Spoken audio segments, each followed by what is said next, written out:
Around. We're about to play some Duke round. Let's do it.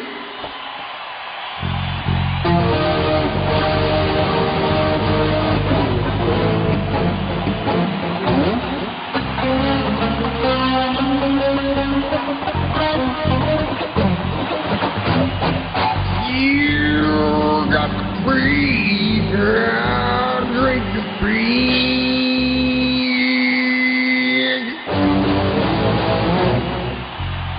All I wanna scream is yourself. Yeah, I don't know why I'm always doing that.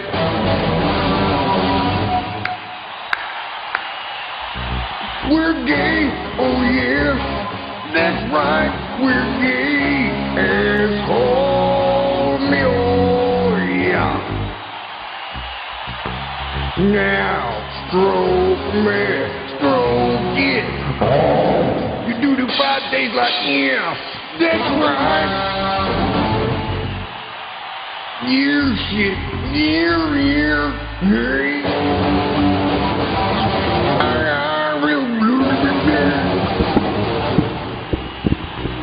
You can jerk it. Yeah. Real had to take off my gloves.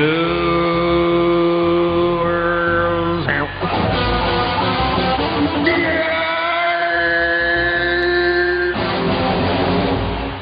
How about I say, yes, sir. Yes, sir.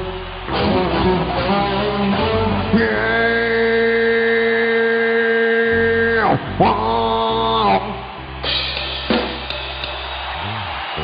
Put your cock right on my ass. Yeah.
I couldn't wait to see ya.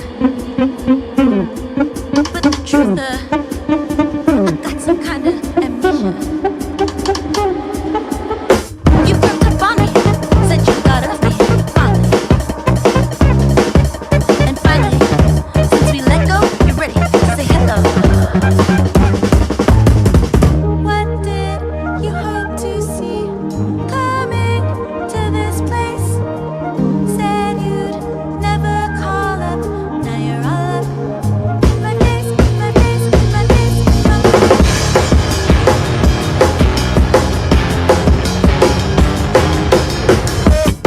You're like a time traveler. You like to go backwards. You're like a time traveler, running from the future. Time traveler.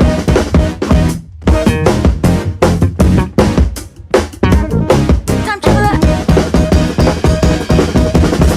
This area you made restricted off limits. Thought I would miss it before I ditched it, dismissed it. Yeah, I was timely, but I fall out for you, honey. And after 3 years of living, you're asking to go back in. What did you hope to see coming back to me? Are you satisfied now? Could you die now? Happily, happily, happily, happily, happily, happily, happily.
Good evening, people. Oh my goodness, I am excited for this. Oh man, people, many of you were here for, if not all of you, for part 1 of schooling the wonderful, amazing Hannibal and Monty, good friends, and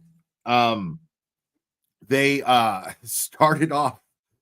started the stream off completely and totally oblivious to this case for the most part, and then by the end of it they were absolutely and totally sucked in, which was exactly what not just my intention was, but all of yours as well, because inevitably the facts of this case are going to do that to anybody with even a shred of common sense, much less very intelligent men like these men here that are waiting backstage.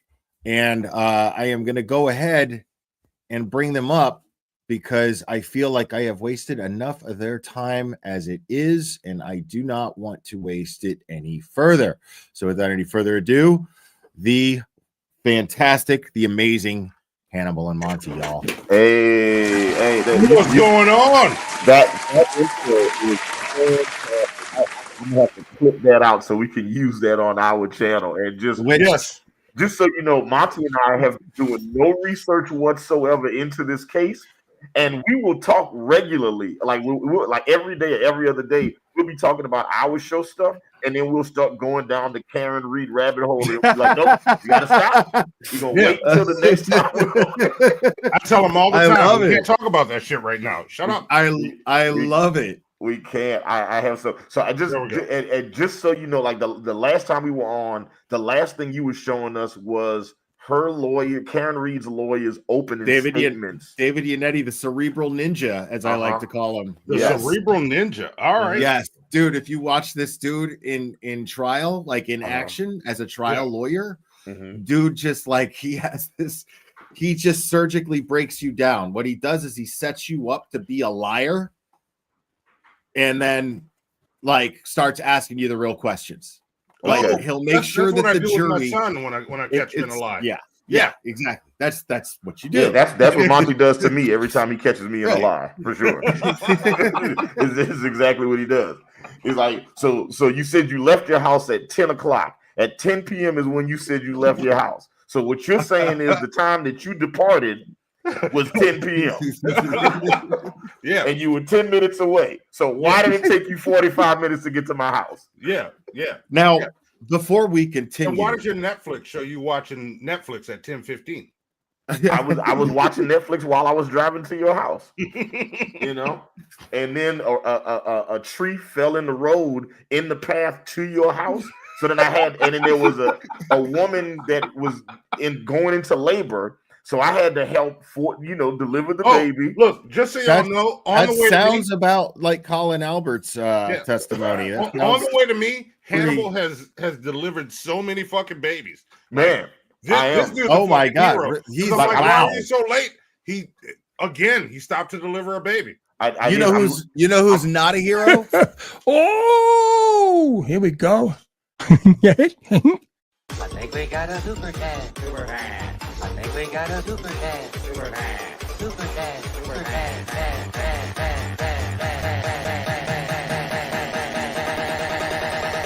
I think we got a super cat. How dare you? Love it. At some point, you have to give us the backstory on that entire super chat sticker, and I need more people to send money in, so that way we can see it more often. Yes. If you're feeling generous, of course, super chats are always appreciated and everything. But I do have Turtle Boy's Defense Fund link pinned to the top of the chat. This is Clubber. What's up, Clubber? Yes. He's my homie, and he still has the Thanksgiving bandana on because I don't have the heart to take it off. Did I miss the meeting where we all said we was going to wear leather jackets tonight? No, you didn't, and I was actually going to discuss this because I wore mine. Yeah, the thing is, when we were backstage, when we were backstage, I noticed Monty wasn't, and then when I was doing the intro, I was like, wait a minute, I'm calling Monty out on this shit because I'm not gonna be the only dope motherfucker wearing a dope leather jacket. That's not gonna happen because I know of this jacket right here. This jacket right here, there's history with this jacket. When I first started following you guys, Hannibal, you hated on this jacket. I still do. And I've tried to destroy that jacket many times, but apparently it can only be destroyed in the fires of Mount Mordor from whence it came. Yeah. So, look, real quick, before you finish, Blair, I want to do one thing. Drop some ones in the chat if I look good in this jacket. Continue, Blair. No, put anything. I'm put any other number in the chat other than that for that lame ass jacket. Hannibal hates the jacket. Zoe hates the jacket. Toast hates the jacket. Yes. Miss Parker hates the jacket. Yes. I love the jacket. I love the jacket. And now it's my show. And now I dictate the terms. Okay. And the jacket is the queen of the prom tonight. Okay? That's right. That's right.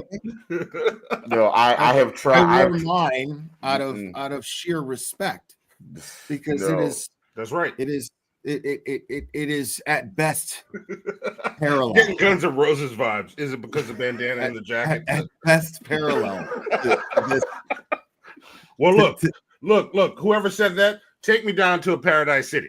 Come on. Where the grass is green and the girls are pretty. And that cow that came off was roaming in Paradise City grass. Okay. Exactly. That you can sense it. You can feel it. Mm-hmm. It's a thing. Okay. You know what? Hold up, baby. Do me a favor and go get my jacket, please. Because they both wearing their leather jackets, so go get mine too. Oh, he's got a crusty jacket. Where do you see this? First off, it's not. And Teresa, I am not wearing pants. Yeah, he wearing a leather jacket with no pants. Mm-hmm. Mm-hmm.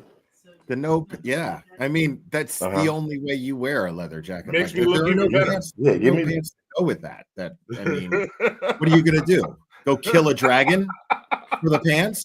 What are you gonna do? Yeah, okay. I'm going. My jacket's on the way. Okay, I'm also wearing because I'm not going to be the only person here not wearing my jacket. I keep telling you not to wear that. I'm gonna buy you a good one for Christmas this year. You can count it as a birthday gift for all of the many birthdays you've missed in my life. Hey, I drew you that goat, didn't I? Thank you, baby. Thank you. And you, he paid for it and everything, but I drew that goat for him. I didn't have time to draw that goat. Look at that crusty ass jacket. Bro, dude, he's a hater. He's a hater. Don't do that. He's a hater. He's a hater. Don't do that. No. Wow. I'm good. You know what? You know what? My leather jacket is shark skin. Okay, they had to kill a shark that was terrorizing people off the coast of Florida. Okay, they saved lives so I could wear this jacket tonight. Yeah. Okay. Wait a minute. What? Hang on. Somebody kicked my fucking niece on a bus. Okay, I got some shit to deal with after this show. Some kids kicked my niece. Oh, it's the on. jacket. The jacket is actually dope. Welcome to the Jacket Cool Club, bro. There we go. We are happy. We're happy to have you. Yes, we're happy to have you. Good to be here. There it is.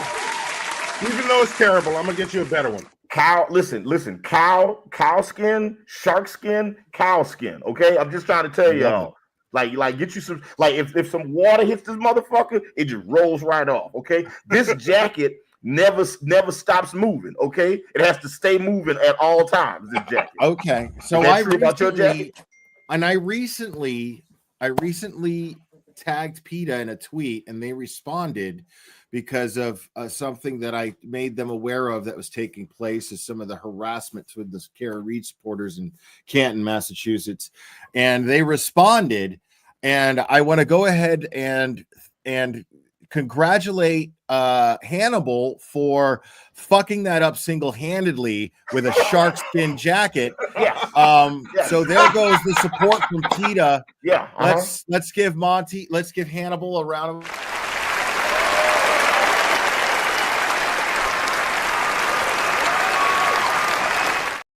Yeah, thank you. I appreciate that. I listen.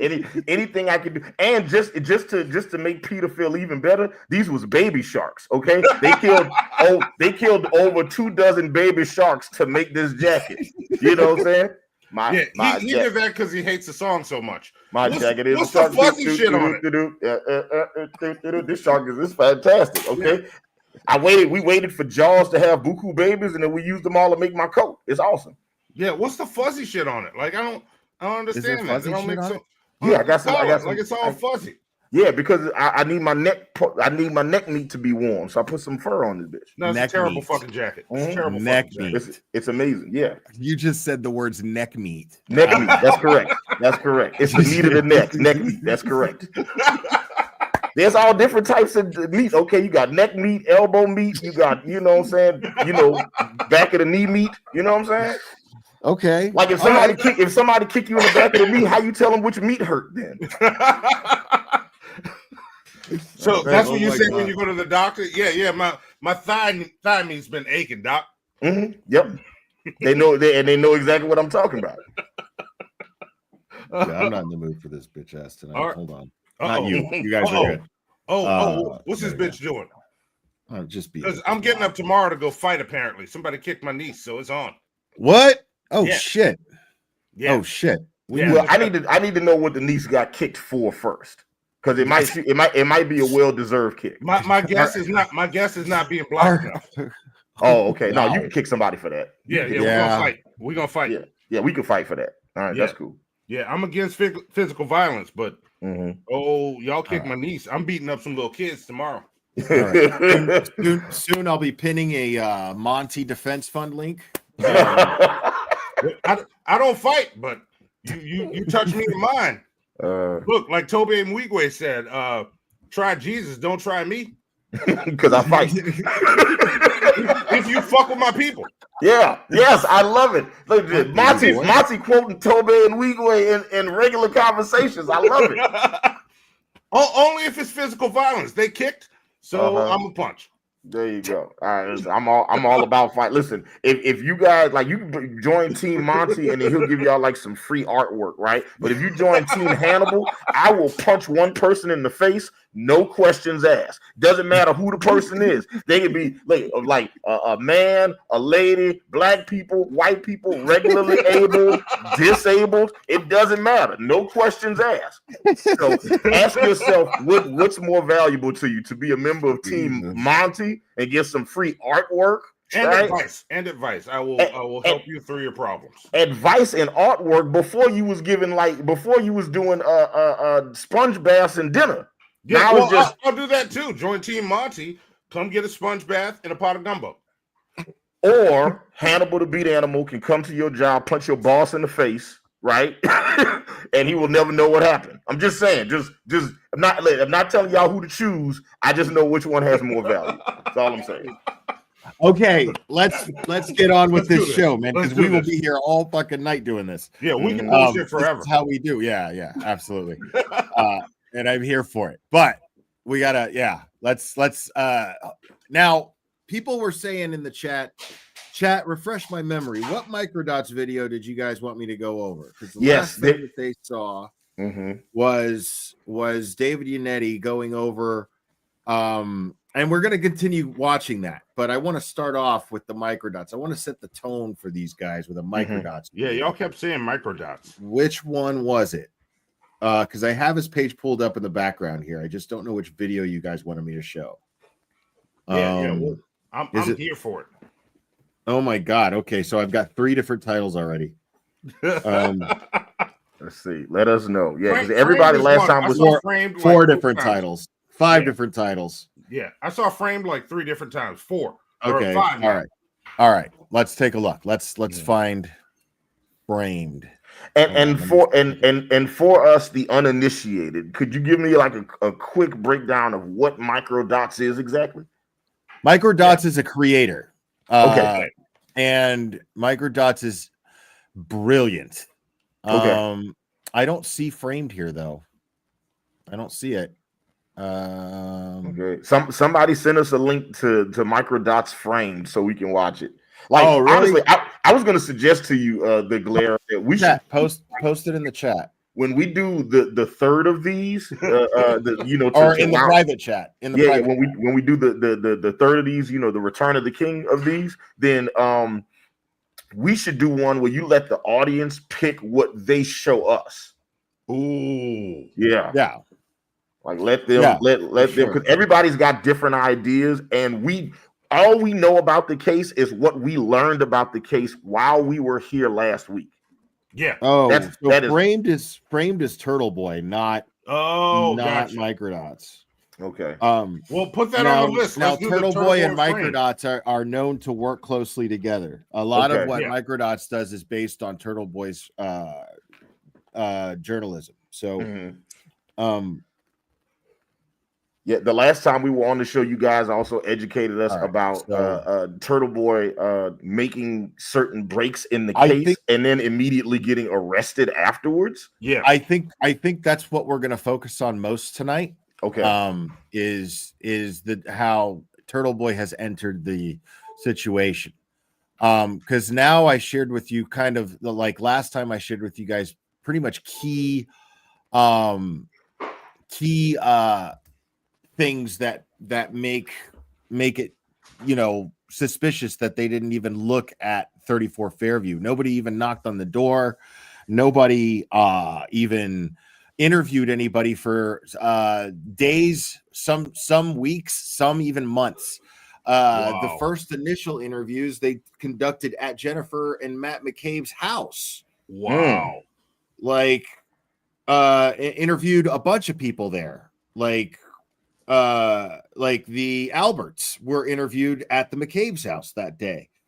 And it's speculated that it was all done in the same room. Now they deny that, but it's completely unethical. Yeah. And so hold on, let me see. Yeah, this is fucked up. Like all I remember right now is these cops got me defending a Karen, like a literal Karen. A person named Karen. But I keep telling you, she is absolutely not a Karen. I have had the pleasure of meeting this person on a few occasions. And she is, yes. When I was in Boston, I had just attended her hearing earlier that day. When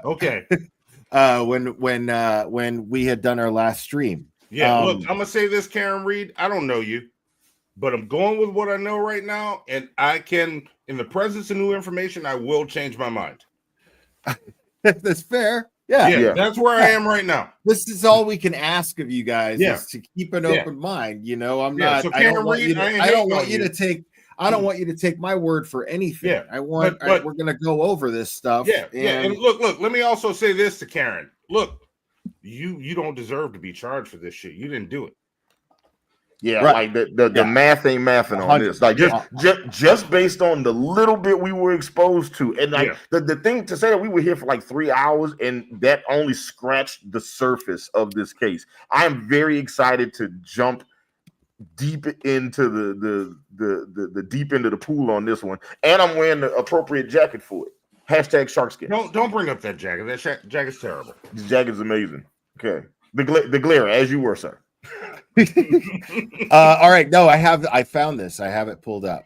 This is the Turtle Boy video. This is good because this is a good way to start off. All right, you guys get it. This is a great introduction to Turtle Boy, actually. All right, let's see. And as I said before we even start this, I've said it many times. I'm going to continue to say it. You cannot properly tell. You cannot properly tell the Karen Reed John O'Keefe case without telling the Turtle Boy case. Okay. You can't do it properly now. He's part of the case now. Okay. It just is. I want to draw him. Now, the reason why the public knows as much as we do, or as much as we did early on, was because of Turtle Boy and his investigations, because he's an independent journalist. He is what Bullhorn Betty and JLR claim to be. They just aren't. They're just horrible examples, and he gets compared to them, but you can't compare them. I reviewed both of them regularly as content, And I'm telling you, there's no comparison. Okay. They claim in order to justify their actions to do what Turtle Boy does, but Turtle Boy actually does these things. Okay. Yeah. But no, I'm just real quick. I'm getting distracted. Sure. Like that face. Yeah, I want to take him out for dinner at a nice place, and then lay him on a velvet couch and sit across from him with a canvas and easel. And you and a lot of just like you that. and a lot of people in this chat. Yeah, I would like to draw you. People in the chat. Monty wants to draw Turtle Boy like one of his French girls. Yeah. But ain't nothing gonna happen after Turtle Boy. I'm just gonna draw you this time. Does that 1998 Titanic reference track for anyone? Anybody else? No? Okay. Yes. Okay. All right, here we go. Monty's all, it's been 84 years. Not for nothing. I just real quick, it always pissed me off that the movies like they was like, hey, we're looking for this gigantic, expensive, rare diamond. She chucked that bitch in the ocean, right? And I'm just like, bitch, don't you got kids? Like, don't you got like a family? You know what I'm saying? Like, I mean, listen, let's have a conversation about generational wealth real fast. Well, no, we're talking about Turtle Boy. This thing. Yeah, okay, like, I'm sorry. I mean, but that's an excellent point, man. Thank you, Monty, because I would have went on a tangent right there. Yeah, but that shit is be on the lookout, Blair. True. Be on the lookout, because I'm gonna draw Turtle Boy laying on a tiger skin rug or some shit, dude. That's coming soon. I don't want to speak for Turtle Boy, but I am of the opinion that he would love that shit. He would eat that shit up. He'll probably make a T-shirt out of it. I straight up, like, tell Turtle Boy I will make the T-shirt and I will cut him in on it. There you go. All right. There you go. We might just have a new fundraiser. Here we go. Yes. I've been investigating the death of John O'Keefe in Canton, Massachusetts. His girlfriend, Karen Reed, is charged with his murder. Now, just because you didn't do it, that's the view it would have gotten. But is there something more going on here? Is Karen Reed the victim of a massive cover-up? During my investigation, I have uncovered a town full of corruption. Here's what I believe happened, and why I believe Karen Reed was framed. Don't you want to ask some questions? I know you do. I do. I have. You think that you could outsmart Karen Reed? Did you? How can you wear those buttons when you covered up his murder? All right, let's Karen Reed. During my investigation. All right, I'm gonna play this at regular speed because that's a lot. Yeah, I was about to. Listen, I was just like, man, there's some stuff in there. Going that for you guys. Yeah. Let's because there's pictures that are being shown, and I want to be able to give you guys are gonna have this is an advantage for you guys, a chance for you guys to have the advantage of context early on. So yes, with names to faces. So let's go over some of these faces here. Please, let's uncovered a town. All right, so that's Brian Albert. Now he has a goatee. I'm not sure who that is. I'm not sure who that is, though. I think it's Nicole Albert. I think it's his wife, Nicole Albert. Yeah, no. Brian Albert should go with a beard. That is his goatee. No, that shit happening there. Bearded, Brian. Bearded. if that's Nicole Albert, then that is also Jen McCabe's sister. Okay. Gotcha. Jim McCabe's sister. This is a lot. Gotcha. So I'm gonna try to and I'll refresh. Don't be afraid to be like, who is she again? Because there's a lot of people. So it took me a while. I'm trying to keep detailed notes, but I'm bad at it. So right, I got you. A massive cover-up.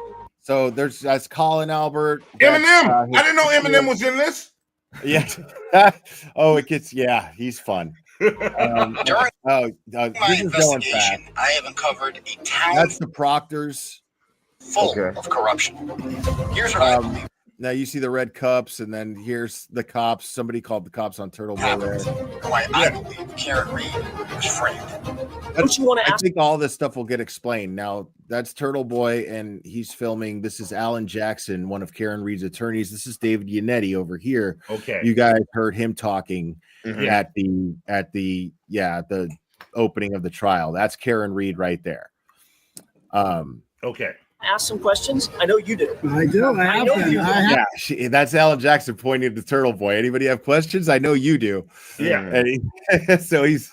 I think that you could outsmart. Now, Turtle Boy, this is a very controversial thing right here. Turtle Boy confronts Jen McCabe and that's her husband, Matt McCabe, at one of her kids' lacrosse games. Okay. So, right. Okay. So there's some people mad. There's some people mad. I'm guessing there's some people that felt like that was over the line, and other people was like, yeah, like, but you're also covering up a murder. Yeah, exactly. Allegedly, you're allegedly covering up a murder. You're probably covering up a murder. Right. The 2:27 a.m. search, in my opinion, merits this. Okay. And this is a bunch of people who, this is clearly a conspiracy, because there are people who know what happened here, and they're not talking. And when they're all stonewalling, and it's because it's theorized because they're afraid. I don't know. But she is Brian Albert's sister-in-law. Her sister is married to Brian Albert. Brian Albert is the owner of 34 Fairview at the time. Okay.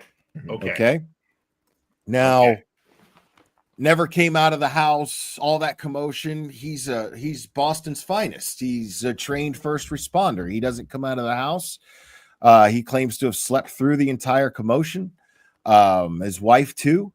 Which is also like wildly unbelievable. Unbelievable. Yeah. Completely unbelievable. It's not, you'd have to be a fool to believe that. So Jen McCabe, and we heard her on that 911 call where she says, "Are you coming out?" Now I didn't find the actual one, so you guys didn't actually hear it, but it does exist. I swear to you. I've gone over and I actually have it in a file. I just don't know what it's called. And I have all these files, and I sound like McDonough. But I couldn't find. I don't know what it's called, so I don't know where it is. But and then there's the dog Chloe, who has been known to bite people. Okay. All right. So there is a dog. There is a dog. Yes. Okay. Well, there was a dog. Yeah. But so there is a dog, or at the time of the murder, and the dog doesn't bark either. So people find that to be suspicious. I've never really said anything, but I've never really found that to be too suspicious. Some dogs just don't bark much, you know? So, I mean, unless Chloe was the type of dog that barked a lot, if somebody can guarantee,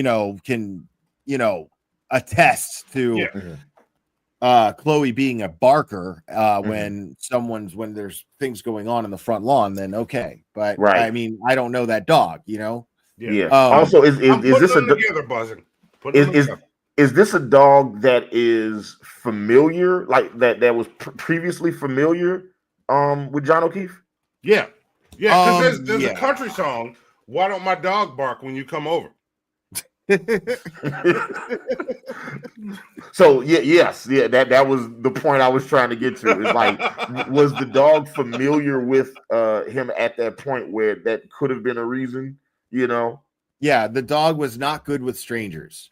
Okay, this is coming from relevant. Okay, yeah, this is coming from the Alberts. That's their word. Okay, the dog was not good with strangers. Yeah. Okay.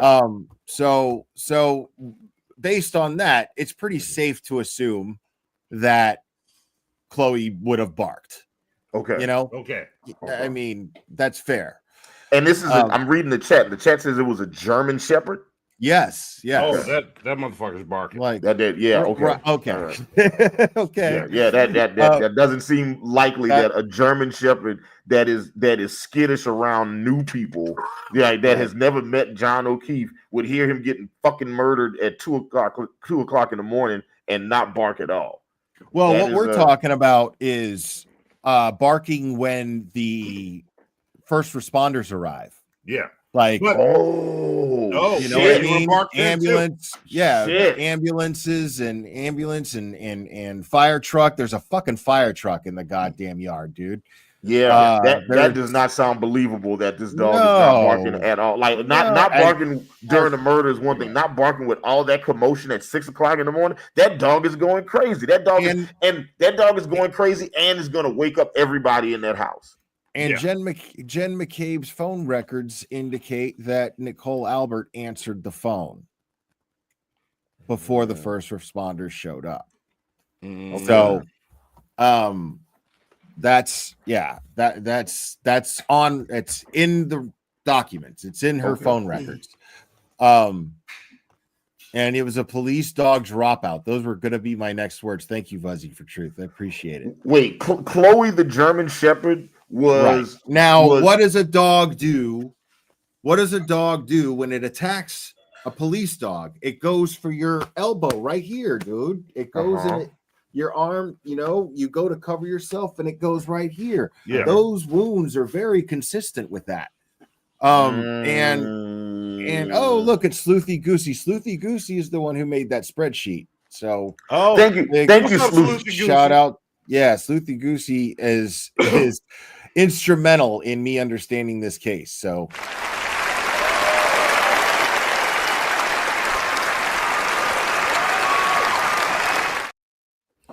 And Join Team Monty and you get a sponge bath and a pot of gumbo. Let me know. Canton is watching you guys.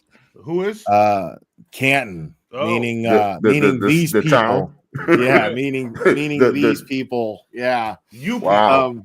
Thank you guys for watching us. Like Monty and I are literally getting familiar with this case in real time. We had been talking with the Glare, and we knew he had been covering this case, but beyond that, we didn't know the actual details of the case. And he would always say, I would love to have you guys on the show and get you guys caught up to speed with what's going on in this case. It is bananas. And he did not undersell the experience. Like, we're not even, dude, you're not even near caught up. Like, there's already been a trial. There's been motions fight. They got a new prosecutor. I could go on and on and on right now. Like, it's insane. What's up, Joe Flip Ahead? Joe Flip Ahead. We love Joe Flip Ahead. All right. What's up, Joe Flip Ahead? What's up, Joe? Yeah. You get a sponge bath too, Joe. Did you? Now that's Chris Albert. All right. So Turtle Boy went into Chris Albert. That's in D&E Pizza. One thing we're going to end up doing is reading Google D&E Pizza reviews for fun. That's okay. Going to enjoy those. Now this is Chris Albert. This is Brian Albert's brother, and he is now not at the time of the murder, but he is now a Canton Select member. Canton Selectman, which is a very powerful man in Canton.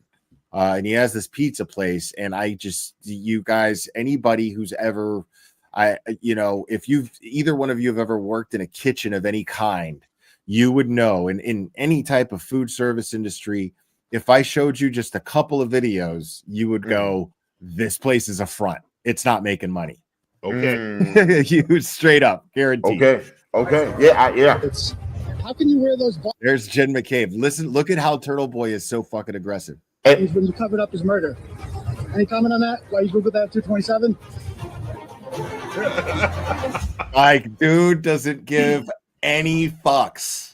That's my kind of guy. On the morning of January 29, 2022, Boston police officer John O'Keefe was found dead outside of the Canton home of Boston Police Sergeant Brian Albert on 34 Fairview Road. O'Keefe's girlfriend, Karen Reed, was charged with manslaughter after reportedly backing over O'Keefe with her car after she got into a fight with him and dropped him off at Albert's house after a night of drinking. She was castigated widely as a cop-killing villain, set to face decades in prison. But now, I have to say, this is a while back. I think he made this before the trial happened, and they didn't.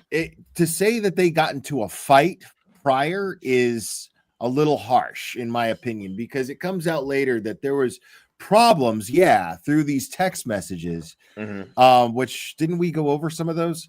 We looked at a few text messages last time, or maybe it was like a news report that had their mentioned problems, but while they were actually hanging out, they were getting along great. They were having a nice time.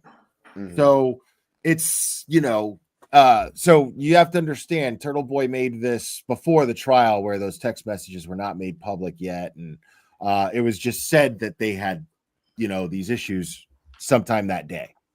Okay. As it would turn out, at least a dozen people were in the house when John O'Keefe was being violently beaten to death before hatching an elaborate Wait.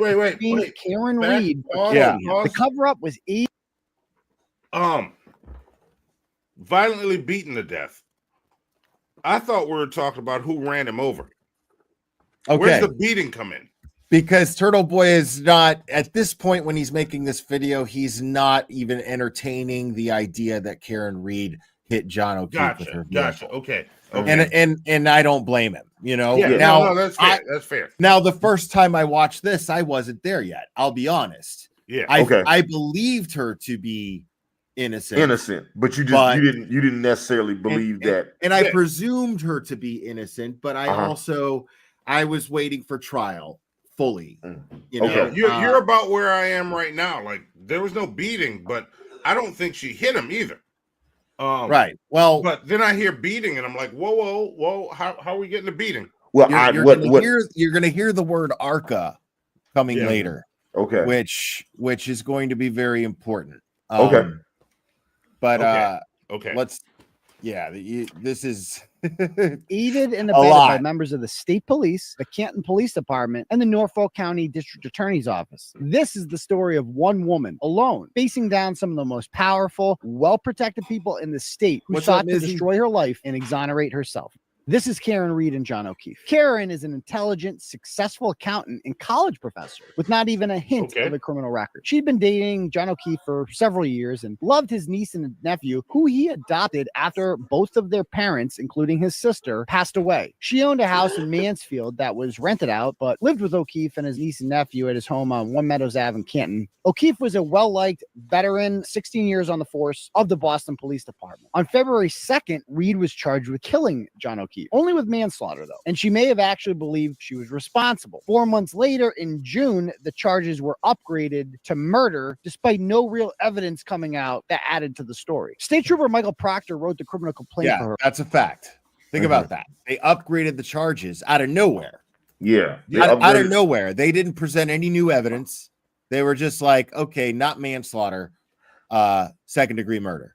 No, you definitely have to present new evidence to upgrade the charge. We need something. Like I said, I changed my mind in the presence of new information. You got to change the charge in the presence of new information. If ain't no new information, why we change it? Right. Exactly. And that's Michael Proctor there. For her arrest, noting his 10 years of experience on the state police detective unit at the Norfolk County DA's office. The charging documents state that Canton officers Seraph and Mulaney were dispatched at 6:04 a.m. on January 29th to 34 Fairview Road, where they found 3 females, Karen Reed, Jennifer McCabe, and Kerry Roberts, next to the body of John O'Keefe. Karen Reed was performing CPR. Jennifer McCabe is pictured in this photo on the right, next to her sister Nicole Albert, who is the wife of well-connected Boston Police Sergeant Brian Albert. Brian is on the fugitive apprehension team. He is a trained MMA fighter, and he was featured on the cop show Boston's Finest. At 11:30 a.m. on January 29th, Trooper Proctor interviewed Jennifer McCabe and her husband Matthew McCabe, along with Brian Albert and Nicole Albert, comfortably at the home of Jennifer McCabe. They told him that they were out at the Waterfall bar in Canton, where Jennifer McCabe met up with her friend John O'Keefe and his girlfriend Karen Reed, who she did not know very well. The connection between them was that John O'Keefe's niece was good friends with Jennifer McCabe's daughter. Trooper Proctor was allegedly told by Jennifer that she saw Reed enter the bar carrying a vodka soda drink in a glass, which most bars would not allow, and indicated that perhaps she was drunk. The 3 grown adults in their 40s left shortly after midnight to go to an after party at Brian Albert's house. According to Jennifer, she got there first. At 12:30, she says that she witnessed Karen Reed drive up on her black Lexus SUV. Since O'Keefe only knew McCabe at this house, he texted her to make sure that she was there. Jennifer claimed that John O'Keefe never never entered the house. So she texted him, hello, at 12:45, before witnessing Karen drive away in her black SUV. We would later find out that most of that was a lie. She told Proctor that she assumed that he and Reed decided to go home. Jennifer received a phone call from a distraught Karen at 4:53 a.m. looking for O'Keefe. Jennifer, who for some reason was still up at 4:53 a.m. after a night of drinking, told Trooper Proctor that she offered to help Karen look for John O'Keefe along with O'Keefe's friend, Carrie Roberts, who was not at the house that night. Karen was hysterical and could not drive in her condition. So okay, Carrie wait, pause it. Jennifer claims that during the ride, Where did Carrie come from that night? Like she wasn't at the party. I'm not sure who contacted her. Okay. But she came along for the search for John. Okay. So is the thought process the fact that Karen Reed at 4:53 a.m. calls Jennifer McCabe only enforces my theory that much more, that Karen Reed was jealous and suspected that John was fucking around. So that's why she contacted her, because she was hoping, and I think so, to catch. Now, she was genuinely worried about him, I believe, but I think she was trying to catch. No, there can be worry, and I'm gonna catch you with your dick in somebody. Right. Right.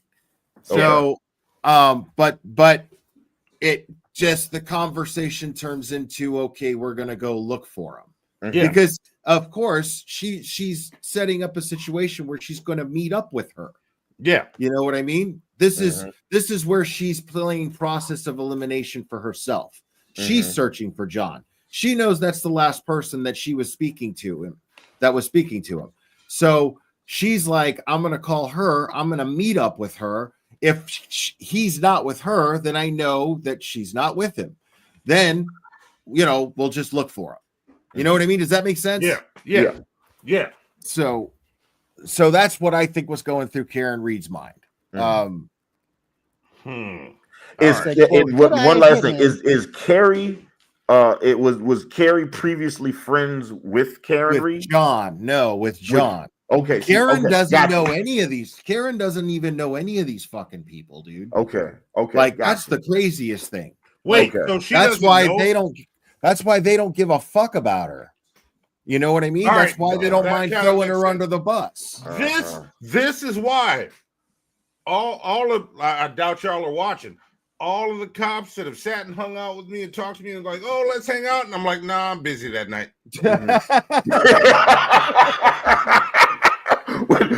What night do you guys want to hang out? I'm already busy. I can't hang out with y'all. I'm busy whatever night y'all want to hang out with. Yeah. I'm busy flirting with pick a name from the chat. That's fantastic. Yeah, same. I ain't got no I have had zero positive police experiences in my life. So yeah, okay. All right. I'm good. I'm caught up now. All right.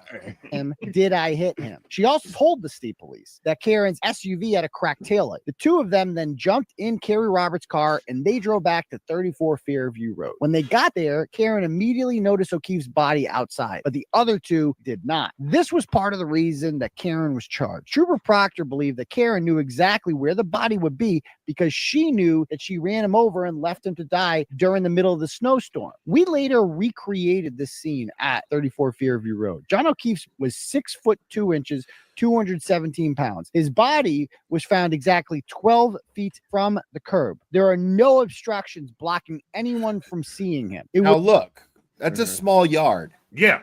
You know what I'm saying? Like if somebody was dead in the yard, you would know someone was dead in the yard. If there was a body in your yard, right? You would know right in front of that curb myself. Yeah. I stood right in front of that curb myself, and I'm telling you that yard is even smaller than it looks like in this picture. And you can tell how small it looks here. Okay. Yeah. Like there's no fucking way that anybody came out that door and didn't. Well, they didn't come out that door. They came out the side door, which you can't really see. Hold on. 6'2", 217 pounds. His body. Yeah. Hold on. That skips too far, but there's a side door all the way over here. Yeah. Okay. Where everybody came out from the driveway. Mhm. And John was found right around here. So okay. Mhm. So So how some- would 12 she back feet, into him 12 there? 12 exactly 12 feet. feet from Mhm. the curb. There are no obstructions blocking anyone from seeing him. It would have been physically impossible for Kerry Roberts and Jennifer McCabe not to have seen his body because they were sitting in the front. They were also specifically looking for a body at that time. And somehow they claim that they did not see him, but Karen Reed did, and this ended up implicating her. O'Keefe's arm had 6 bloodied lacerations, and his eyes Let's were swollen look at shut those in black again. and blue. His eyelid, O'Keefe's arm had 6. I mean, tell me that doesn't look consistent with dog bites. Now, Yeah, like a bit like Did a you like a also- large dog, like a Doberman or a German a Shepherd? Rottweiler or a German. Yes, that's what that looks like. A pit bull. Yes. A Mastiff. Yeah, I can see that. right. Oh, here we go. I think we got a super dad. Super dad. I think we got a super dad. Super dad. Super dad. Super dad. Dad, dad, dad, dad, dad. I think we got a super dad. How dare Oh my goodness. Cross examination says, she says, Hannibal, I think you're the kitten's mittens. Now you can say you've had a positive police experience with me. Oh my God. There you go. Thank you, cross examination. Listen, I tell people all the time, I've been held at gunpoint, I think 13 times in my life. Hannibal say, all right, we'll bring out the cuffs now. That's what you're supposed to say. You just fucked that whole thing up. Oh my God. Yeah. I'm So gonna play this. like I was saying before Monty rudely interrupted me. I've been held at Hannibal gunpoint. ain't got no game, y'all. I've been held at gunpoint about 13 times in my life. 11 of those 13 times was police on the end of them guns. So yeah, like I'm one of them guys. Like when my Have car you got never slept with a cop before? no. No. Let me tell you something, Hannibal. Yeah. Okay. But my body count is not high. I spent 19 of my last 20. I spent 23 of the last 25 years in long-term committed relationships. And as everybody knows, black men don't cheat. Listen, there is nothing hotter than seeing a Miami-Dade police uniform and a gun belt sprawled out all over your floor. Look, I will follow up the Glara's comment with I'm telling you right now. Like a cop car. Come on. Listen, I hear that. It hits different. It hits different. I hear you, but I have like a visceral negative reaction when I see the police. Man, the last time I had a car got stolen a few years ago. I didn't even call the police. I called State Farm. Told them my car got stolen. Because all the police gonna do is they're gonna send somebody out here and they're gonna investigate me. Yes. It's like, so your car got taken? All right, look, let's pretend this is your car. How would you put your hands on the hood of it? Show me. All right, now put your hands behind your back. Listen, you like Monty's joking, but I've been arrested exactly like that before. Yeah, I don't. The cop. I was like that. Like I went to babysit my best friend's kid, and when I got to his house, I saw that his house had been broken into. Right, and I was like, "Hey man, somebody broke in your house. What you want me to do?" He said, "Call the police." I was like, "Nah, we gotta do something else, man. I'm not trying to be here when you call the police to tell them your house got broke into." And he was like, so he calls the police. He tells them the circumstance of who I am, why I was there, that I called him so he could call the police. And he told them everything. The police got there. I'm sitting outside his house. I got my driver's license in one hand and I'm not even driving, my car registration in the other hand. I got my hands up. I am visibly unarmed, right? He comes, checks all of this stuff, comes in the house, wants to know everything. So I told him, yeah, I was here to babysit. you know, and blah blah. He said, okay, where's the kid? I was like, well, his mom was gonna drop him off here before she went to work. Like a fucking liar, right? And I'm like, yeah, and she's just. I called her and told her the place got robbed, and he was like, okay, where's the kid? He does all the stuff, writes out the whole fucking report, and then he was like, hey man, can you do me a favor? It's a little chilly in here. Would you mind turning the thermostat off? And I was like, yeah, no problem. I put my swear to God, this is what happened. I put my left hand on the wall to adjust the thermostat. While my left hand is on the wall adjusting the thermostat, this son of a bitch takes my right hand, puts it behind my back, and says, you're under arrest. And then arrests me for robbing my best friend's house. And I told him they was going. I said they were going to do it. I called. I was so fucking mad. I called him. I said, I told you they were going to do this shit to me. And they did that shit. Dude, you have to admit that you fucking looked guilty as fuck, dude. The way you're telling that story, listen, you look guilty as fuck. I'm not saying you were. I'm saying you looked it. Right. And then just to make it worse, I was locked up probably all of like 4 hours before they let me go, before they realized I was innocent.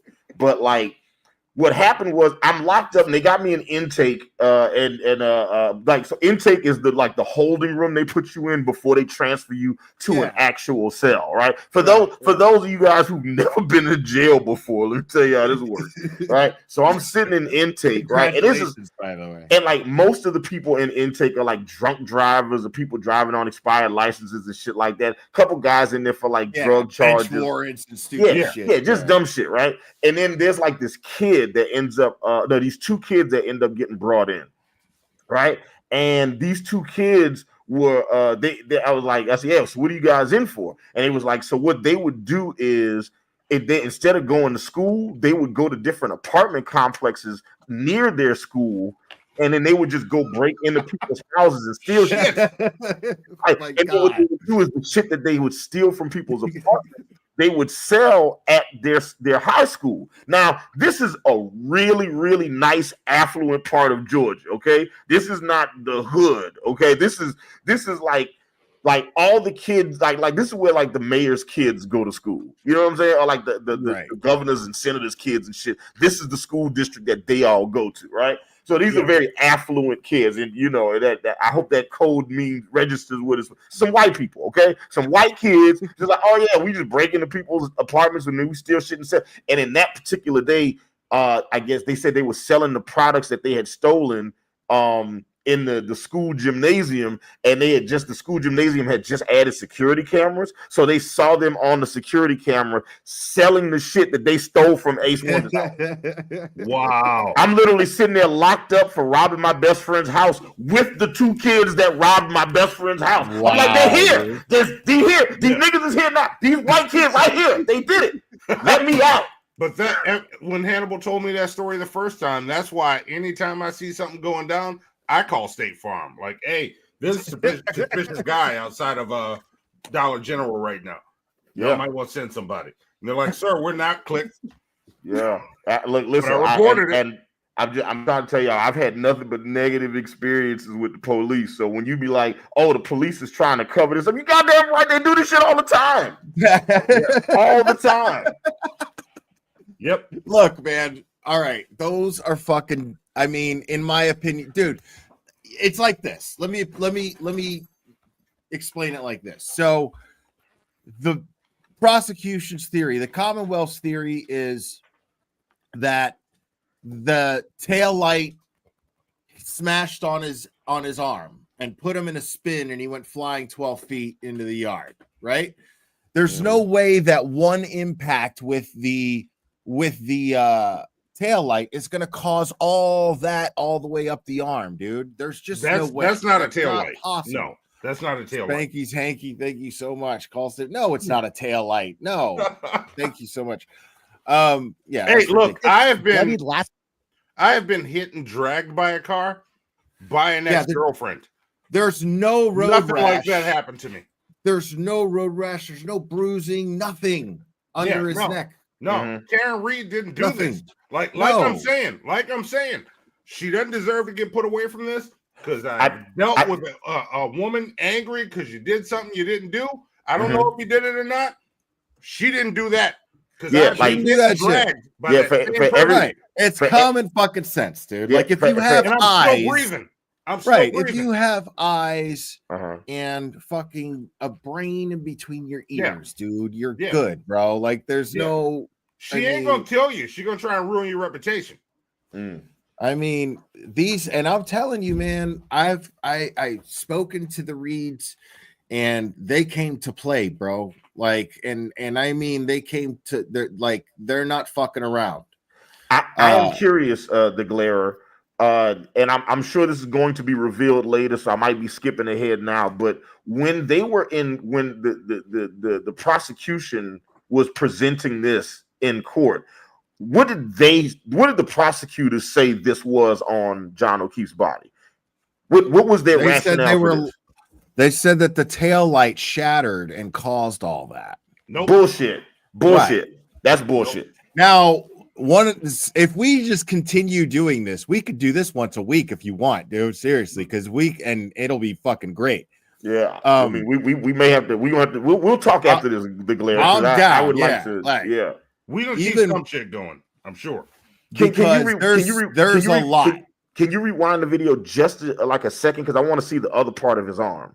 Yeah. Because there's no way that they're gonna try to say O'Keefe's arm had. Yeah. Okay, so Monty, look at this picture, that's Monty. The top of it. That's the top of the arm. And his eyes were swollen shut. That they were alleging that he got right there. He got hit by a car, and the shattered tail light did that to his arm. No, those are fucking teeth marks, right? Fucking had 6 bloody lacerations. I don't buy it. This is me not even trying to say what did it. This ended up implicating her. Right. O'Keefe's arm had not even trying to say what did it. Dude. I'm trying to say a tail light didn't do it.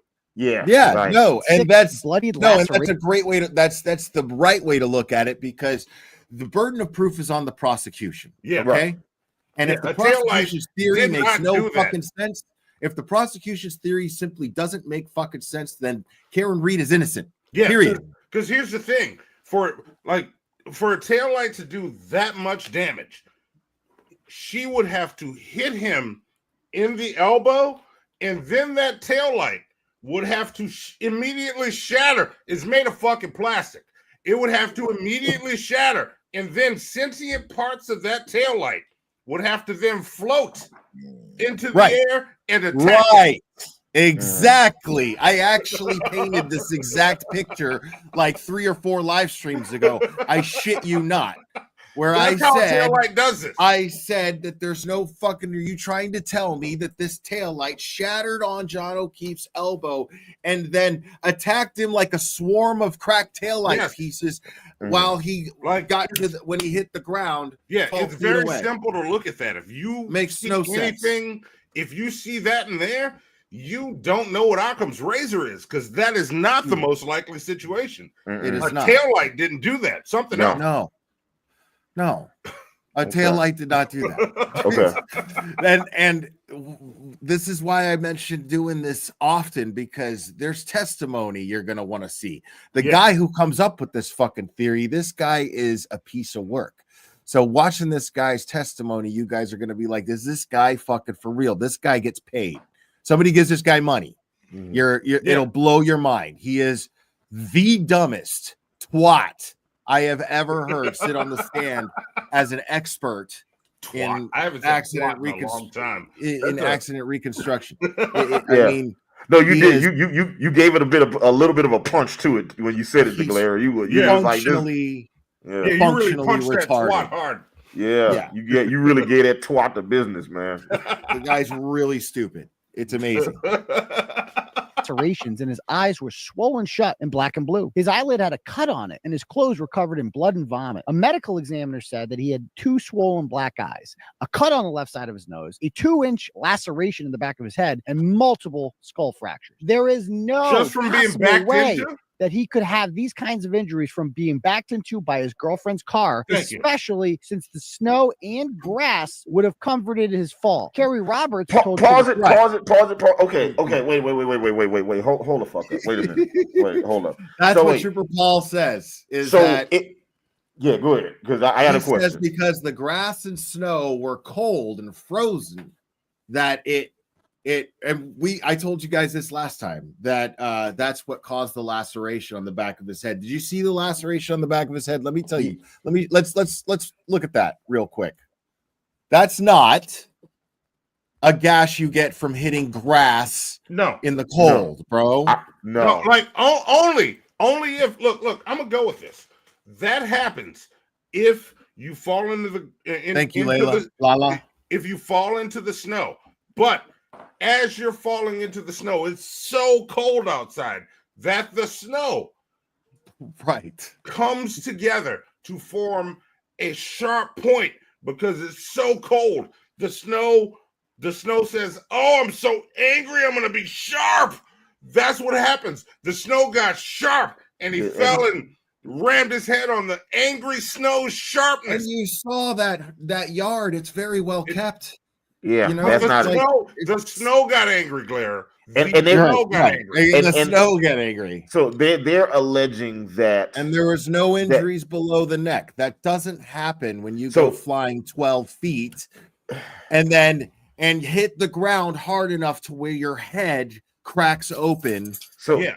Did he have real that issue? Doesn't happen. Wait, that doesn't happen. Did he have bruises on his body, on his sternum at all? Like his sternum, his rib cage, his back? No bruises. Injuries. No injuries whatsoever. So the only thing that would make sense is that he was on his hands and knees, and then she backed into his car. Because how else would the tail light shatter?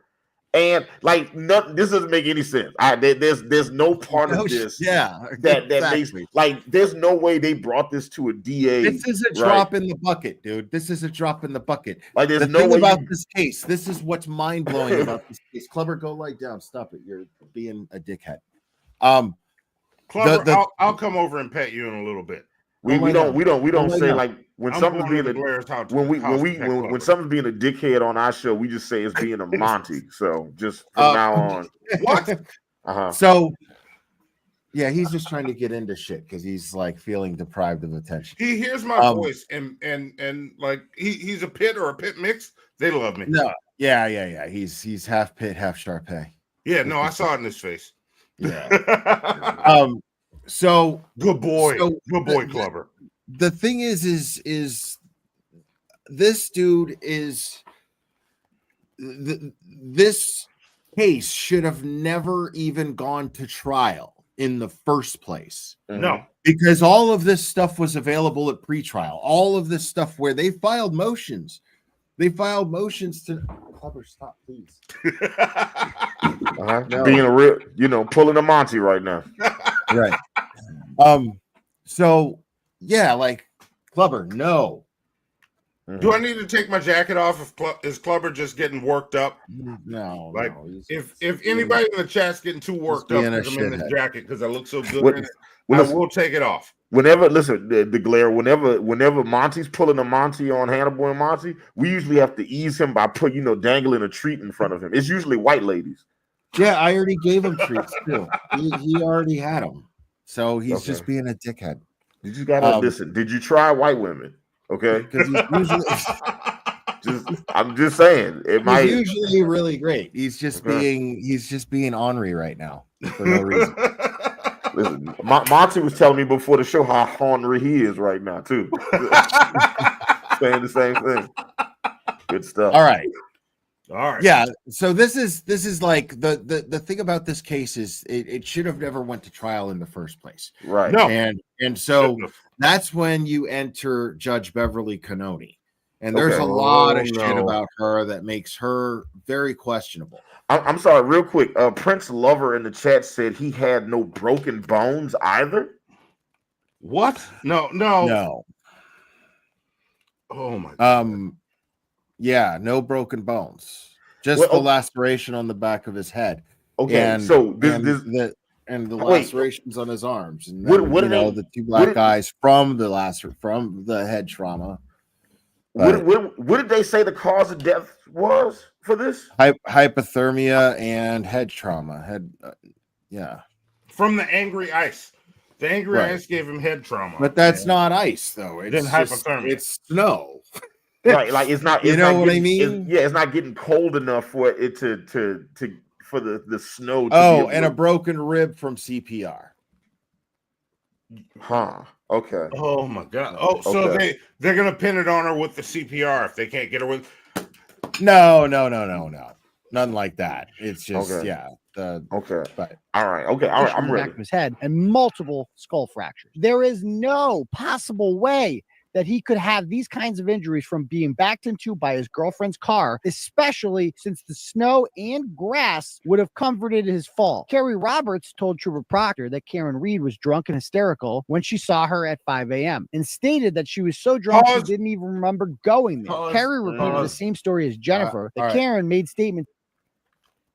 Listen. That statement. Karen Reed could have very well been drunk and hysterical, but she didn't do those injuries to that motherfucker. Drunk and hysterical.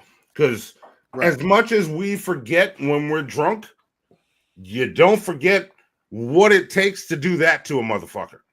right. Was there? I'm curious. Was there a This is Jennifer McCabe, and That's Jennifer Carrie McCabe on the. That's on Carrie the right. Roberts. Carrie Roberts is on the left, and Jennifer McCabe's on the right. Had they previously? Jennifer known? McCabe was voted prettiest girl in high school. Was she? What year did she graduate? Oh, I don't even know. All right. Anyway, that was me. Must have been a bad. No. Listen, must have been a bad year. I didn't see. Listen. Okay. Anyway, so did Jennifer McCabe and Carrie Roberts previously know each other before this? I'm not sure, but I know Carrie Roberts was friends with John O'Keefe. Okay. 1994. Everybody's saying. Yeah, 94. So, or somebody else is saying 90, but most people are saying 94. So, yes. So Jennifer McCabe and Carrie Roberts did know each other prior. Okay, buzzing for truth is saying not really.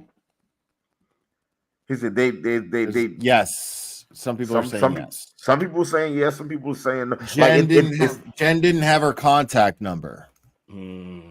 Okay. Letter Rose by Better Rose says no. Okay. A lot of mixed. Yeah, okay. Yeah, it's a mixed bag. Candy Cane says same town kids. Sentinel says no, not friends. Not friends, but did they know each other? Yeah. Is what I'm saying. Yeah. Right. It's like, so it seemed the gist that I'm getting is that they may have been like casually like bumped into each other in town, but didn't necessarily have a friendship or bond. Man. It seemed like and it seemed like John had a lot of like women sweating him, Listen, I was doing they said 6'2", 217. I'm doing the math in my head. I'm like, oh, all right, yeah. I'm pretty sure John was participating too in the women that were sweating him. I mean, I don't think so. The thing is about John, he was so caught up with raising his niece and nephew, he didn't have any experience doing that. He didn't have kids of his own, so he was just like really hyper focused on trying to do that properly. I'm gonna need more on that because look, so I got 2 kids, but I could flirt all night. I mean, right, but I'm just saying, you had those kids since they came out of the womb. You know what I'm saying? He just all of a sudden, and I can still take care of my babies. Like this tragic situation is that he's got this tragic situation that takes place, comes out of nowhere, and he's got to take care of these 2 kids. He steps up, takes care of these 2 kids. So he doesn't know what he's doing, I'm just trying to be fair. I'm going with what I know, and right. Like to me, I see a dude that he was a good dude. He was a good guy. Yeah. I look at a picture of him, and he fucks. I mean, maybe. All right.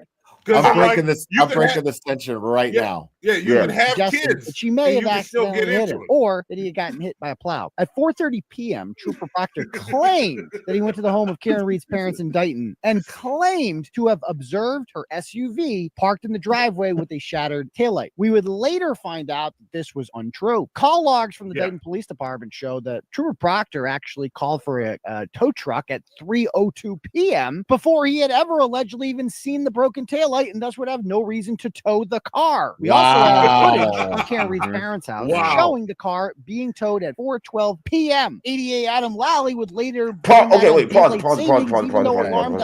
right. So just, and I'm sure there's a real simple dumb answer for this, but like if they know now that this officer falsified, like it has said untrue things, and there's proof that the things that he's done is untrue. Why would anything that he says be taken? Like shouldn't all of that just automatically get tossed out? I love that you're asking that question, and the chat loves that you're asking that question. I guarantee. Okay, because, all right. Okay. And we're gonna get to that. Okay, all right.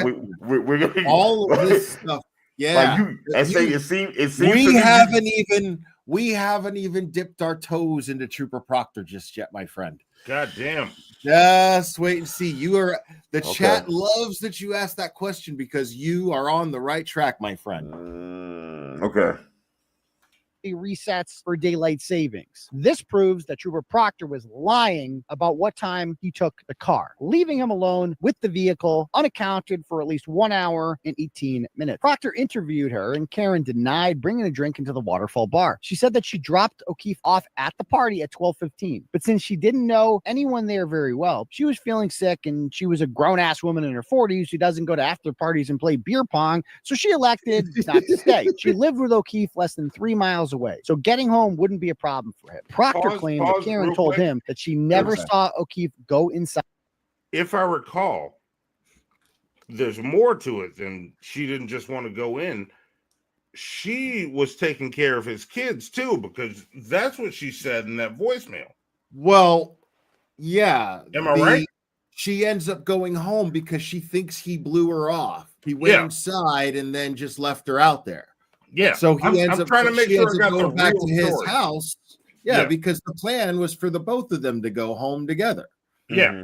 So she goes back to his house thinking that he's gonna go back there. Maybe he'll catch a ride, but she doesn't want to leave the kid alone there anymore. So yeah. Someone in the chat also said Texas PJ says that she has health issues. Yes. She had Crohn's, I think. Oh, okay. And MS, I believe. Oh, yeah. All right. Yeah, MS ain't no joke. Yeah. So but I mean, you just really couldn't. When you meet her, she's just super chill, super cool. So bring it on. I want to meet her. Get her on with us. So, she's kind of dealing with some other shit, Monty, right now. Yeah, she's a little busy. A little tied up. Monty has demanded it. No, I'm kidding. But it was really funny because her lawyer, she hired David Yannetti first, and then later on they bring on Alan Jackson to their defense team. And Alan Jackson is a well-known sort of a Hollywood lawyer. He's defended Harvey Weinstein and he defended Kevin Spacey, right? Yeah. And I met him one time, and then I didn't ask him. I didn't have the guts the first time I met him. But then at this fundraiser, Karen was FaceTiming with him, and then she was like, "Here, talk to the Glara." And Alan Jackson's like, "What's up, man?" And I was like, "Hey, I was meaning to ask you," because I was already getting a buzz on. And I was like, "I was meaning to ask you, man. I gotta know. Between you and me, is Kevin Spacey really a shitbag?" I had to know.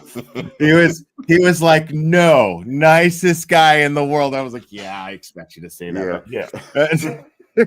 Wait, so Alan Jackson, is that like Chattahoochee living on Love Alan Jackson, or are we talking about a different Alan Jackson?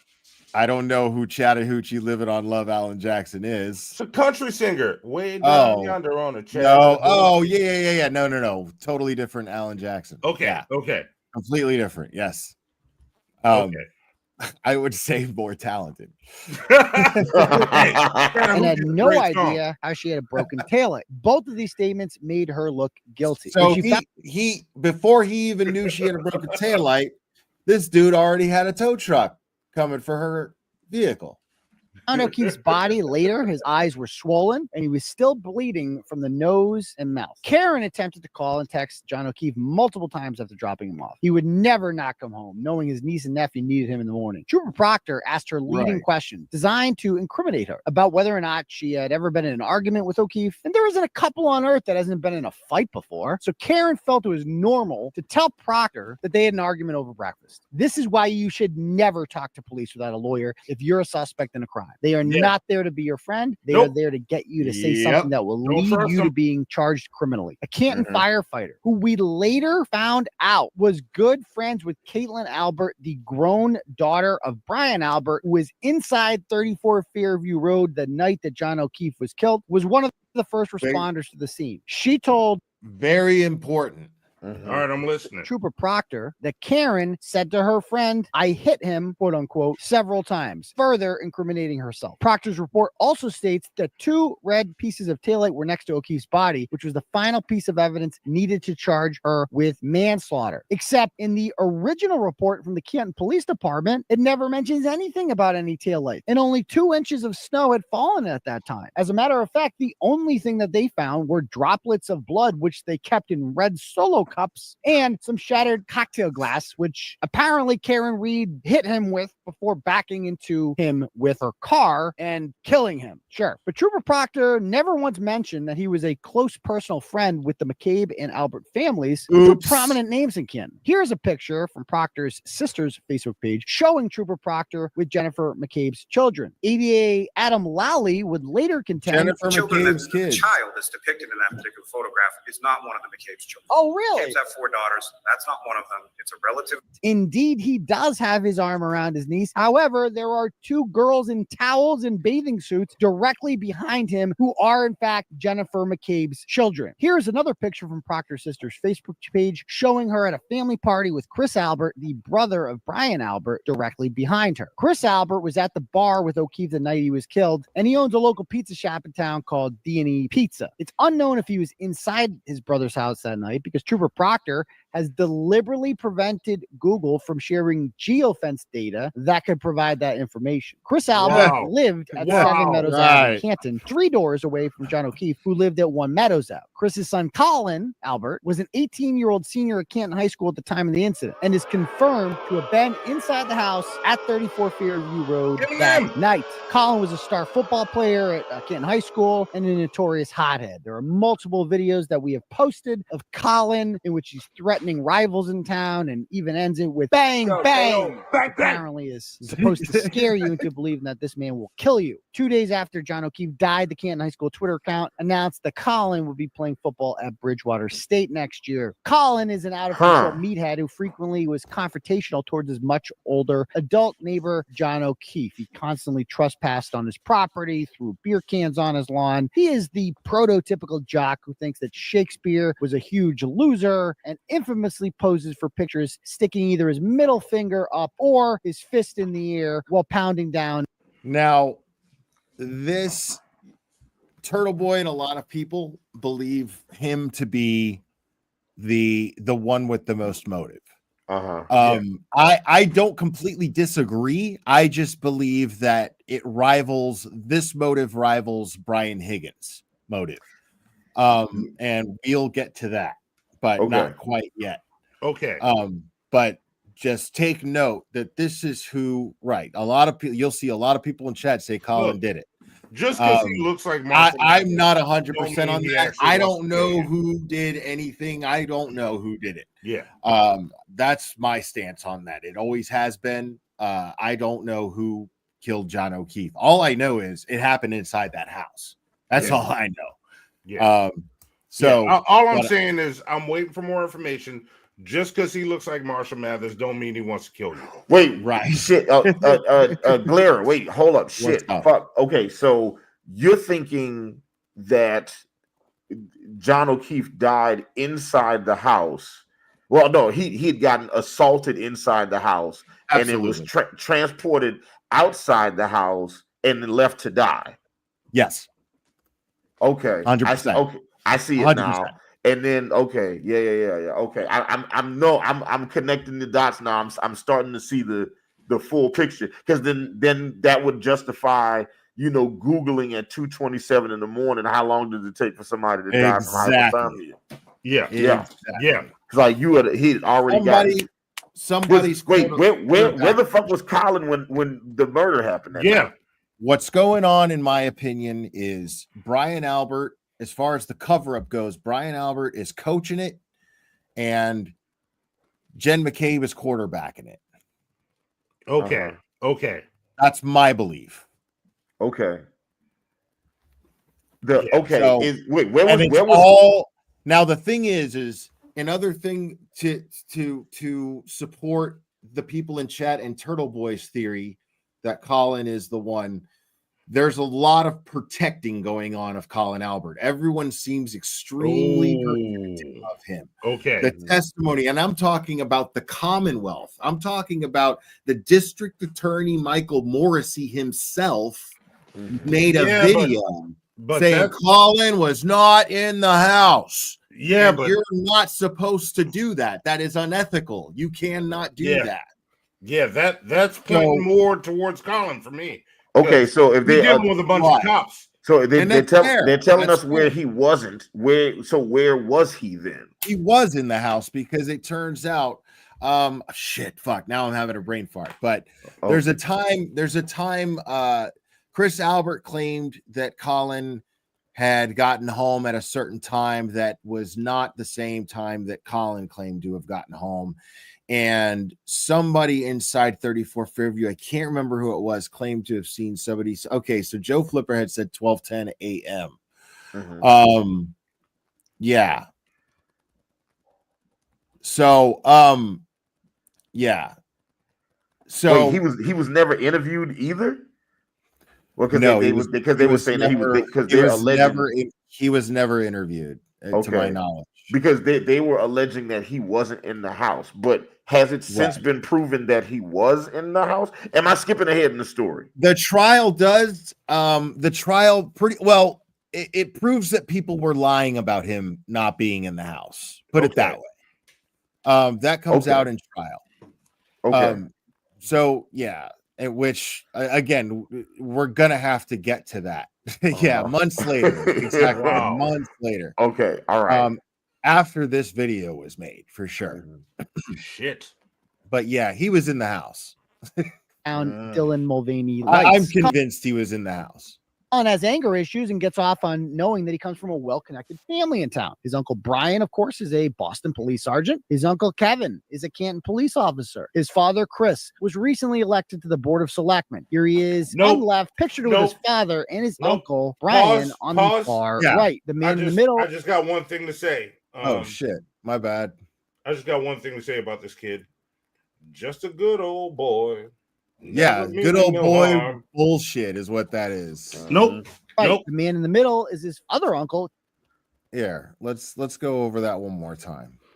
His father, Chris, was recently elected police sergeant. His uncle, Kevin, that he comes from a well-connected family in town. His uncle Brian, of course, is a Boston police sergeant. His uncle Kevin is a Canton police officer. His father, Chris, was recently elected to the Board of Selectmen. Here he is on the left, pictured with his father and his uncle Brian on the far right. The man in the middle is his other uncle, Tim Albert, the family moron who takes pride in being from a well-connected family, despite providing nothing of value to contribute to the family's brand name. Trooper Proctor's family knew Colin since he was a little boy. Here he is pictured with his Michael Proctor's sister once again. Here's another picture of Proctor's sister. She posted on Facebook from her 2000. You guys remember Michael Proctor is the lead investigator in this case. No fucking shit. They got to make sure they bring in a family friend to deal with this shit. Fuck. This is completely a conflict of interest and completely unethical. Yeah. This should have never went to Let's call prostate.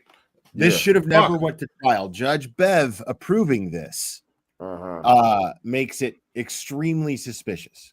2012 wedding, showing Trooper Proctor on the far left and Colin on the right as a 7-year-old boy. They were both in the wedding party together. Not once did it ever occur to Proctor to mention that he was a close friend to a well-connected Canton family of cops and politicians and was investigating. Hey, look, Kelly Reed's in the chat. That is Karen's cousin. What's up, Kelly Reed? How are you, Kelly awesome. Reed? We fantastic. We are literally learning.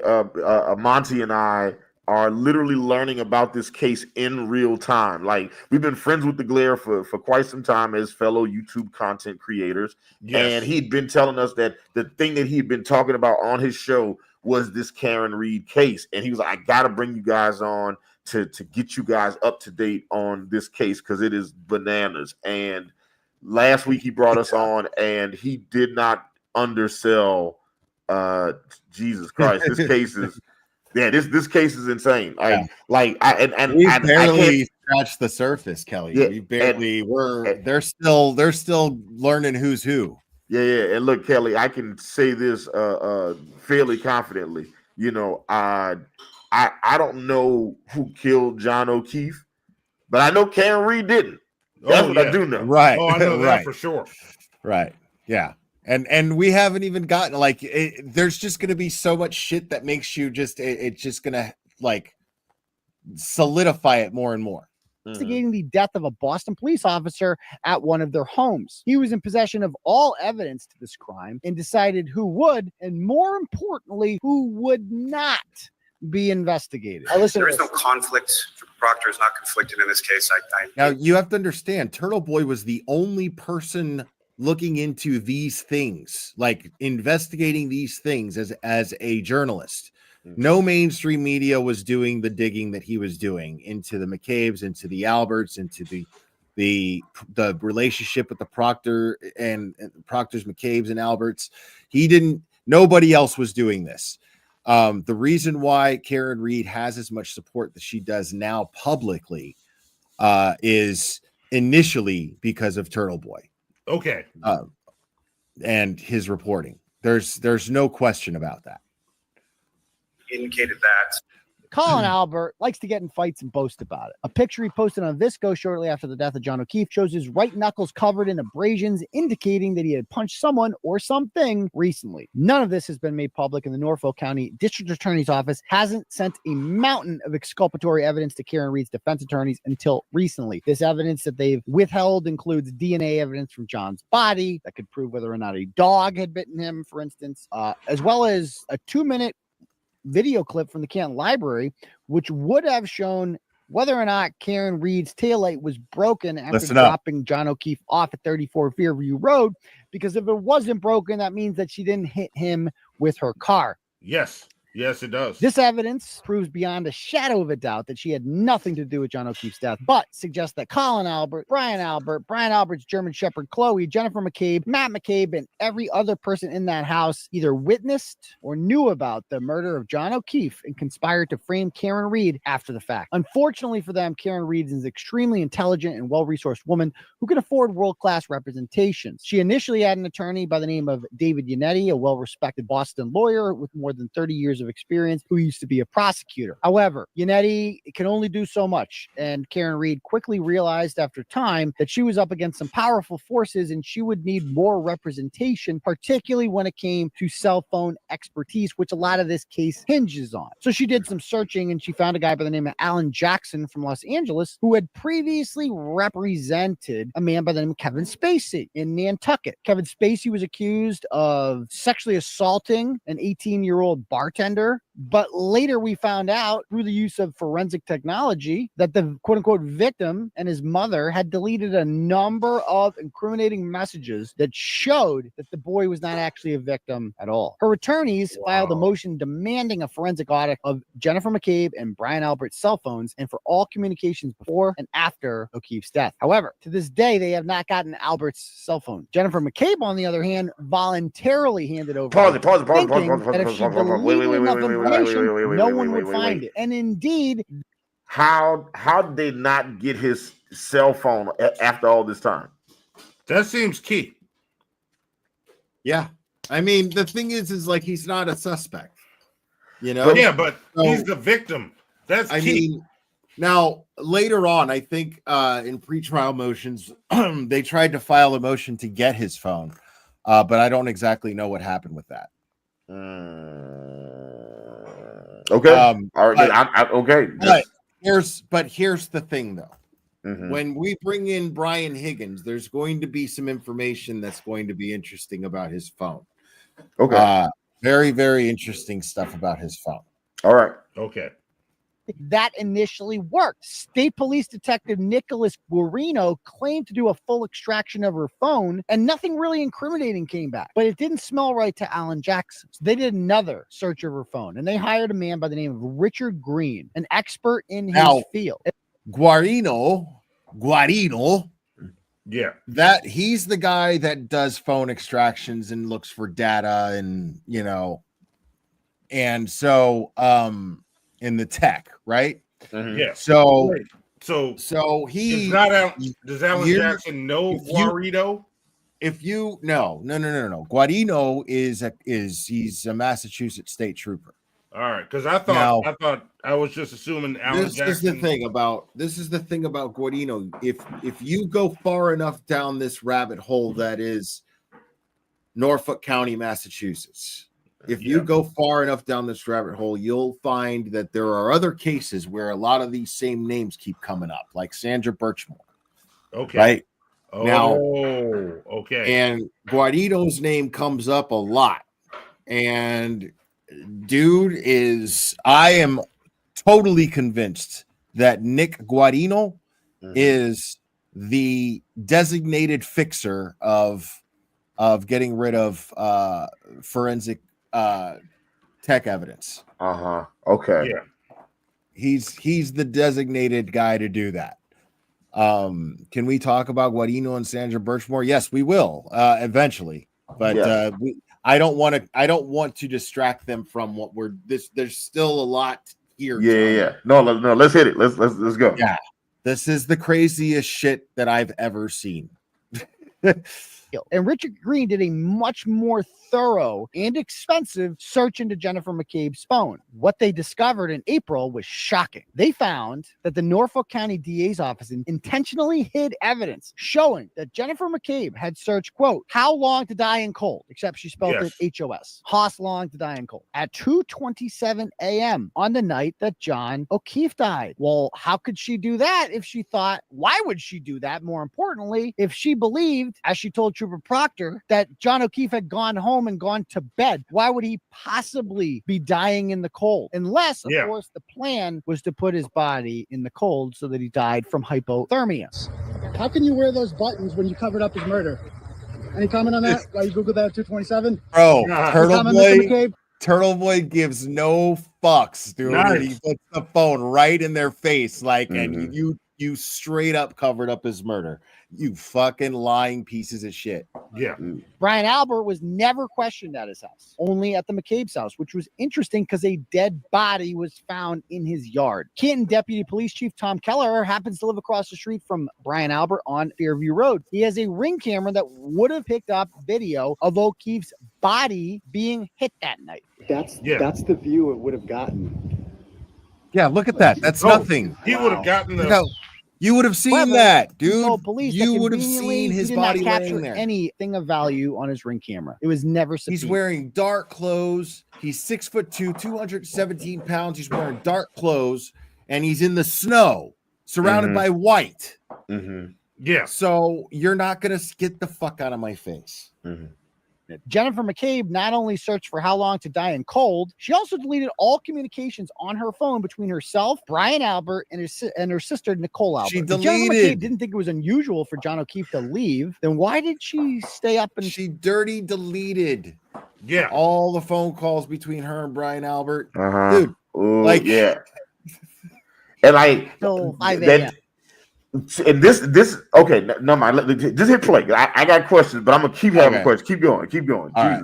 Awaiting Karen Reed's phone call about John O'Keefe being missing. If Jennifer McCabe had nothing to hide, then why was she destroying critical evidence around the time that John O'Keefe's body was discovered? Why was Jennifer McCabe more committed to protecting Brian Albert and her sister Nicole, who was married to Brian? After O'Keefe got to Albert's home, he began texting McCabe to make sure she was there, since she was the only person he knew well, or at all. When he entered, he was surprised to see 18-year-old Colin Albert was there, who likely confronted him at some point and hit him, according to the theory proposed by Alan Jackson and David Yannetti in their court filings. Our sources believe that Brian Albert joined in on the beating, alarming his loyal German Shepherd, which immediately began to tear into John O'Keefe's arm. Despite being their family dog, Brian Albert got rid of Chloe and never explained where the dog went. The defense team has since filed motions to try to get animal control records about the dog, which for some reason the ADA's office objected to. Unfortunately for him, the defense won their motion and the records were impounded.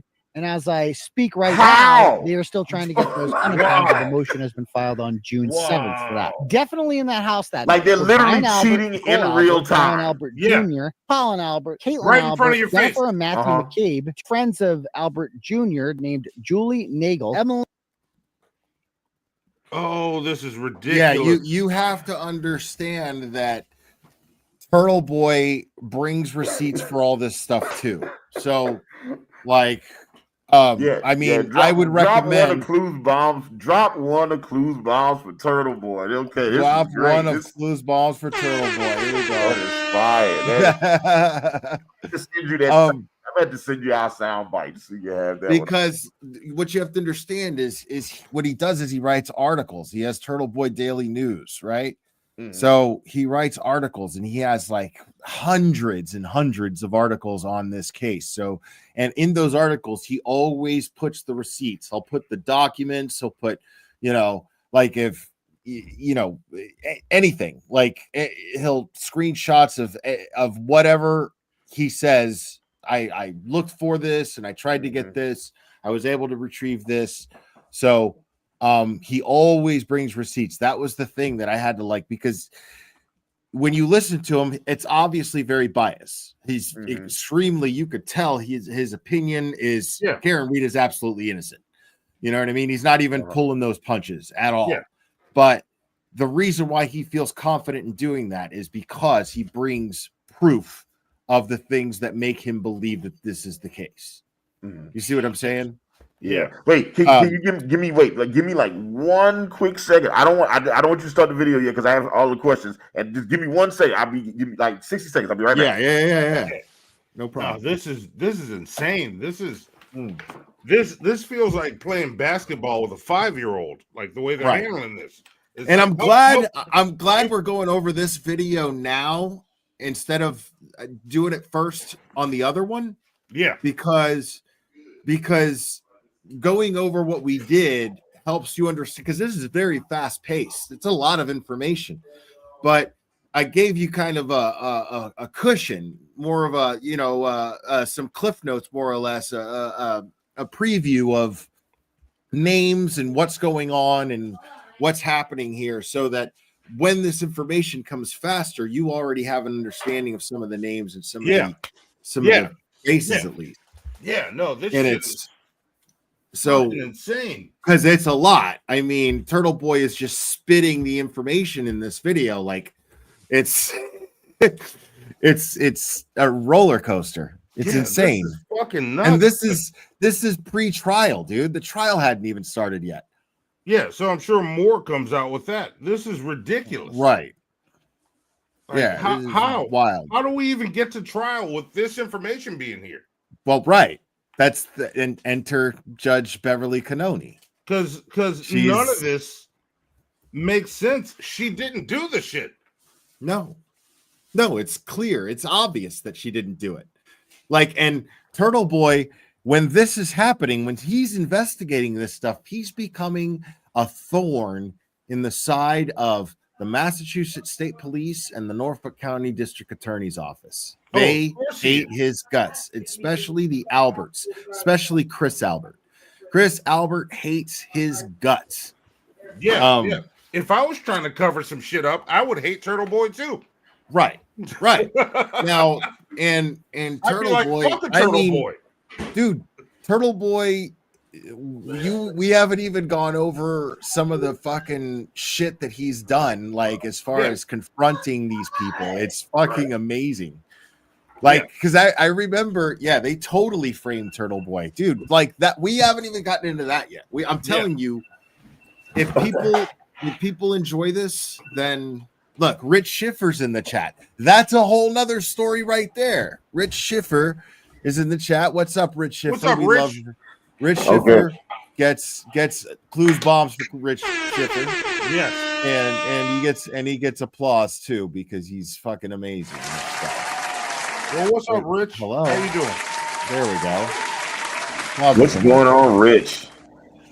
Now, Rich is facing witness intimidation charges for leaving a rubber ducky on the windowsill of D&E Pizza.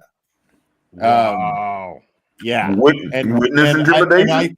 And I can tell you that the Massachusetts State Police, the same investigators tasked with the responsibility of investigating John O'Keefe's death, Boston police officer John O'Keefe's death, they put more effort into the investigation of the big rubber ducky scandal than they did John O'Keefe's death. Because they already know who actually did it, and they're trying to cover shit up. You don't have to put any effort in that. Right. You just got to watch for where it's falling That's, apart. again, a drop in the bucket of all of the dirty shit that's surrounding the Karen Reed case.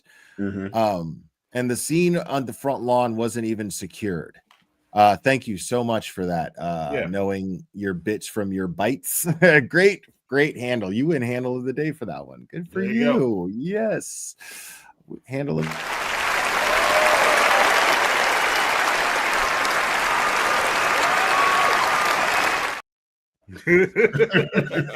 Emily Fabiano and Sarah Levinson, and an ATF agent named Brian Higgins, who has an office inside the Canton Police Department. O'Keefe would make 12 at a minimum. We have one picture of Higgins with O'Keefe, who was with Brian Albert earlier in the day in New York, and they had driven back after a police officer's funeral and they've been very chummy since then. This means that all of these people either witnessed the murder or somehow had no idea that a murder took place in a house they were in, and they've said nothing. Not one of them claims to have seen a 6'2", 217-pound body lying on the front lawn after leaving. One witness named Ryan Nagel went to the home to pick up his sister Julie, who ended up staying there. He was the only witness who had no familial ties to the Albert, and thus no reason to frame Karen Reed. He said that he witnessed Reed outside of the house. They arrived on Fairview Road at basically the same time. This is important. Directions. He allowed her to turn right onto the street. Now, keep in mind, it was snowing and visibility was difficult. So Karen Reed pulled up in front of the driveway, and she claims that John O'Keefe got out and ran into the house. She then pulled up a little further along the left-hand side of the property and said that she was beginning to text him because he was supposed to text her back to let her know everything's all set. You can go home now. Ryan Nagel has all but confirmed that this is exactly what happened because according to his own testimony, he said that he didn't see any damage to her vehicle, never heard any screams, never witnessed her operating the vehicle erratically, and when he drove by her,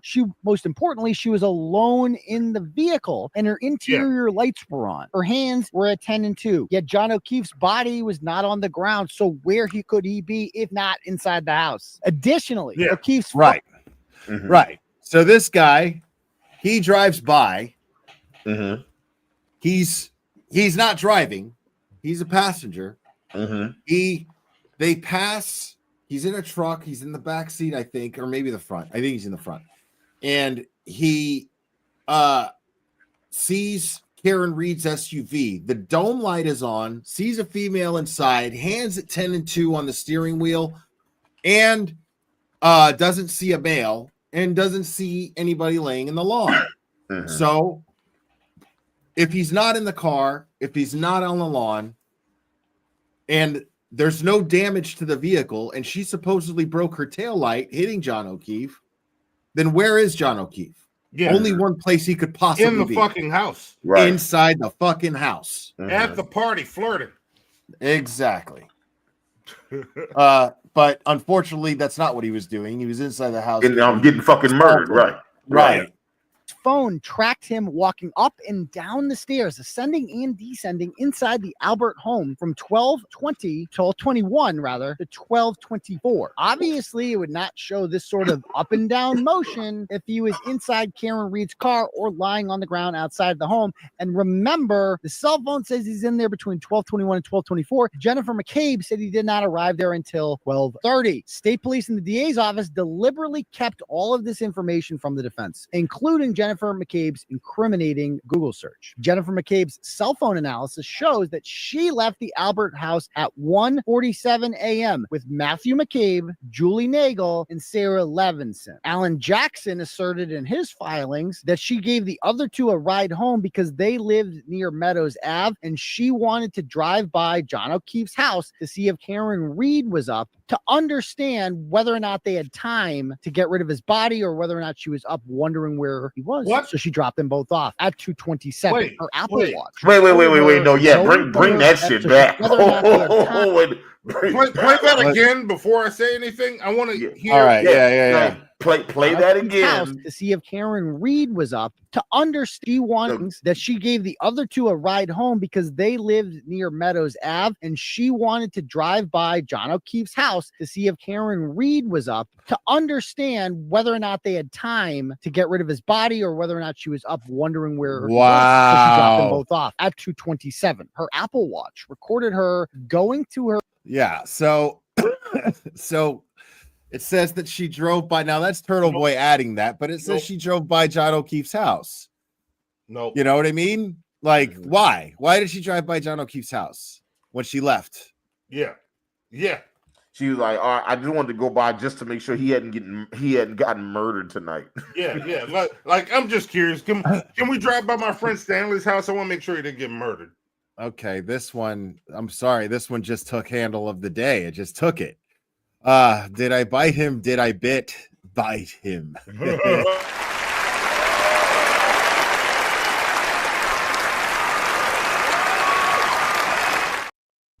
Much love. Is Nurse Kim in here? What's up, Nurse Kim? Dude, I just had the dopest stream with Nurse Kim the other night. It was fantastic. Nurse. It was so funny. We had so much fun. We totally trolled some piece of shit. Nice. It was so funny. Yeah. Nice. She threatened to porn bomb herself. Like she had a meltdown from me fucking sniping her. It was great. It was one of my best troll moments ever. Nice. And I got to share it with Nurse Kim. Keep going. All right. To her bedroom and Googling how long to die in cold, despite previously telling police that she assumed that John O'Keefe had gone home with Karen Reed. Why would she Google that if she thought he was home sleeping? A normal person after a night of drinking would be sleeping at 2:30 a.m. McCabe, instead of going to bed, elected to pace around her house nervously. That's what the Apple Health data shows, waiting for Karen Reed to contact her and ask where O'Keefe was. Somehow she anticipated this happening, despite allegedly having no idea that John O'Keefe was missing. McCabe waited up for Reed because, number one, she needed to be with her when Reed discovered the body so that she could control the narrative with the police. And number two, she needed to put the idea in Reed's head that she might have accidentally hit and killed John O'Keefe while driving drunk and had no recollection of it. Reed truly believed that she might have done this and was distraught. His body was staged at the exact place where she was seen dropping him off before leaving. Although it is interesting that they claim that she did a 3-point turn, but only Michael Proctor claims that. He claims that Reed told him that she did a 3-point turn, except that makes no sense. That, of course, would be the only way that she could have backed into John O'Keefe is if she did a 3-point turn. If she just kept going straight south on Fairview Road, then she couldn't have backed into him. Both Jennifer and Matt McCabe claim that that is the exact direction that she went in, was south, that there was no 3-point turn. Despite barely pause it. Jennifer McCabe Okay. gleefully jumped in the car with her and Carrie Roberts. What's up? Okay, so if she, oh man, it's starting to feel like the Warren Commission now. Okay, so if she was going, if she had kept going straight after she dropped him off, that would have been going southbound. Oh, fuck. Oh, man, I'm the worst with directions. Okay, because I'm trying to understand something. Look at Petty Patty. Petty Patty's in the house. Where's Petty Patty at? Oh, Petty Patty, what's going on? Yeah, ma'am. We love Petty Patty. Yeah, Patty is awesome. It's fantastic. Yeah, because I'm like, yes, what I'm trying to figure. Yes, Southbound. That is Yes. Southbound. So Yes. when her and Jennifer McCabe and Carrie Roberts were returning to the house later that night, what direction did they arrive at the house in? Oh, good question. Because if this is what I'm saying, if she had to go south, like if she came from a more northern place and had to drive south to the house and realistically would have been on that same side of street, then they're alleging that it was the back passenger. I mean, it was the back passenger on the back passenger side, right. So then he would have never been on that side of the car if she only ever went one way on that street. Does that make sense? Like that's what I'm asking. How did she? I'm a little confused, but I'm a little confused. But listen, we both had gummies tonight, so you know. No, and I just smoked another fucking I just died fucking hitting this joint too, man. Yeah. I had to mute myself. We both did these things in states where it is definitely legal. So yes, not me.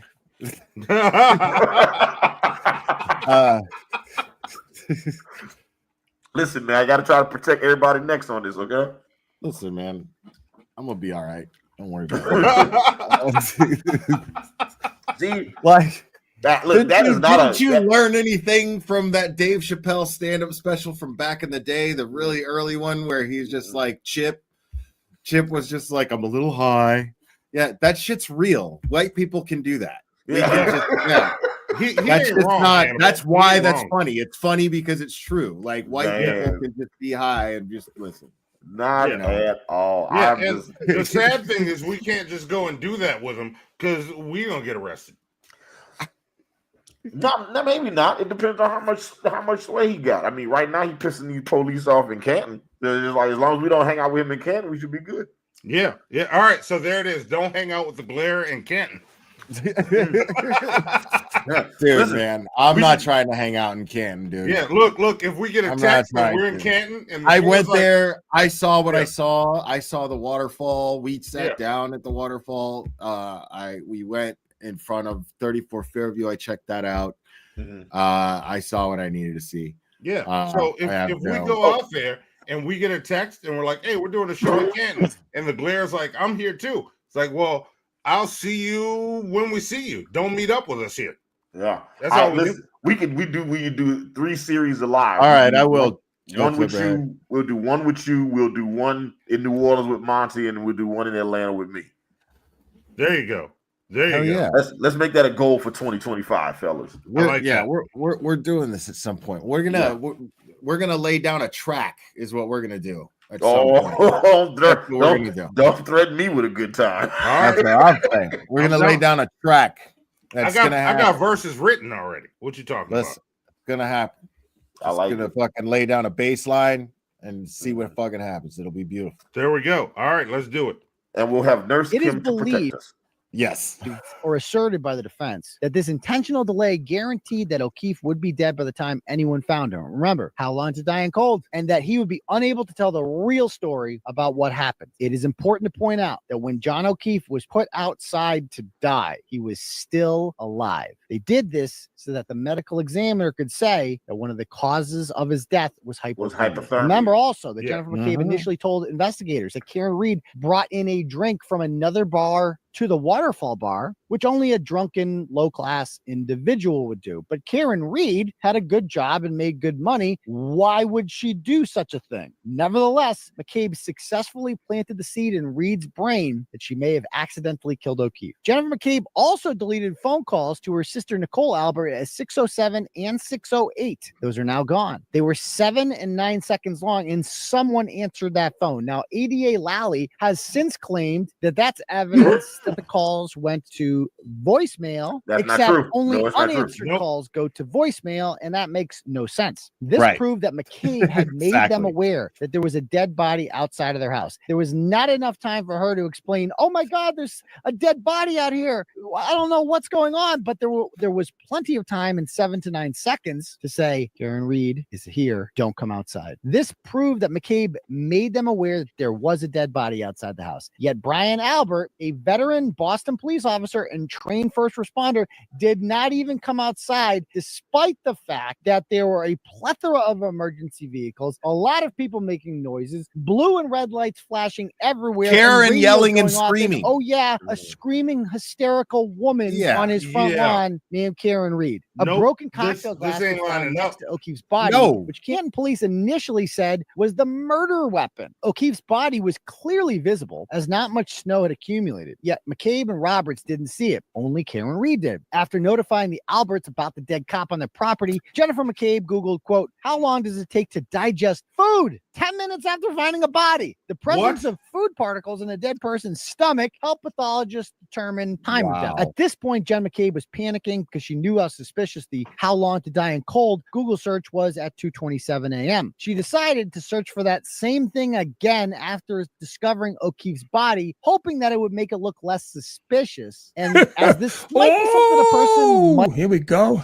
I think we got a super dad. Super dad. I think we got a super dad. Super dad. Super dad. Super dad. Dad, dad, dad, dad, dad. I think we got a super dad. How dare you? Sebastian Anon, thank you so much. Glare, play them the John. I did that last. We did that. Yeah, last yeah. time. We heard the voicemail. Yeah, we did that. Thank you though. Appreciate it.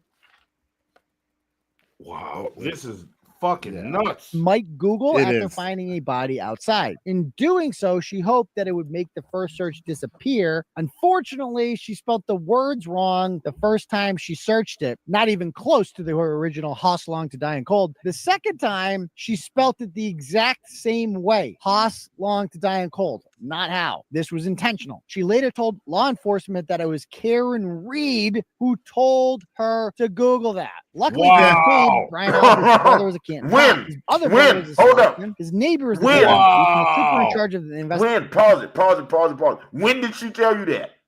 When did she tell you how to Google? At 6:30 a.m. supposedly, while they were outside, while the first responders were working on job.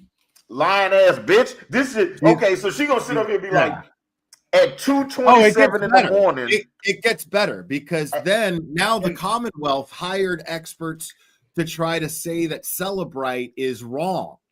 That the Celebrite data that's used in literally every case.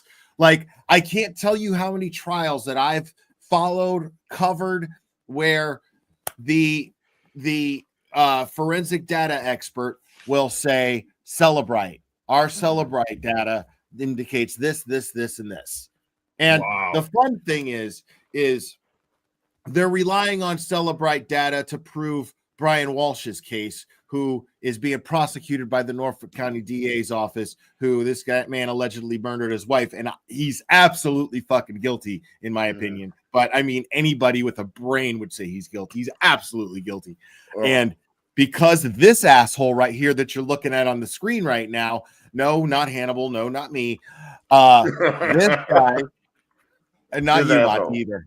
This asshole, Michael Proctor, was the lead investigator on the Brian Walsh case. And now in the Brian Walsh case, they're saying that his defense team is saying that he was under federal investigation. The DA's office knew it while he was investigating the Brian Walsh case. And he should not have been investigating that case.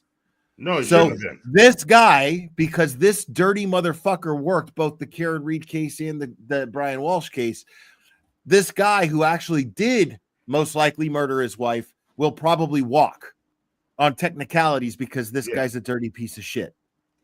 Yeah, and Scott McGinnis, don't bring Ludacris into this. He ain't got nothing to do with this murder. Scott McGinnis is dope as fuck. Scott McGinnis, as he's He ain't got nothing to do with this murder. Do not bring Ludacris into this. Christopher Ludacris Bridges is a national treasure. Okay, yeah, he's the reason that 2 of the 10 Fast and the Furious movies are okay to listen to. Watch. Yeah. And he let himself. I agree he let himself get beat up by Tyrese, or not Tyrese, by No, you were right, by Tyrese. Yeah, he let himself get beat up by Tyrese in the last one. Ooh, bitch, get out the way. Yeah, don't bring Ludacris into this. Could you imagine what it was like telling bitches to move out the way before Ludacris did that song? Ludacris is innocent. Yeah. So you should get to know some of the people in the chat too, who are really, really big deals, man. Like Scott McGinnis is always out there in front of the courthouse supporting Karen Reed. He's always out there in front of the courthouse supporting Turtle Boy. He's always at the standouts when they are doing protests. He's fantastic. He is absolutely amazing. Real quick, Miss Jim Morrison, Tyrese is just okay. He is not sexy. Stop that shit. He doesn't look as good as I look in my jacket. You stop it. That is true. That is absolutely 100%. Tyrese is sexy. Not even. You just offended me. I am deeply offended by that statement. Damn, you know what? I'm just alone. Your jacket alone is sexier than Tyrese, right? You know what you in it. You know what I'm realizing right at this moment? It was a couple years ago. The first time I met Tyrese, I also met Ludacris at the same time, and it never dawned on me. Oh yeah, that's because there ain't no Fast and the Furious movies. Yeah. it never. Now, as we're having the conversation, I was like, oh yeah, they did do those movies together. Okay, yeah, they did. And Patty, look, they had a lot of chemistry too, man. They had a lot of like banter. Yeah, you should know. You should know the Glare. Patty's a troll, and you got it right here in the chat. Fuck you in that crusty ass jacket, Monty. Patty. Thank you. Patty's a hater. Yes, Petty. No, Petty Patty keeps it 1,000. Okay. Yes, she does. Yes, she said the jacket is crust. Okay. All right. So what I was about to say was, so Jennifer McCabe is saying that at 2:27 in the morning, she Googled how long does it take for a body to die? How long? How long does it take to bury a body in the cold? No, she's not saying that. She's not saying that. Like, and then that's what happened. She's saying that she Googled basketball scores at that time, and then the window was open, and then for some reason the times got crossed. And when she Googled how long to die in cold, when Karen Reed asked her to at 6:30, like there's a flux capacitor on her Google. This is how it traveled back, and it traveled back in time. That's her excuse, and the Commonwealth actually presented this. And this is how white people, y'all don't know how to do crimes right. Oh, thank you, Marie. You know they're gonna find that shit. I would have been like, if it was on Hannibal's phone, I'd have been like, I said, I was talking about Stringy, our friend. She volunteered her phone because she deleted a bunch of shit. Well, no, I would have said. I'd have said I looked at Hannibal. I was like, look, I'm gonna check with Stringy real quick to see if he's seen him. And after I said that, I was like, but if he's out here, how long does it take for a body to die in the cold? And his Siri heard me say Stringy and thought I said Siri, so that search came up on his phone.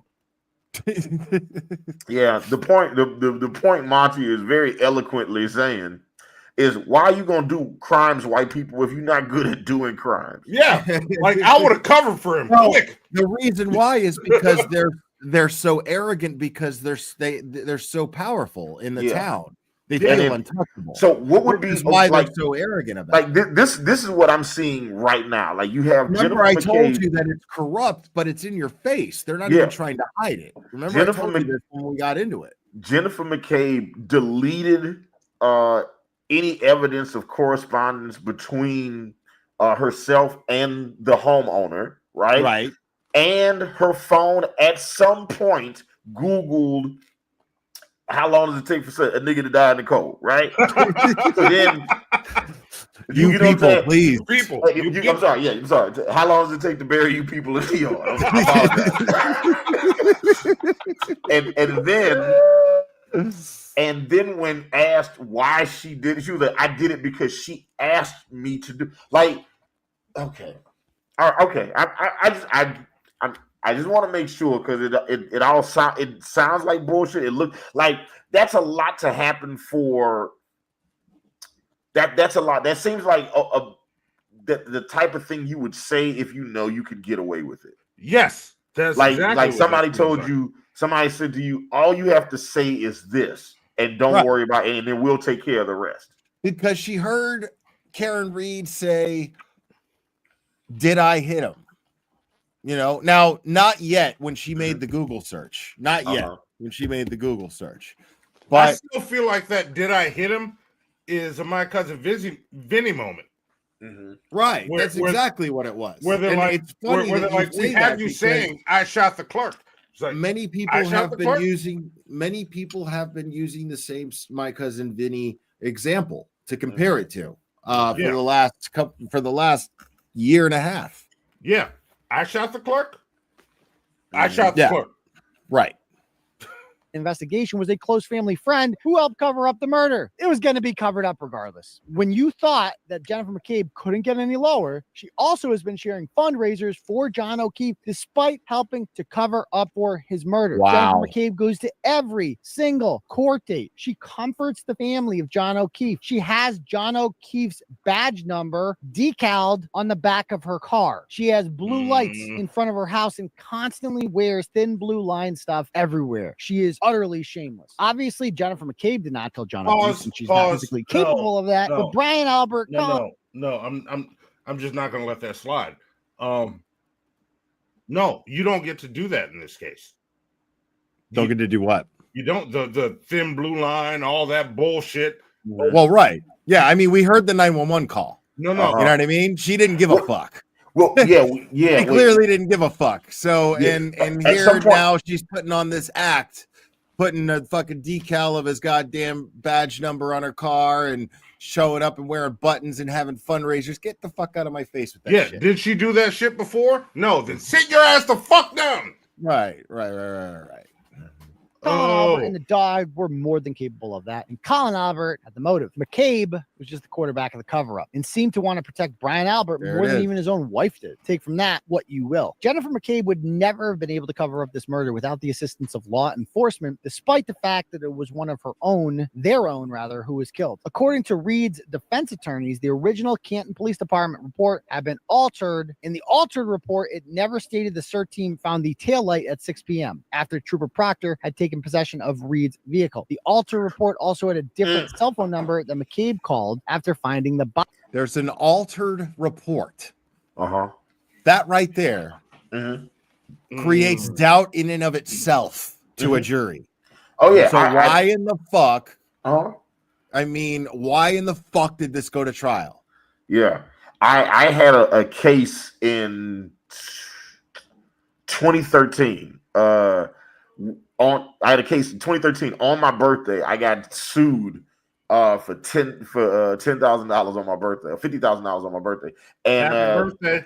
Yeah, it was trash. It was trash. And there was a cop that had falsified my signature on a bunch of like bench warrants and speeding tickets and all kinds of shit, right? And I'm looking at this shit in court. I'm like, that's not my signature. This is my signature. Who the fuck signed all this stuff? Also, like, and the funny thing is, I never told you the way the cop ended up getting caught was the cop said that he had pulled me over driving a car that I had sold 2 months prior.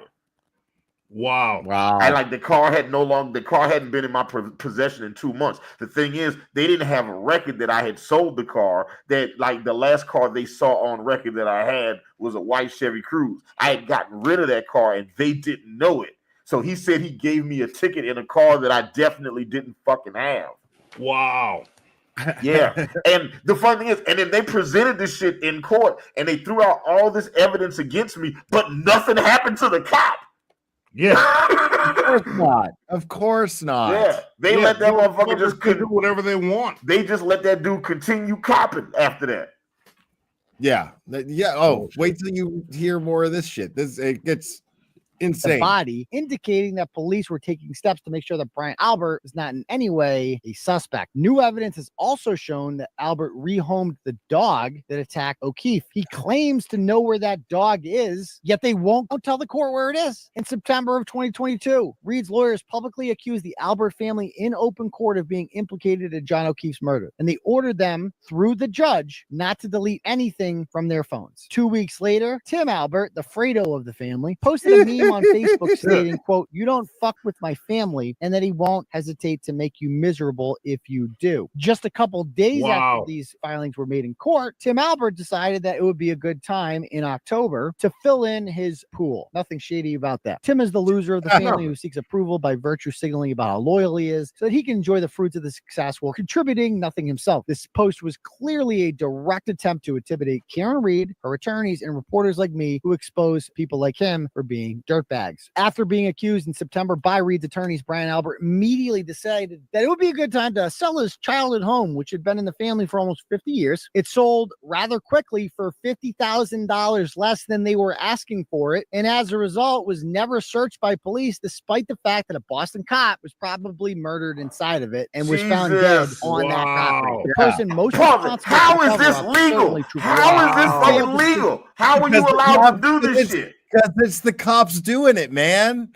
Dude, you have no idea. This gets deeper and deeper. We're talking about the Norfolk County DA, Michael Morrissey. And man, I am going to school on this. This guy's, his tentacles go far. This guy has history, man. And he knows a lot of people. He's a Norfolk County DA, man, but he knows a lot of powerful people high up. And this is fucking everything that you would imagine it is. I mean, it is not unrealistic that there is a conspiracy and that there is this corruption, this old school corruption. And if you like, I'm talking about most of my the majority of my chat are Boston locals right now who are living in this corruption and have been for a long time. The ones that they refer to themselves as townies, they'll all tell you that it's been corrupt. It's wild. I used to just think that corruption was relegated to New Orleans and the South, and then get to know it's everywhere. It's not just us. It goes deep here, man. Because they're doing it in the open. That's the part. It's like that. Like they're literally just like a cop was murdered on your lawn. You was like, I didn't hear nothing. Nobody heard nothing. For no reason at all, I'm going to submit off this pool and also sell this house. Yeah, Grandma Bell. Thanks. For and then the other brother's gonna run for selectman and get on the board. Like there's no version of my reality where any of that would be probable, and I would just be out and about living my best life. That's why this all seems like, dude. And I'm telling you, we haven't even gotten into all of it. Like, there's so much more. And this like, I see this when you learn more about this case, you guys can appreciate this. I see this being a Steven Soderbergh movie. I see absolutely. Absolutely. I see him telling this story. You can hear, like, because it gets comical. You bring in the rubber ducky situation, the turtle boy situation, all of that shit. It becomes fucking comical to a certain extent. And the cops, you cannot depict them as serious villains. They're clowns, the lot of them. They seem like Buchanan, who Turtle Boy likes to call Bukkake, is fucking the funniest. I see Tim Robinson playing him in the movie. Tim Robinson, I think you should leave. That guy. Yeah, it's his close friends and never applied for geofence data that would show the identities of every person in that house that night. We later found out that he lied about what time that he arrived at Karen Reed's parents' house in order to have the car by himself for 1 hour and 18 minutes. We also found out that in his reports, he intentionally misspelled the names of at least 4 witnesses, including Sarah Levinson, Caitlin Albert, a woman by the name of Emily Fabiano, and Catherine Duty, whose father, Charles Duty, happens to be the town moderator and was the chief of the Canton Police Department at the time. What's a town moderator? However, Brian Albert didn't mention until April of 2022 in front of a grand jury that his dog was aggressive and not great with strangers. Despite being at an after party, everyone at 34 Fairview Road fled the home within an hour after O'Keefe had arrived. Cool party. Remember, they allegedly had no idea he was dead, so why would they all leave the scene of the crime? They're there to party. Canton police used red Solo cups to store blood evidence at the scene of the crime, but did not discover any pieces of a broken taillight in there for a search. Remember, only 2 inches of snow had fallen by 6 a.m. when the Canton Police Department arrived. 2 hours later, the state police took over the investigation, and 12 hours later is when over a foot of snow had fallen, and boom, Trooper Proctor magically found not only pieces of taillight fragment everywhere, but John's other missing shoe, which was not there at the time of the first search by the Canton Police Department. So then, how did Karen Reed break her taillight? Well, Ring surveillance video from Reed's home shows her backing into O'Keefe's car and slightly hitting it on the way to search for him. On the way out, you can see that the taillight is slightly cracked, although certainly not shattered. It is believed that during that hour and 18 minutes, Trooper Proctor had the car unaccounted for. He may have smashed it up a little bit more. So how did they find all these pieces of taillight? Now, that happened at like 5 in the morning, like 5:30 in the morning. Okay. The Norfolk County DA's office culture needs to be rooted out from the core. Let's keep digging. Absolutely, Spanky's Hanky. Spanky's Hanky. Agreed. Thank you so much. Spanky's Hanky. I like it. Yeah, that's a good one. Excellent name. Yes, agreed. Definitely a handle. Yeah, so when she drives away, he doesn't show it here, but when she drives away, he's right. It's cracked, but not shattered, but it happens at 5:03 a.m. Thank you. So it happens at 5:03 a.m., but she supposedly hit and shattered her taillight into 45 pieces or 47 pieces at 12:30 a.m. At 12:30 a.m. Yeah, so that clip we saw. If it's shattered, why is it still intact, just slightly cracked at 5:03 a.m.? Yeah, but before we get to that, why in that clip did I not see the shards of sentient taillight come up and attack him? We should have seen a few fly out and then go, I'm getting this motherfucker. I mean, that's the story that the cops would love to have us believe right now. Right. I mean, it makes as much sense as the story that they're trying to sell about this woman, about Karen Reed. No, it's ridiculous. It's ridiculous. The taillight after the Canton police did not find any. Well, that would be Trooper Proctor, who, as I stated, was able to have the car unaccounted for 1 hour and 18 minutes. Luckily, they found it the second time. They just decided to search the scene of the crime on a hunch. And even more remarkably, Canton Police Chief Ken Berkowitz also decided to go to the scene of the crime on a hunch on February 4th and noticed more pieces of the taillight from his moving vehicle. Nope. On February 4th. February 4th. When did this incident happen? 29th of January. So just 5 days later. 5 days. 5 days later, he was driving past the house and saw broken tail lights. Broken taillight glass. That didn't happen. 6 days. That did not take place. This guy. Yeah, and they're trying to say that it's because the snow melted and you could see more. Nope. No, that didn't happen. because the snow plows would have pushed anything. You know what I mean? It would have the snow plows would have gotten it. So that's just bullshit.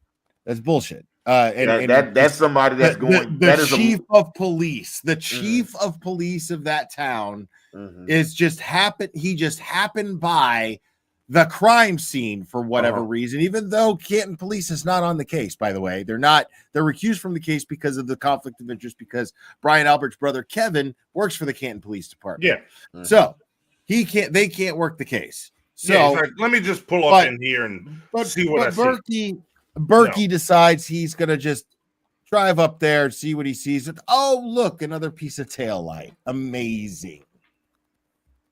Berkowitz had been called by ATF agent Brian Higgins, who was in the house when O'Keefe was murdered immediately after the killing. Brian Higgins turned out to be a good friend of Ken Berkowitz and helped organize his retirement party several months later, which Brian Albert also attended along with District Attorney Michael Morrissey. Trooper Proctor also went out of his way to make sure that Google didn't send him all the geofence data that the defense had requested. Karen Reed appears to be a completely innocent woman. Tried to save his life. I tried to save his life at 6 in the morning. I was covered in his blood. I was the only one trying to save his life.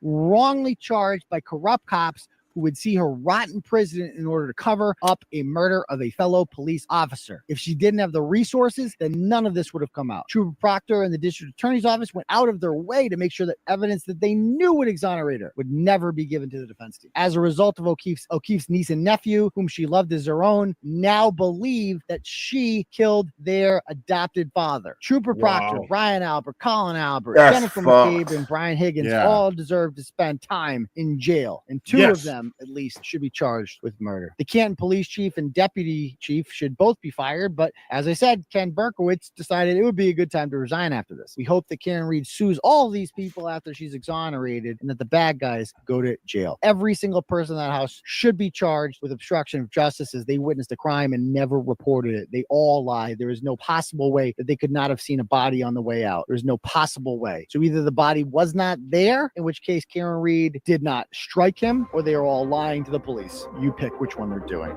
Totally agree. Haven't even begun to see the really crazy shit. It's true. Good job. Listen, that is the first Turtle Boy video I've ever seen. Excellent job. That's good job. That was good stuff. Good stuff. Turtle Boy knows what he's doing, man. Now I got to show you guys something here. Let me see. So Joe, flip ahead. This he wanted me to go over it. I don't know exactly what it is, but let me go over something else real quick. I just wanted to guys this. I'm going to sidetrack just for a second. Oh no, go for it. Yeah, go for it. Yeah, this is very funny. They're playing in our faces. They're playing in our. They're changing the rules in real time. Right there. Right in front of us. Like they have a dog that they have a former a flap out police dog that tends to get real agitated or aggressive around, and then they get rid of the dog. And they'd be like, okay, cool. Okay, where's the dog? Oh, we got rid of the dog. Okay, well, what happened to the dog? Oh, there's none of your business what happened to the dog. Right. And we're gonna make it illegal for you to find out what happened to the dog. Like exactly. Hey, nothing to see here. Right, that shit's real suspicious looking. Yeah, you know, it's very suspicious looking. Don't worry about these. Don't worry about this evidence you see me burning over here. That's not related to this. Yeah. So this is just a little bit off track. I just wanted to go over this real quick before I go over the Joe Flipperhead video that he sent me. But this is just a little taste of what happened when Nurse Kim was up here and we did our petty stream, and this is her talking about Krusty Panties. Not shelling out for her viewers if she's going to stream something not shelling out for premium and having to have commercials and just not giving her fucking audience the best possible quality. This was Nurse Kim's criticism of that, and this was my reaction to it. Get the fuck out of here. You are a walking asshole, okay? And everyone should hate you for that alone. You fucking cheapskate motherfucker. Get the fuck out of here. You are a walking asshole, okay? And everyone should hate you for that alone. You fucking cheapskate motherfucker. Get the fuck out of here. Yep. You are. Yep. There you go. I like Nurse Kim. Nurse Kim is fantastic. Delightfully Boston. Yes. Delightfully. Nurse Kim, you're awesome. I need to subscribe to some people. Y'all gonna have me digging into this case. This is man. insane. You need to subscribe to Nurse Kim. You need to subscribe to Turtle Boy. You need to catch his lives. Those are fun. He goes on every Tuesday and Saturday night. So I get the notifications. Yeah. So, all right, let's see what this is. What is this that Joe Flipper had sent me? I guess this is video of the yard at night. Yeah. How do you not see a body? So yeah, that's it, right. So that's a car pulling out. So basically, this is to illustrate what it would look like pulling out from the party that night after John O'Keefe is supposedly lying in the yard when everybody left. You're gonna, and that's the flagpole right there. You're gonna tell me you're not gonna see a 6'2", 217-pound man wearing dark clothing in the snow? Right. Yeah, no, you'd see that. No, you would absolutely see that. Of course, you would see that. Why is Karen? You would see that. Like, is Karen Reed secretly black? Like, is that what's going on? The way they treating her, like, oh my God, I feel really bad for her, especially that part about his kids not wanting to deal with her no more because they think she, his niece and nephew not want to deal with her no more. Yeah, like, that's sad as fuck. That like. I don't know how present in their lives she was, but the way I understand it is Karen Reed's relationship with those two kids, because you got to understand she's not even the stepmom. Yeah. She's the girlfriend of the uncle who's now taking care of these kids. He's not even their dad. You know what I mean? So she's her role in that situation is very delicate, you know. So she is. So she's getting now and in this situation. Right. Well, the thing is right now, John O'Keefe was trying to do everything the right way, make sure that they always ate right, they weren't spoiled, that they didn't take things for granted, that they earned whatever privileges they got. That he's that kind of guy, right? Yeah. And Karen Reed would, you know, like that morning he was supposedly upset with her because she had taken his niece on the way to school to pick up a coffee from Dunkin' Donuts, like a frozen coffee or something like that. Yeah. Frappuccino or something like that. How old is the kid? Oh, I can't remember how old she was at the time. But no, I'm just saying that because my daughter used to say she didn't drink coffee. But he looked at it like she was spoiling. She liked to do nice things for them and buy them clothes and things like that. And that was her way. 15. She was 15. Yeah. That's my daughter would say, I don't drink coffee. I just like Starbucks. I'm like, get your caffeine drink. Stop. Stop. Yeah. No, that's fine.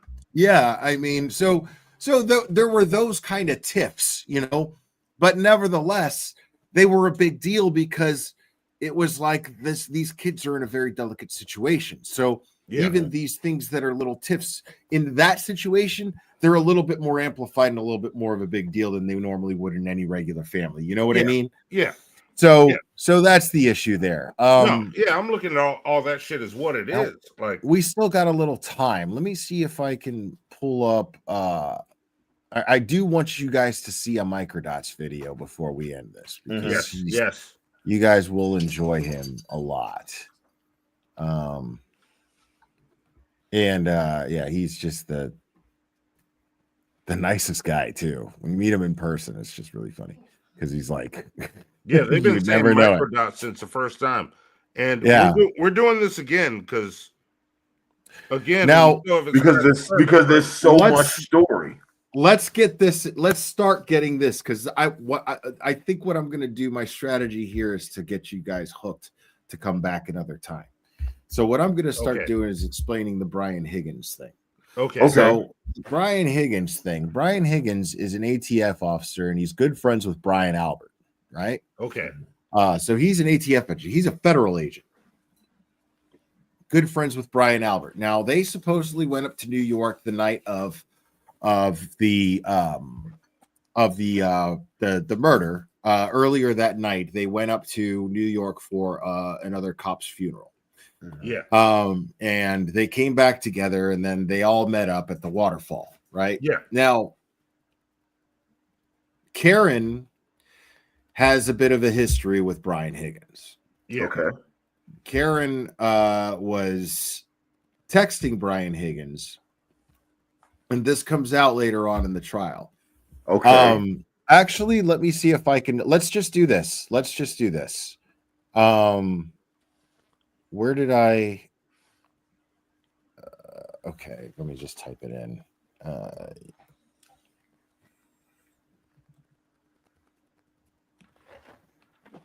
We played this. All right. Let's continue this. Let's continue the oh no, not that one. Yeah. We were gonna do a microdots, but we'll get to that later. Yeah, we'll get microdots. It's coming. Yeah, I made a suggestion. I think we should do a show. Okay, here we go. I'll say made this. it into a bedroom with her cell phone. Karen didn't know that Jennifer McCabe settled in at 2:27 in the morning on January 29th, 2022, and typed a Google search that she would later delete. 2:27 in the morning was over 3 hours before John O'Keefe's body was found on Brian Albert's lawn. 2:27 was over 3 hours before anyone knew or suspected that John O'Keefe was missing or hurt or in trouble. Yeah. And at 2:27 in the morning, you will learn that with no one watching her, thinking she was alone with her thoughts, and not worrying that anyone would know what she was doing, Jennifer McCabe typed in the following Google search. How I'm gonna long speed it up a little bit. to die in the cold? Now, she misspelled the first word, so the actual search was how long to die in the cold, but you'll get the point. You will ask yourself, why would somebody Google how long does it take for someone to die in the cold, unless that person knew someone who either was in that situation or would be in that situation? Yeah. You will question during this trial, who was it who actually did die in the cold at some point that night? Oh, we Sometime don't after question Jen it. We know. McCabe was asking Google for an answer to her question. And you'll learn that the answer to that question was John O'Keefe. The medical examiner in this case will testify that one of the causes of John O'Keefe's death was hypothermia. John O'Keefe died in part because he was left to die in the cold. Now, the Commonwealth will try to dispute the timing of that Google search. They'll try to claim that there were only 2 Google searches at 6:23 and 6:24 a.m. after John's body was found. But one problem for the Commonwealth will be that we have retained Richard Green, one of the leading computer forensic experts in the country. Rick Green has forensically analyzed Jennifer McCabe's phone, both manually and using every appropriate type of computer software to solve this issue. Rick Green will confirm for you that Jennifer McCabe did indeed make that search. I will, 2:27 a.m. Yellow Truth Seeker. And another Real problem quick. for the Commonwealth is that All right. you will hear and see other evidence. Oh, here we go. I think we got a super dad. Super dad. I think we got a super dad. Super dad. Super dad. Super dad. Dad, dad, dad, dad, dad, dad. I think we got a super dad. How dare you? now I will play the grab ass in video. Hopefully we'll get to it tonight. Hopefully that's why I sped this up a little bit. We may go just a little over 3 hours if you guys can. Okay. Yeah. Because I would like to get to that. This is what I wanted to have Yannetti present it. So he'll go over some of this stuff that I'm going to go over. He'll bring up the Higgins thing. Will confirm that Jennifer McCabe is lying when she denies making that Google search. Liar. 27 a.m. Yeah.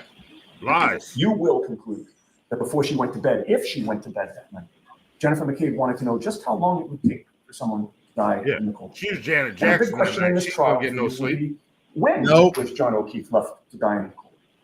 I expect the Commonwealth will try to persuade you that he was left there sometime around 12:30 a.m. because they're going to try to prove to you that Karen Reed hit him and that his body stayed there the entire night until first responders arrived at 6 a.m. and his body was taken to the hospital. But you will learn that there are big problems with the Commonwealth's theory of this case. You will learn that there were 6 people at that after-hours party at Brian Albert's house, all of whom left by the front door and would have been confronted by John O'Keefe's lifeless body on that lawn if he was actually there at that time. Those 6 people walked out the front door to 34 Fairview, walked to their cars, either in the driveway or parked in front of the house. Brian Albert's sister-in-law, Jennifer McCabe, was there. Her husband, Matthew McCabe, was there. ATF federal agent Brian Higgins was there, who was also Brian Albert's friend. Sarah Levinson, a friend of Brian Albert Jr., was there. Julie Nagel, another friend of Brian Albert Jr., was there. And Caitlin Albert, Brian Albert's daughter, was also there. All of them leaving the residence. Each of those people left 34 Fairview in Canton, where Brian Albert lived. Each of them walked out facing the front lawn, where the Commonwealth will tell you that a 6'2", nearly 220-pound big man in dark clothing was sprawled on the front lawn when there was only a dusting of white snow on the ground. He was supposedly sprawled on that lawn, just feet from where these people were walking when they left the residence. Right. And you will learn that not one of these That'll people make no saw goddamn John sense. O'Keefe Lane. None. Not one. And you know who else saw Nolan Lane outside in the early morning hours of January 29th? The snowplow driver in charge of plowing the street for the city of Canton. Lucky And this is another Laughlin. big problem for the Commonwealth. You will learn that Michael Proctor, here's that name again, wrote a report where he claimed that the DPW supervisor had told him that Fairview Road had not been plowed that night. Proctor's total investigation on this issue consisted of one phone call and no follow-up. He just submitted his report that simply said the road hadn't been plowed that night, perhaps thinking that no one else would follow up either. But you'll learn that when it came to finding out the truth, it's not that Proctor couldn't find the truth, it's that he wouldn't. Unfortunately, you'll learn that we would, and we did. You'll learn that within weeks after January 29th, we sent our investigator, a former Medford police officer named Paul Makowski, to the Canton DPW to try to get to the bottom of this. Paul Makowski talked to the same supervisor at the DPW, a man named Michael Trotta, whom Proctor claimed had told him that the street hadn't been plowed that night. You'll learn that Paul Makowski found out that Michael Proctor was not telling the truth. You'll learn that Michael Trotta from the DPW told Paul Makowski, our investigator, that the street was indeed plowed that night, and that the name of the plow driver was Brian Laughlin. Lucky. So Paul Makowski tracked down Brian Laughlin. He asked Mr. Laughlin if the state police or any investigators had ever spoken to him. And the answer came back, no. No. You will then learn what Brian Laughlin had to say about what he saw and didn't see that night, and you will be shocked. Brian Laughlin told Paul Makowski that he was driving a big snowplow in Canton that night. You'll learn that the nickname for it at the DPW was Frankenstein because it had a lot of spare parts and it had been around forever. Brian Laughlin told Paul Makowski that when he plows the streets of Canton in Frankenstein, he's very careful. He makes sure to check not only the roads in front of him, but also the yards to the side of his car. He makes sure not to hit a fire hydrant or a tree or an animal or a dead body. A person lying in the snow. Or a dead body. He's always on the lookout.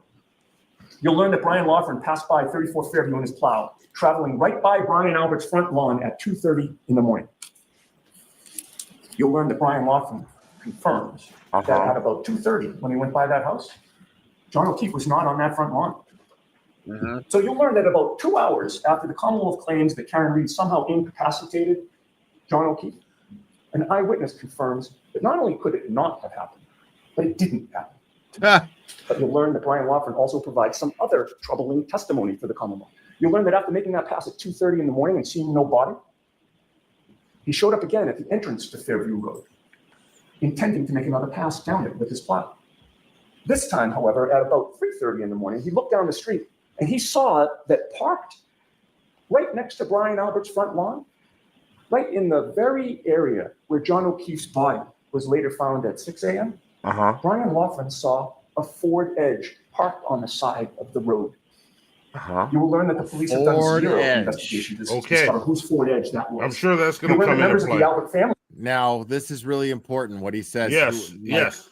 Pay attention to who the Ford Edge belongs to. They drove Ford Edges. You'll learn that the police to this day claim not to know who was parked right next to the area where John O'Keefe's body was later found.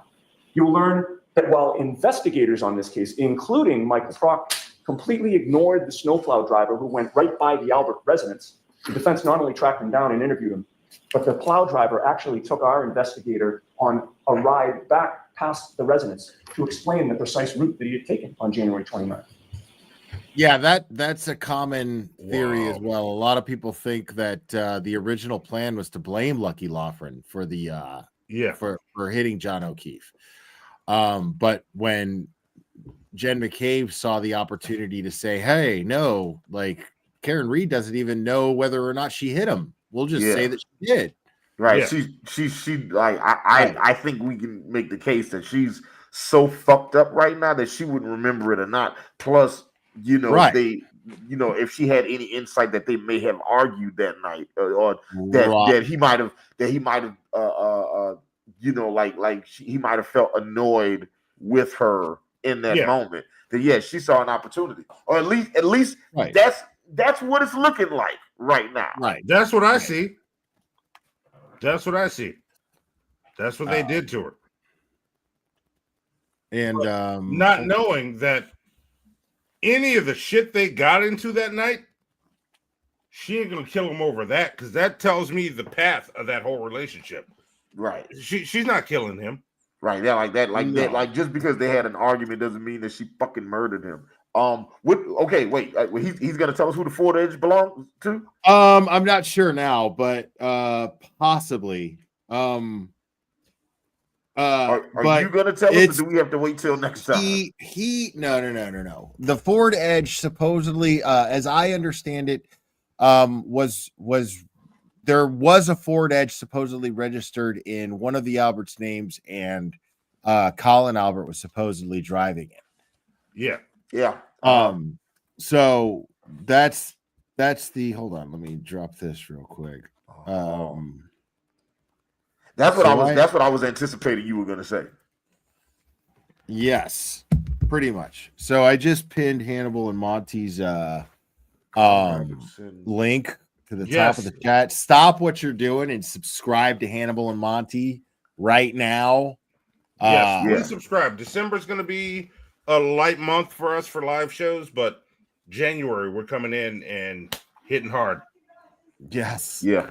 Please invite them on more best live shows. Yes, I'm hoping to. Absolutely. Thank you. We're having the glare on for something in January. I don't know what yet. Oh, hell yeah, I'm down, man. I'm down. Yes, and make sure you guys all click the like button, click the share button, click the subscribe button. Send the glare a couple dollars.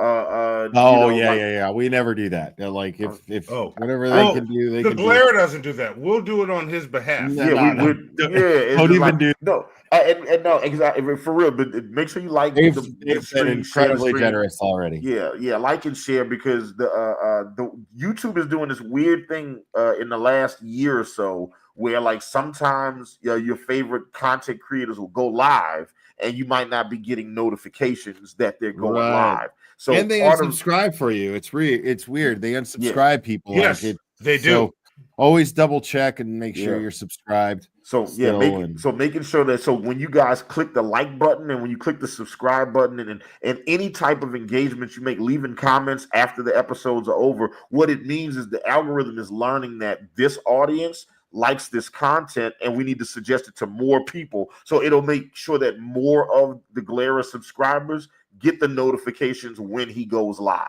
Yeah, that is actually the best kind of support. You ain't got to dig in your pocket for that shit. Yeah, for real. Yeah.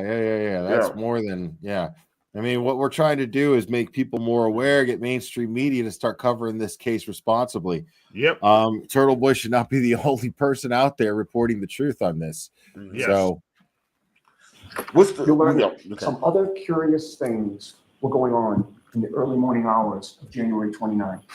Curious things that the police in this case utterly failed to investigate. For example, after people left the after-hours party at Brian Albert's house on January 29th, Brian Albert claimed that he had no contact with anyone but his wife until he was woken up in the morning. But you will learn that he was ultimately confronted by the fact that his phone records revealed that he had actually placed a phone call to ATF agent Brian Higgins, his friend, the same friend who had been at his house earlier that night. Okay. And that was at 2:22 in the morning.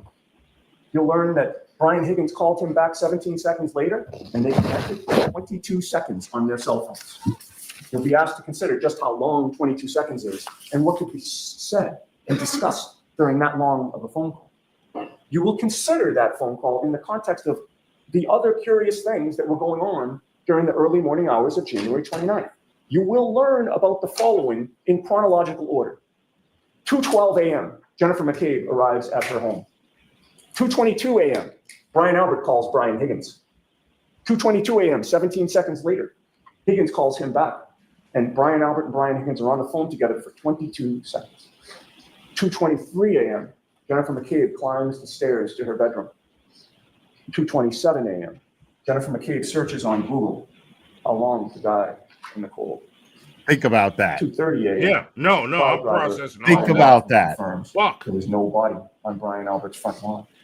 Now, what will come out later too, and I'll just tell you guys now, Brian Albert and Brian Higgins' excuses for these calls is butt dials. Oh. Now, butt dials that supposedly took place while Brian Albert was in mid-coitus with his wife, Nicole. Okay, wait. I'm sorry. I had to step away for like 1 second. Can you rewind? Hang on. Can you rewind this just like 10 seconds so I can hear the last bit of this? But wait, I got a question. So a butt dial while he's fucking. Yeah. Yeah, nope, while that didn't happen. That didn't happen. Yeah. That didn't happen. Look, I don't know a single motherfucker that's got their pants on like that. What, you keep it in your front pocket? No. Do you strap your phone to your dick? Is that the how it bed. happened? Because Yeah, I tried that once. just- It's not just comfortable wait to till- fuck that way. I thought wait we'd till get we- some good footage if wait I till we tied go- it to it.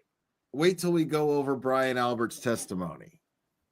Oh my Just god! wait till that happens.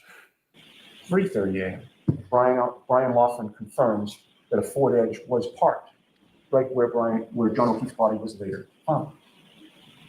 The Commonwealth will not be able to successfully dispute any of those facts, yet I expect that they will persist in asking you to convict Karen Reed anyway.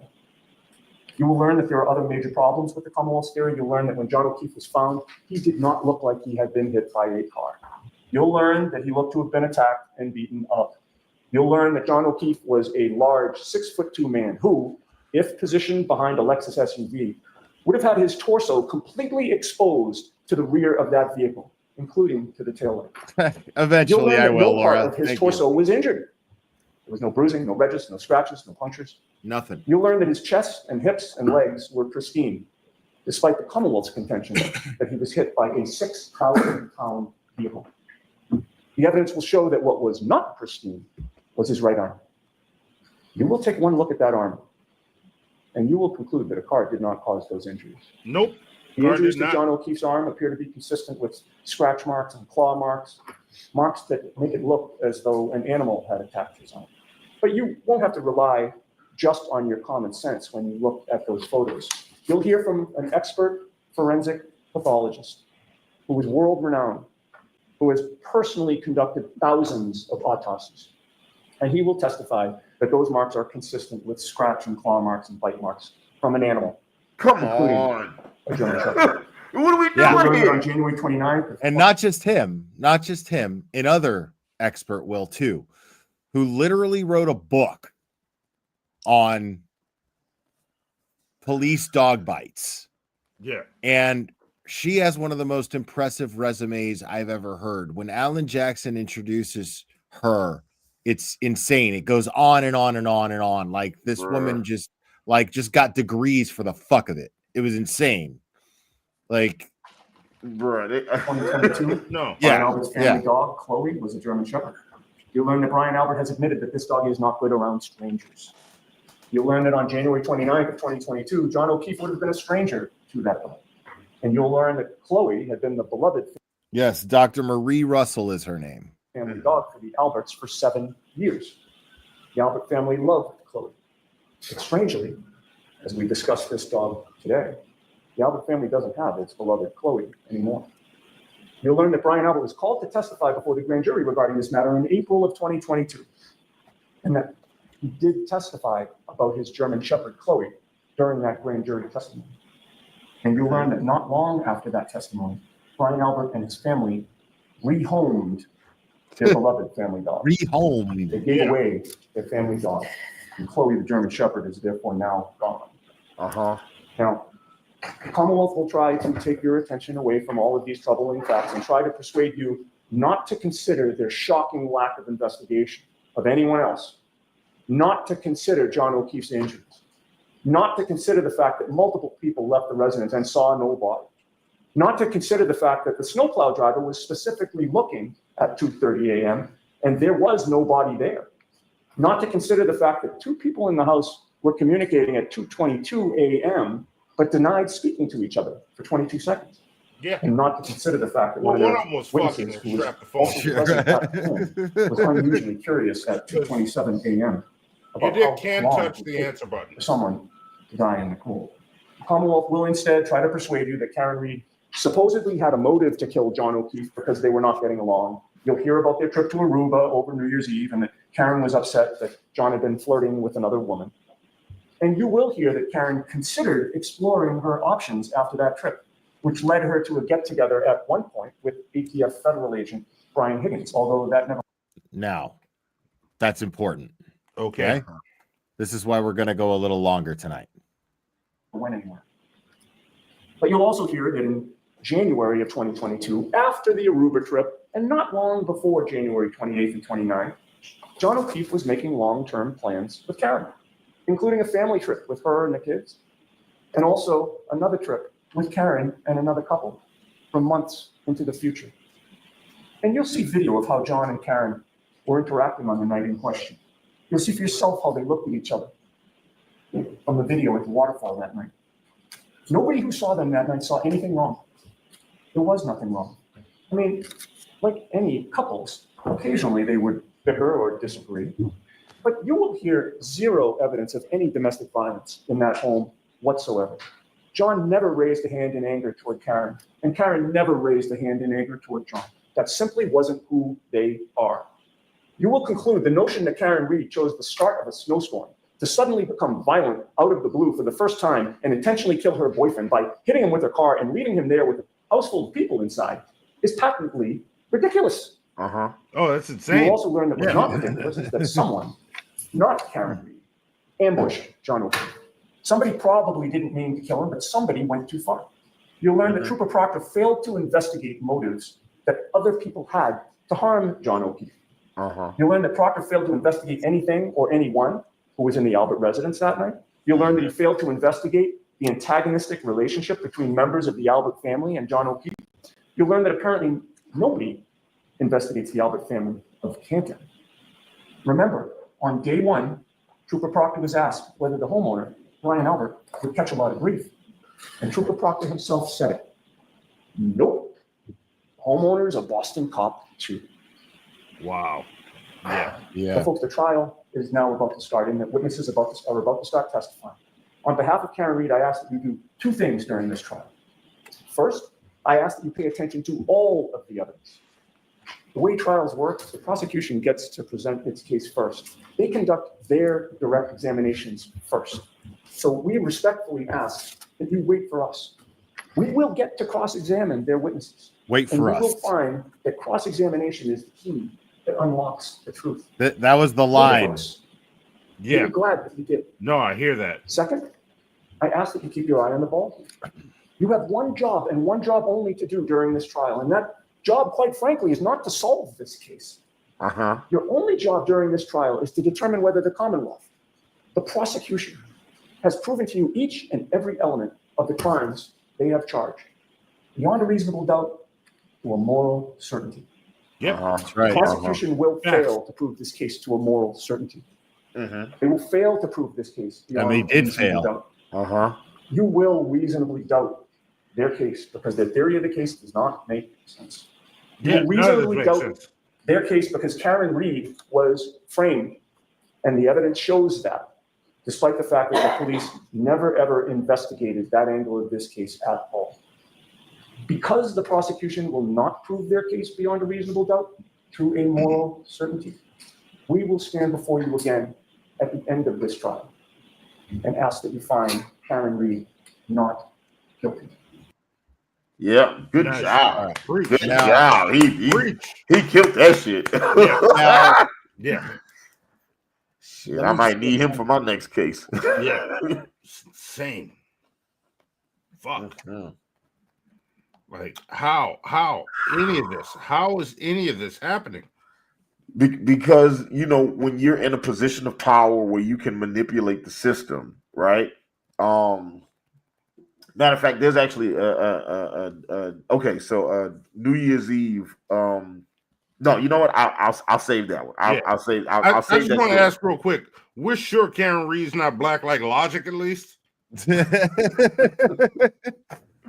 No, check this out. Now, these are the texts between Brian Higgins and Karen Reed. Okay. So, and what is this? The context here? Okay. This is before John O'Keefe's death, like weeks before John O'Keefe's death. Mm-hmm.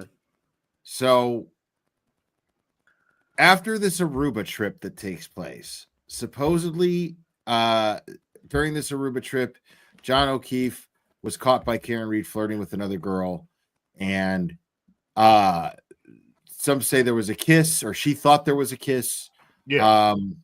And later she apologizes to the woman, offers to pay for the rest of her stay on the trip because she acted irrationally. And then she, but after the fact, she kind of starts exploring her options because she feels somewhat betrayed. Yeah. And what she does is she starts flirting with this man, Brian Higgins, who's also friends with John O'Keefe, but very loose friends. They're not very close friends. Yeah. Well, clearly, clearly they're not.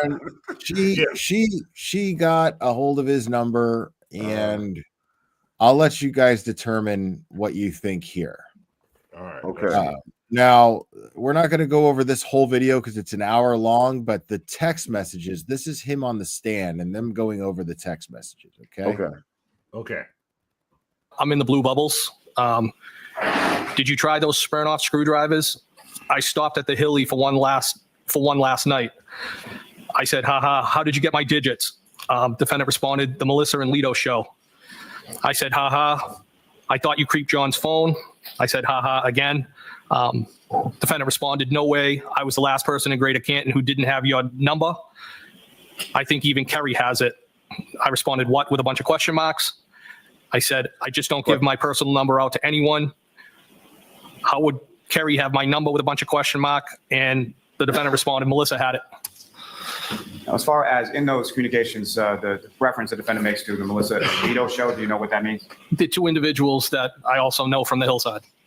And the Kerry person that she refers to, do you know who that is? I believe that's Kerry Curran, Chris Curran's wife.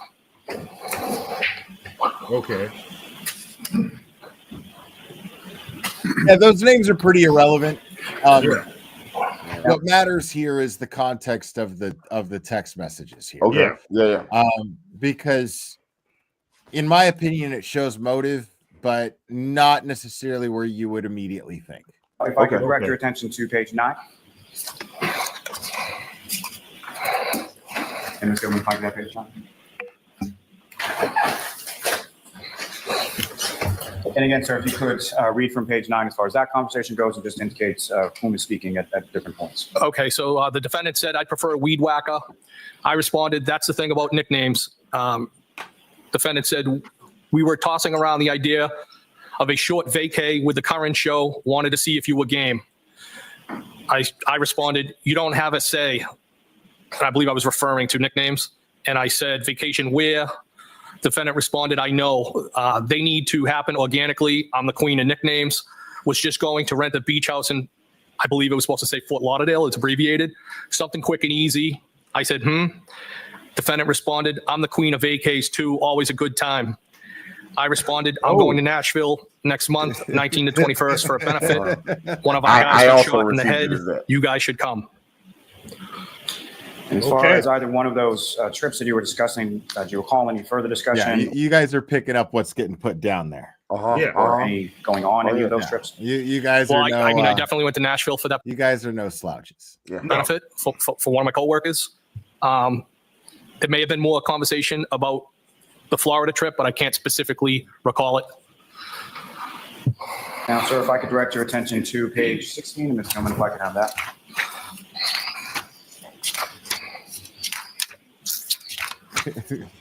And this is on that same date of January 13th, is that correct? I believe so. The date's not at the top here, but I believe it is. I'm so weird. And again, sir, if you could read from that page of communication as far as who was speaking and what was said. So there's a photograph of somebody with a weed whacker.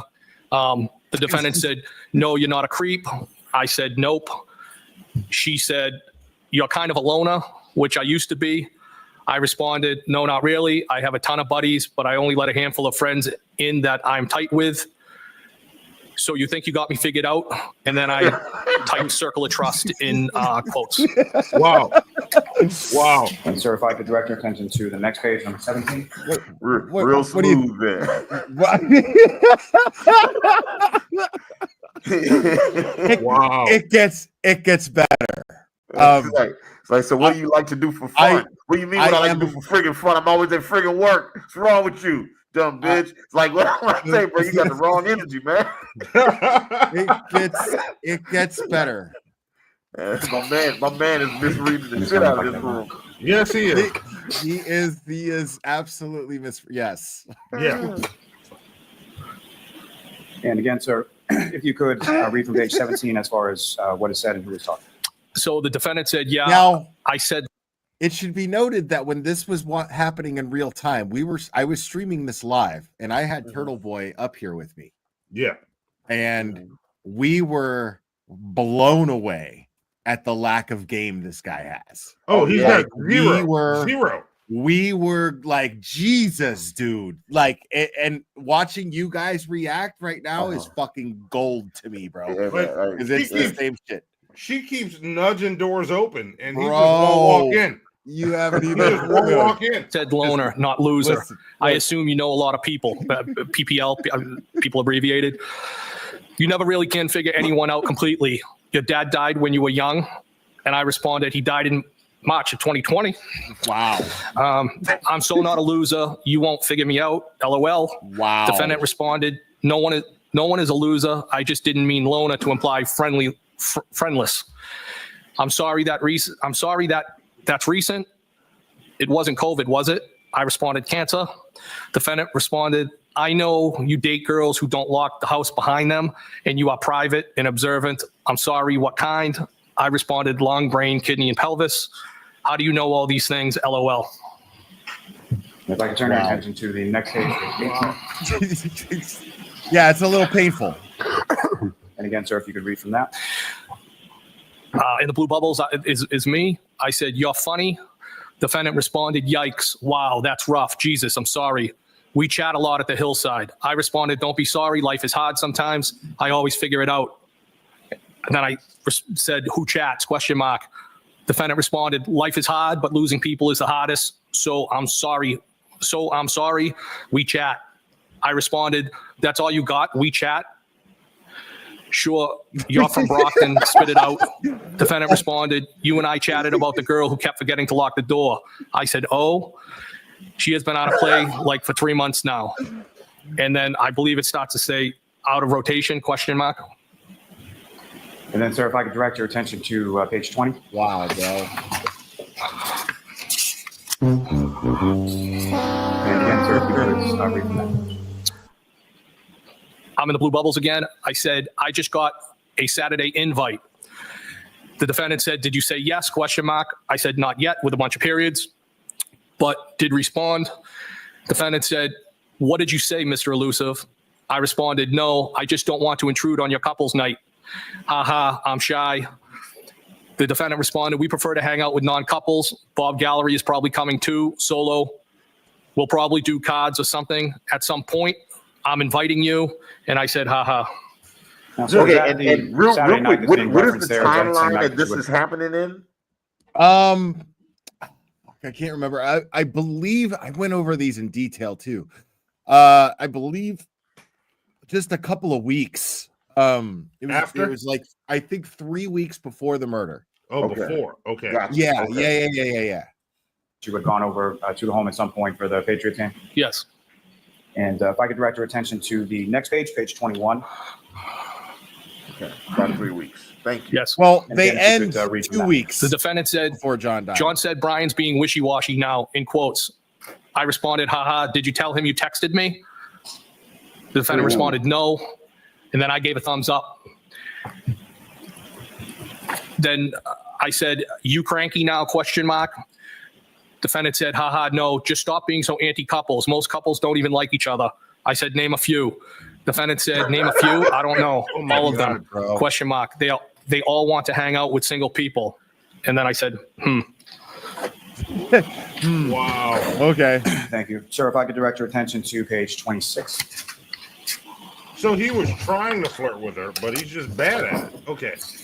It gets better. This is the best. And sir, if I could ask you to read from that page. in blue is going to be myself again. Foul ball. Defendant responded, you stink. I said, you suck and you're double trouble. What? Defendant responded, you're hot. I responded, are you serious or messing with me? Defendant responded, no, I'm serious. I responded, failing is mutual. Is that bad? How long have you thought that? Defendant responded, are you okay driving? You don't want to stay here. I responded back, I'm fine. I have an office at the PD. You didn't answer the question. And then it starts to say, defendant said, rather you stay here. And is that, to your memory, when is that text exchange taking place? In reference to the night that you went over to the OP's house? I believe it was that night. Now, at Mr. O'Keefe's house on that particular evening, do you recall how you came into the house? Take a second. Look at her. She's pretty, you know? She's very pretty. Yeah. And Karen Reed is. And you look at John O'Keefe, real good looking guy. Uh-huh. And they haven't really shown this guy because they're showing the, you know, but when you see the guy and you hear him talking, the guy has the personality of a fucking shoehorn. Oh, I hear that. And he like, so she's clearly not actually interested in this guy. You know, she's just feeling insecure about her relationship and is looking for an easy way to get male attention. Right now. She's using him for male attention because she's feeling insecure about her relationship with John is what's going on here, at least in my opinion. Okay. Because is that the general consensus? Is that what most people received from those text messages? Yeah. Yeah, because you'll see how the outcome happens here. Yeah, like whatever it is, like these text messages go on for a bit, but he's engaging in it, and he's right. got no I believe it might have been the front door. Now, yeah, it just goes on. Like, and if you know about how long were you at Mr. O'Keefe's house that night? I was probably one of the last people to leave, I think. And what, if anything, happened as you were exiting from Mr. O'Keefe's house that night? So as I was exiting the house, it was either through the breezeway or the garage. And as we were walking out, the defendant planted a kiss on me. Now, before you went out that way, where was Mr. O'Keefe? Did you say goodbye to him or anything like that? I think I said goodbye to him. He might have been in the bathroom. I'm not 100% positive where he was. Well, where did she kiss him? And when you went to leave, which exit from the house were you headed to initially? Well, as I said, I don't remember exactly if it was the breezeway or the garage. Come on, you know what I mean? You know, like, I'm not trying to be a dick, but you know, like, no, I see him. I see. You know what I mean? Ladies, I was starting to walk through, but whichever way I started to exit, the defendant told me to go a different way. And which way did the defendant? Like, listen, dude. You watch enough porn in your life, dude. You could just spot a pre-comer just by looking at him. You know what I mean? This is a dude who nuts in his pants. You know what I mean? Like, this is not a fucking ladies' man. This is not somebody who even knows. I knew that from the text. He doesn't know his way around a vagina at all. Like, you could just tell. You could tell by the way he's talking. You know, I could tell he was trying to flirt back with her. but he couldn't do it. It Yeah. was crazy. Yeah, it was insane. Like, there's the cross-examination of Proctor right after this. Well, we're not going to get into all that tonight, but thank you. Yeah, we're going to get into it. There's a lot to go over, so you know, I can only do. You know, I trying to tell you to go. We're already going over 3 hours. We haven't even gone over the Waterfall video, which we're going to do. I just want him to get a context of these texts before we get into the Waterfall video. All this is prelude to the Waterfall video, guys. Okay. Well, her way. I honestly can't tell you which door that was. If it was either the breezeway or the garage. And as you were going out, again, I'm sorry, what happened? The defendant kissed me. And how did she kiss you? Not like a friend. Lip to lip, is that fair to say? Yes. Like a romantic. Why are you saying it like you got raped, bro? Jesus Christ, dude. Like, the defendant kissed me. And not like a friend. Like, yes. I wasn't apparently reading any of her texts. You're sniveling about the most fucking, probably the most joyful occasion of your entire life. And or like maybe he's just clueless and can't tell. For what I don't know how you can't tell from what was coming to him. Not like a friend. Like, I saw in that text she got so frustrated that she's like, I think you're hot. Yeah, like you're right. Exactly. Yes, that's exactly what happened. Like, how many do I have to spell it out for this fucking completely and totally sexually illiterate douchebag? Like, what do I have to do here? Yeah, the moment she says, I like you here, you know what's going on. You either drop it or go with it. Pick one. Right. Pick like, one. I'm a woman in my 40s and I'm hot and I want to feel hot for fucking once. Yes. Can this guy fucking just take the hint? And it was his job to pick one and go, nah, I'm not with that. Right. I'm with that. And the prosecution is bringing this up because they feel like this creates a motive. What is the value of bringing the prosecution? Right, the prosecution thinks it creates motive for Karen, but just wait and see. Okay, you'll love this. You'll love this. That's the way I interpreted it. And were you still inside the house at the time of this occurred, or were you outside the house? If you know, not sure if we had just got to the outside or not. It might have. I'm not sure if it was close proximity to leaving. And what was your reaction to that? I was taken back. Is that something that you were expecting? No. And about how long was it between when the defendant kissed you and when you left? Bro, when a woman does that, that is an invitation to kiss her back and take charge. That's what that is. Right. Unless you're not with it, then go, oh, whoa. Exactly. Pick one. But you don't go, I'm a little taken back. What do I do? I'm not sure what to do with my face right now. Yeah. What do? I don't know. What, dude? Like, it's a hot woman, dude. You grab her by the face and you stick your tongue in her mouth, bro. That's what she's, you know what I mean? Like, Jesus, what is wrong with you, bro? Yeah. Oh, almost immediately. Now, sir, if I could turn your attention back to the exhibit before you on page number 27. Yes. Again, sir, if you could read from that page and who's speaking. Oh, my gosh. So I'm in the blue bubbles, and I said, I think you're messing with me. The defendant said, why do you think that? I responded, because this is so out of left field. Where did these feelings come from? Defendant responded, I just think you're like me. I said, meaning? ? Defendant said, do you have your own kids? I said, I have no kids. How am I like you? ? Hello. And defendant responded, aren't we alike? I responded, I think so. So why did you get my number and reach out? Jesus Christ, man. To me. And I think the defendant why do you put a question mark on that bubble, I believe. Or I might have, I don't know. Wait, real quick. Hang on. Problem. He said he did not see the kiss coming. This text happened before the kiss, right? No, this text happened afterwards, I think. Okay. All right. Yeah, this text happened afterwards, I think. Conversation as far as you asking her about why she reached out to you. How often was that question asked by you through the course of these text communications? Well, like that's all you did. Actually, I'll answer that question for you, Higgy. Like that's all you did. All you did was sound like an insecure bitch. Yeah. And go, well, I don't know. Do you really like me? Why do you like me? I don't know why you like me. Are you sure you like me? Oh. Yeah. Tell me 10 reasons that you like me so I know this is real. Yeah. Right, dude. That's a poor boy who got embarrassed by some cheerleader girls in high school. Yeah. That is somebody who does not know what the clitoris is. That is what that is. He definitely doesn't know that. No, he does not know that. No, he does not. The extent of the actual communication via text between the defendant and I was between January 12th and January 29th when John passed.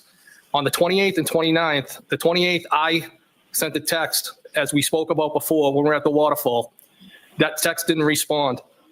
There was a text sent by the defendant to me the next day. So in that time period between the 12th and the 29th, there was 9 days that the defendant and I exchanged text messages. With that being said, those text messages, I don't believe, were every day, consecutive days. There was 9 days in between the 12th and the 29th. Okay, so he's testifying right now. There was 9 days in between the 12th and the 29th. Now, okay, the 29th is important because this happens while inside the Waterfall Bar and Grill. He's there. Chris Albert's there. Brian Albert's there. He shows up with Brian Albert. Chris Albert is there to meet John O'Keefe and Karen. Okay. Jen McCabe shows up with Matt McCabe. They're there too. Okay. All right. Okay. So this is important. I'm not going to get all into this, but let me just get into, hold on. Let me do this. Now I think it's the best. Scott time McGinnis says Brian Higgins is drying up women everywhere. Yes. Yeah. That's what he's doing. Your entire chat just dried up. It's just crusty in your chat right now. It is dap. He is a dap maker. He's The dude is a fucking sand. He's creating sand pits all over the fucking internet. I want to get some shirts that say "Dap is whack." Okay, to get that. Now let's find. Hold on. Here we go. Hold on. Videos. Poor bastard. Yeah. This poor bastard. Poor bastard. Yes. 100%. Yeah. What are you doing? You want to come play? Well, I don't play with toys anymore. What are you talking about? It reminds me of like those episodes of American. There's an episode of American Dad where I don't know if Stan and Francine were getting divorced, or if she just gave him a hall pass so he could go have sex with somebody else. So he went to the club and just walked up to a woman and just yelled "intercourse." All right. Oh my God, are you talking about intercourse? It's like it's just that's the energy I'm getting from Brian Higgins right now. It's Microdots time. You guys are gonna love this. Okay.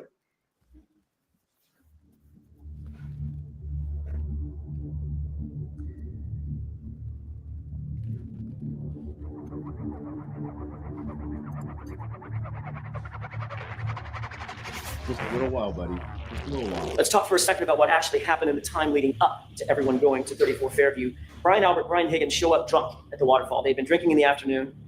You know about the flirtatious texts that were sent between Karen Reed and Brian? Higgins was clearly pining over Karen, but for her, the flirtation had ran its course. It was done. She was happy and committed to John. You could see that interactions with John that night. You don't have to guess. Higgins wasn't pining over Karen.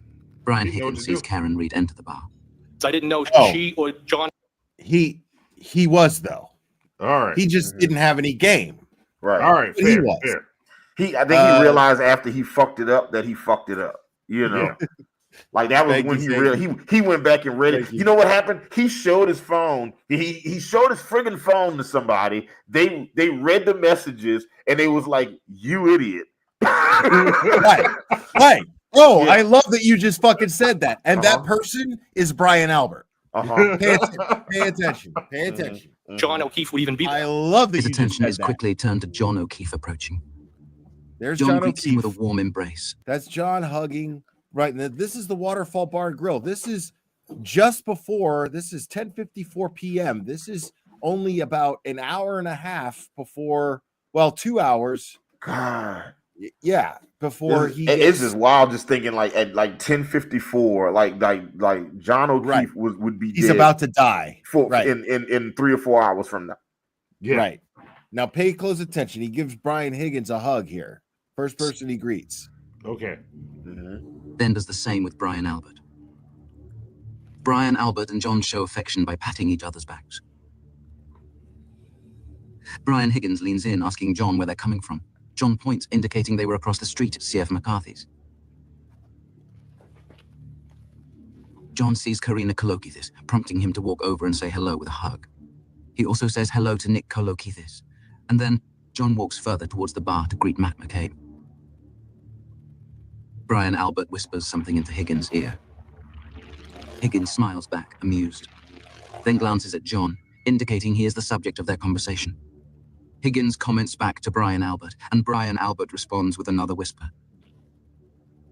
Higgins smiles again at whatever Brian Albert said, and then Nicole Albert returns from the restroom, approaches husband Brian and embraces him from behind, prompting the three to converse quietly to each other. Nicole and Brian Albert speak closely for a time, as Higgins watches. Higgins stands to step away to a more isolated location and signals Brian Albert to follow. He wants to say something that even Nicole shouldn't hear. This may be where the idea to confront John is born. We jump ahead 3 minutes later, and Higgins, Brian Albert, and wife Nicole are still positioned on one side of the table away from the rest of the group, almost as if they were spectators sitting in the front row watching a play. Brian Higgins takes a photo. His flash goes off in 3, 2, 1.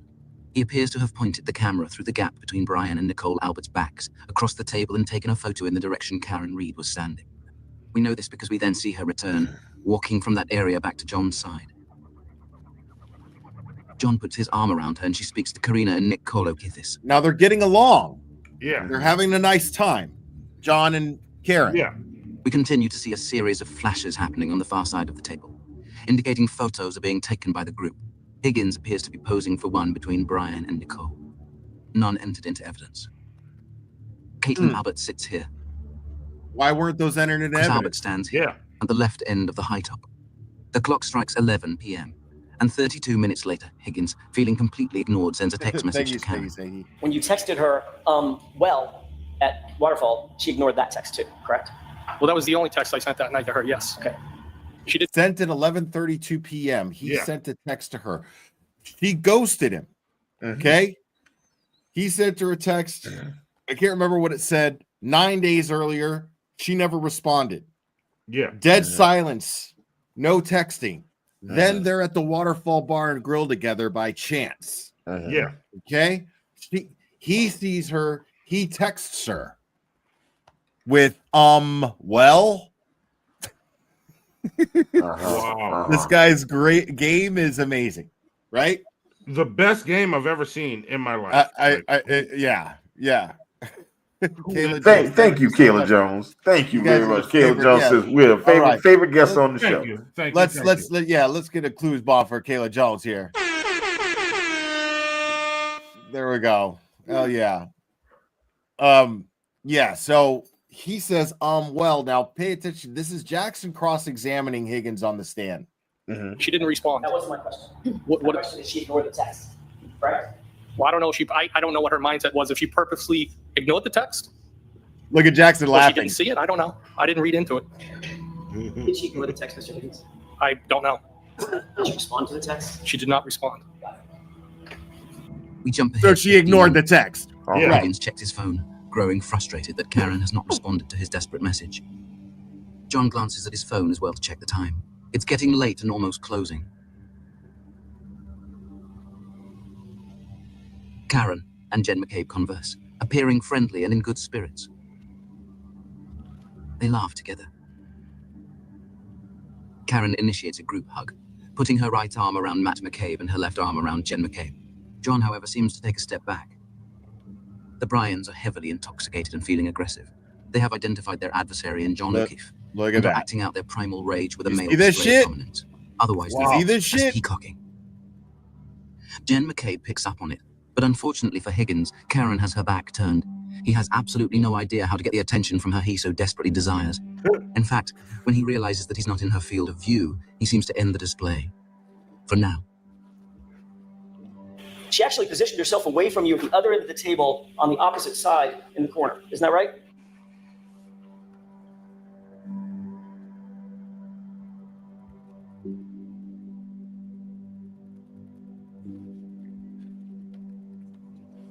Jen and Matt McCabe hold Karen in prolonged embrace. However, what's strange is they never once mentioned to her that there's an after party at Brian's house. For Karen, at least, there's a surprise in store. Meanwhile, John has taken notice of the Bryans. Higgins, humiliated, needs validation from Brian that he's powerful. He has worth. Continue their private this is an amazing video, able isn't to speak more freely since no one is close. If not planning, they were likely exchanging toxic ideas, building animosity towards John, who doesn't seem to be fully in on the joke quite yet. Higgins is feeling insecure and less than. Yeah. See, Higgins, you could tell what kind of guy he is. Yeah. He's a fucking beta. He's a beta fucking beta, baby. And Brian Albert is an absolute fucking alpha. He is a fucking, he's a wolf. Yeah. Straight up. Like, when you see him testify, he's the head. When you see him testify on the stand, exactly ahead of the pecking order. Exactly. He is, when you see him testify on the stand, he is stone cold. So Higgins is trying to impress Brian Albert. Yeah. Okay. Brian Higgins is trying to impress Brian Albert. Basically, what's going on here, if I had to guess, Brian Higgins has let Brian Albert know about the Karen Reed situation. They've been drinking all day. He can't help but brag about it. He's got to feel some way to how am I going to fucking impress this guy? Oh, some girl I've been flirting with right here. She's in here, blah, blah, blah. So he tells him all about it.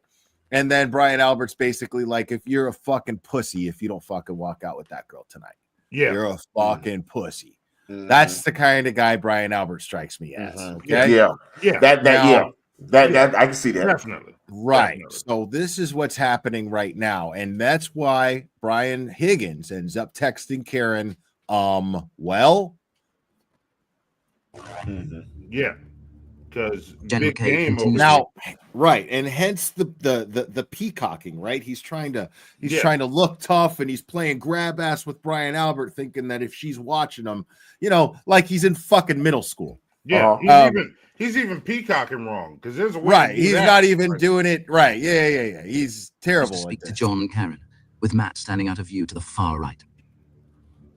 Karen would be forgiven for believing these people are her friends. At first, I considered this maybe when Jen McCabe invited John and Karen to 34 Fairview for the after party. But then I recalled this. I said, can we make sure we're welcome here? Nobody extended the invite to me. I didn't hear the invite extended to you. So when, exactly, was John invited?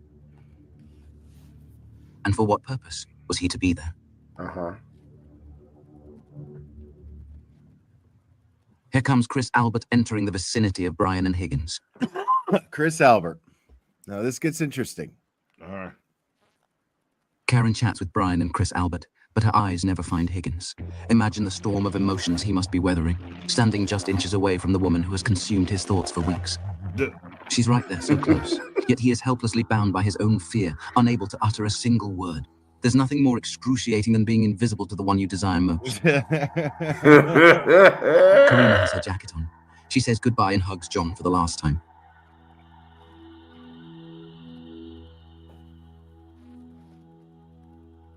She then tells her husband Nick that she just needs to say goodbye to Karen before they leave.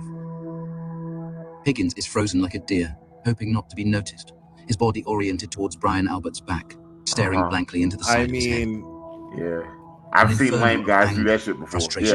Like Brian is driving him, Brian Albert is driving a motorcycle and Higgins is just holding on to him, like, take me, Cool Rider in Grease 2. Growing exponentially with every passing second. It's cool enough. She didn't reply to the text message I sent over an hour ago. She hasn't said hello to me. She hasn't even acknowledged my existence. How could she do this to me? I told her I wanted the real deal. Isn't that what women want? I don't know where she was all night. No, Did I that don't know. upset you? That she ignored you or didn't pay attention to you? I did not feel ignored and didn't upset me at all. But it bothered you enough to send her a text, didn't it? What the hell, Karen? Text. What about me? Right. Karen and Karina are saying goodnight. Look, more. Well, look, The Bryans dude, he's literally behind him. He's literally behind him, bro. Yeah. Look at watch. Look at this shit, Karen. What about me? Karen and Karina are saying goodnight. Look at, and then he just gets right behind him there, bro. Like, what The is Bryans going continue on, their dude? alpha dominance, less a calculated strategy and more a mirror of their restless and intoxicated psychological states. Brian likes to fight when he's drinking, and Higgins has been outmatched. Humiliated by a taller, better-looking, much more charming man who doesn't even seem completely aware yet of the dynamics in play. Oh, I love you. I love you. Come on, guy. In 3, Give me that. 2, 1. Let's go get John some must sense friggin' now that something Dunkin' is off. Donuts. Is it just that Higgins Go has get had some drink too fucking many, Dunkin', or is guy. John beginning to piece it together, understanding what this is really about? And then there's that sparring and fighting that he and Brian Albert were engaged in. Of all the things they could be doing, this is what they were doing just minutes before John O'Keefe walked into that house at 34 Fairview. The bar is closing in 5 minutes. It's last call, and John offers to buy them a final drink. They decline. Notice here how kind and reserved John appears, smiling and being respectful. Yeah, Or John's the all Bryans cool sloppy over and here, have clearly lost right? control of their faculties. And these two dickheads, look at they John just watches as kissed. Brian They just Higgins they're comes- kissing, Yeah. bro. Yeah, it's makeout time. They're kissing, dude. Like Jesus. Wow. To keep their hands off each other. Remember, this was their state as they waited for John to walk into 34 Fairview just moments later. They felt Oh, I invincible, love you. but in reality were barely able to stand. It's easy to see how John might have overpowered them, perhaps pushing them to take drastic measures, or causing a third person to jump in and help. After all, no one can be allowed to beat up an Albert in his own home. That simply cannot happen, especially by a lower-ranking fellow Boston cop like John. Fucking love you, guy.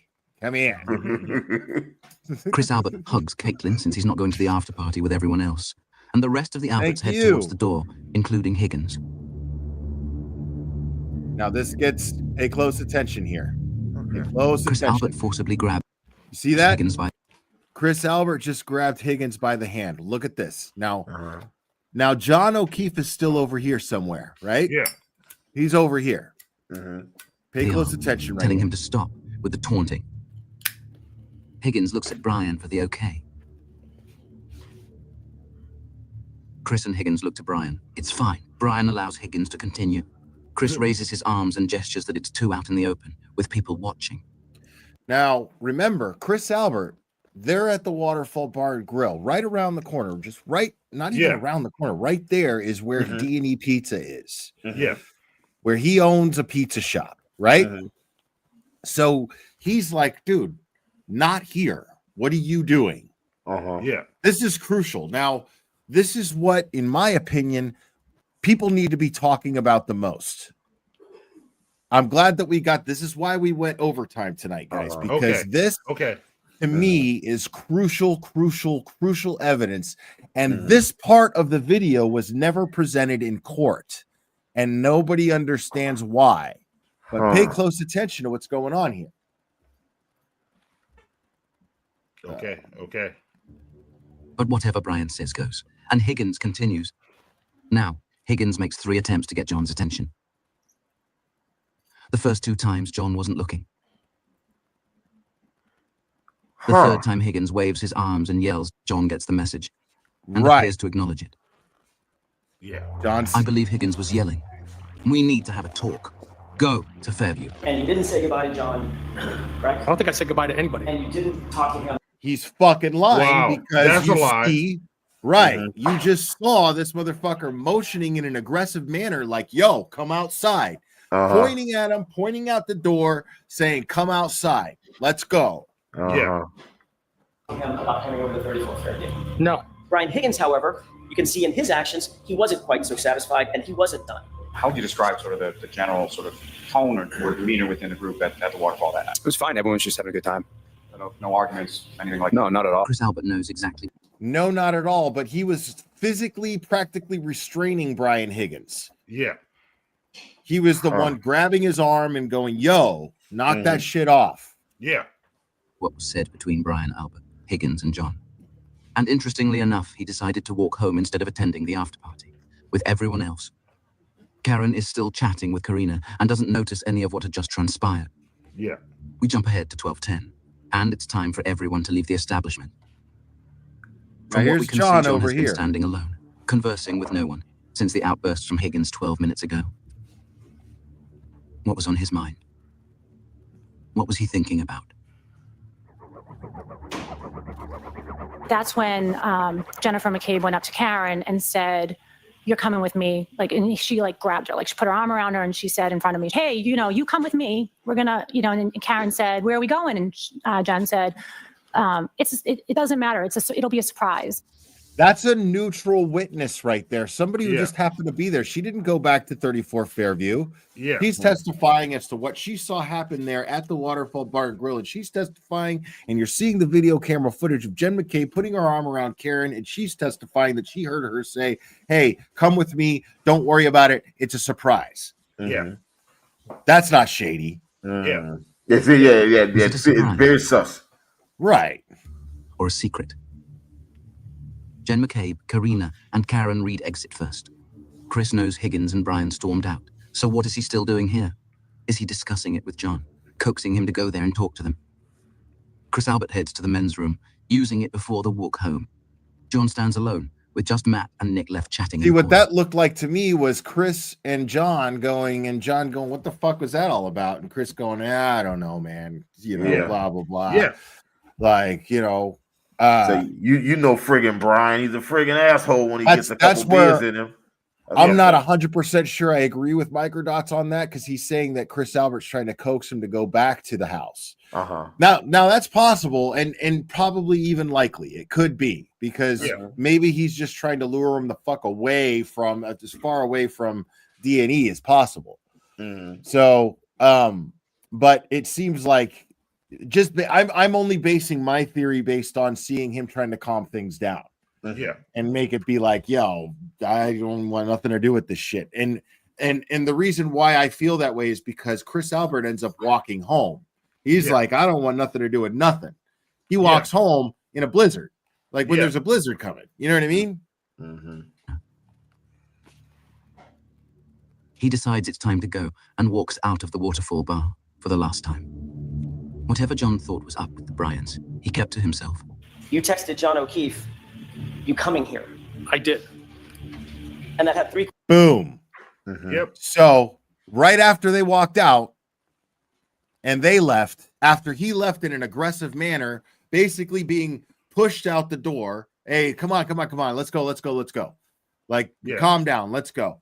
He ends up texting John saying, "Are you coming here?" Meaning 34 Fairview. Yeah. So basically, I wanted to know where your ass was going to be. Yeah. Right. Now, another little detail that I forgot to mention was there were some text messages. There were text messages between Karen and John at a later point after the incident with the peck on the lips that took place at his house. He sees the shit on camera, I think, on the Ring camera or the security camera. I think that's how it went down. But he ends up asking Karen about it, and he asks, "Did you guys hook up?" And she said no. And I think that's basically like that was the end of the Brian Higgins thing as far as she was concerned. She's like, "This went as far as I wanted it to go. I was trying to get some attention from I think she was trying to use him, Brian Higgins, to get John jealous, to get some attention from him, to make him value what he might lose." I think that was just a very typical female thing to do. It happens all the time. Women do these things, and pussy men do it too. But this is totally what I think was going on. She was just desperate to try to get some sort of emotional, trying to elicit an emotional response from John is what I believe, because she felt like he might be losing feelings for her. So she was just insecure in their in the relationship. 3 question marks behind it, correct? Yes. A few minutes after receiving that text, John was severely beaten and would be dead in a matter of hours. There's certainly motive for Higgins to want to harm John. But what about Brian Albert? Why would he harbor negative feelings towards him? John and Brian Albert were both Boston police officers at the time, and Albert allegedly has a history of violence against other officers, perhaps because he was high-ranking and knew he had power over them. There were never consequences, not for Brian. If he had an issue with John, he may have wanted to address it, cop to cop, and put John back in line. But what issue could he have had with John? Asking that question, I remembered something that was said during the trial. John wanted to know if one specific person would be at the waterfall before he agreed to come. And now, I'm asking myself why. I leave you with this. What, if any, communication do you recall in regard to who was there, who was going to be there? With Mr. O'Keefe? Yes. Yeah, so I think at some point he said, who's there? And I said, my brother Brian. I said, Brian. He said, your brother Brian? I said, yeah, Brian and Brian Higgins are there. And he said, where's your brother Kevin? And I said, I have no clue.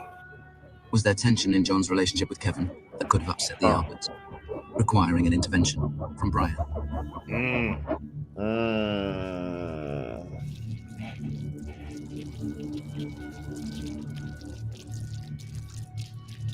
Okay. Yeah. Microdot's doing his own sound design too. Okay, I see you. All right, Microdots. Yeah.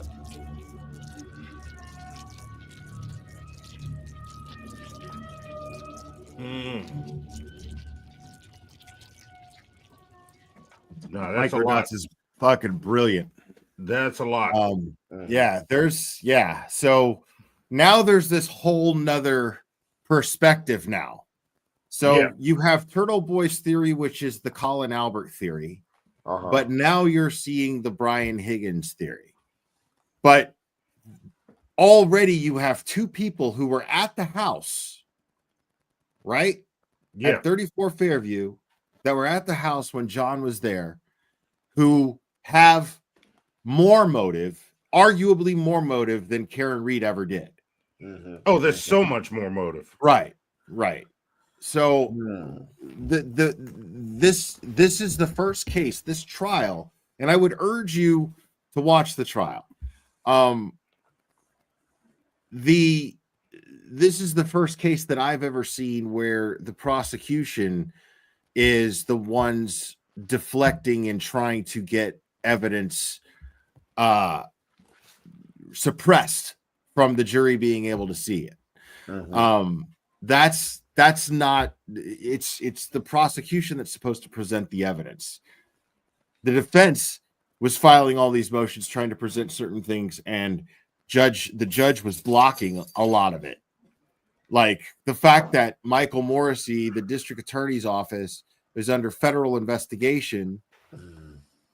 The jury couldn't know that. Yeah. And Jesus Christ. It gets better. So I'll leave you guys with this. How is there so much? I'll leave you guys with this because we're going to still explore this, but I'll leave you guys with this just to leave you with this thought. Is there was a 3,100 page report from the U.S. Attorney's investigation conducted by the FBI. And during that investigation, the FBI hired an agency called ARCA, and they independently reconstructed and experimented and did everything that they possibly could to figure out if John O'Keefe was hit by an SUV and if an SUV hit John O'Keefe. And so there was a biomechanical expert and then a vehicular crash expert. And both of them unequivocally basically just said that it's just no way. There's no way. John O'Keefe was not hit by a vehicle, and a vehicle did not hit John O'Keefe. And in Alan Jackson's words, when he presented this to the jury, he said, period, full stop. Well, to the judge at pretrial. Period, full stop. The jury never got to hear this. The judge said you can't bring that up. If it comes out organically, naturally, then okay, but they can't tell the jury. So the jury ended up thinking that, and we'll get to why later on, but the jury ended up thinking that those experts who testified were hired by an insurance company. Yeah. Because they could not know. I mean, why would they think? Why would their minds go that the FBI independently conducted their own investigation into the murder of John O'Keefe? Yeah. Right. And then they came to the conclusion. They came to their own independent conclusion that there's no way that Karen Reed struck John O'Keefe. That is the deal closer right there. It's just the fact that the jury didn't hear it. So now, just so you know, just a spoiler alert, because we are going to get into this, but just so you guys know, this trial ended up in a mistrial. And we're going to get into all that at some point. Now, and she's being retried. She's being retried. And right now there's all kinds of other shit. They hired a new special prosecutor, which we'll talk about in a future episode as well. So I want to leave you guys with that. So basically, the FBI determined that Karen Reed did not strike John O'Keefe with her vehicle. Yeah. So and look, before it seems to me that if that was the case, right? Like if the FBI is saying, "Hey, we have this evidence that," I know where you're going, but go ahead. Then why is there still a fucking case? Yeah, because they don't have the authority to intervene and take it over. That's why we're the United States of America. It's not a federal case. So now the thing is, though, you have to also understand that U.S. Attorney Josh Levy is real big on cracking down on corruption, and if he is investigating the Norfolk County District Attorney's Office, that is only one case out of God knows how many that they're investigating corruption into. Yeah, that's going to take a long time. Yeah. Now, I am of the belief that they will never, ever let Karen Reed get convicted or never let her serve a day in jail. Never. Yeah. I don't believe they'll ever do that. I am personally of the belief. I don't know this. The only thing that makes sense to me is that the FBI, or at least U.S. Attorney Josh Levy, has communicated with Karen Reed's defense team to some degree or another and has probably told them, sit tight.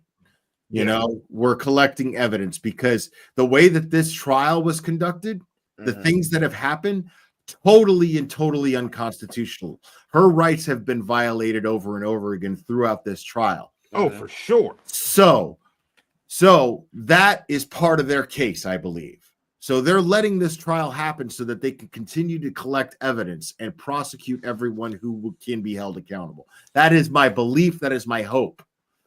So I don't know this, but I'm hoping that's the case. That's what makes the most sense to me. I said it last time, and I'm gonna say it again. Like, black people been trying to tell y'all for years, don't trust the police. now y'all, like I said, if they doing it to white women now, nobody's safe out here. Now, a lot of us here, including myself, I am of the opinion that, you know, there's just some bad eggs. You know, they're not all bad. Not all cops are bad. I'm not, you know, now, but I am not in any way, shape, or form invalidating your feelings and your opinions based on your experiences and your pigmentation. Yeah, I absolutely have no. I'm just listen, man. I done been through some shit. Okay, that's all I'm trying to tell y'all. All right. I want to. I tell everybody all the time. The reason I smell like smoke is. I think it's safe to say we're friends at this point. Yes, absolutely.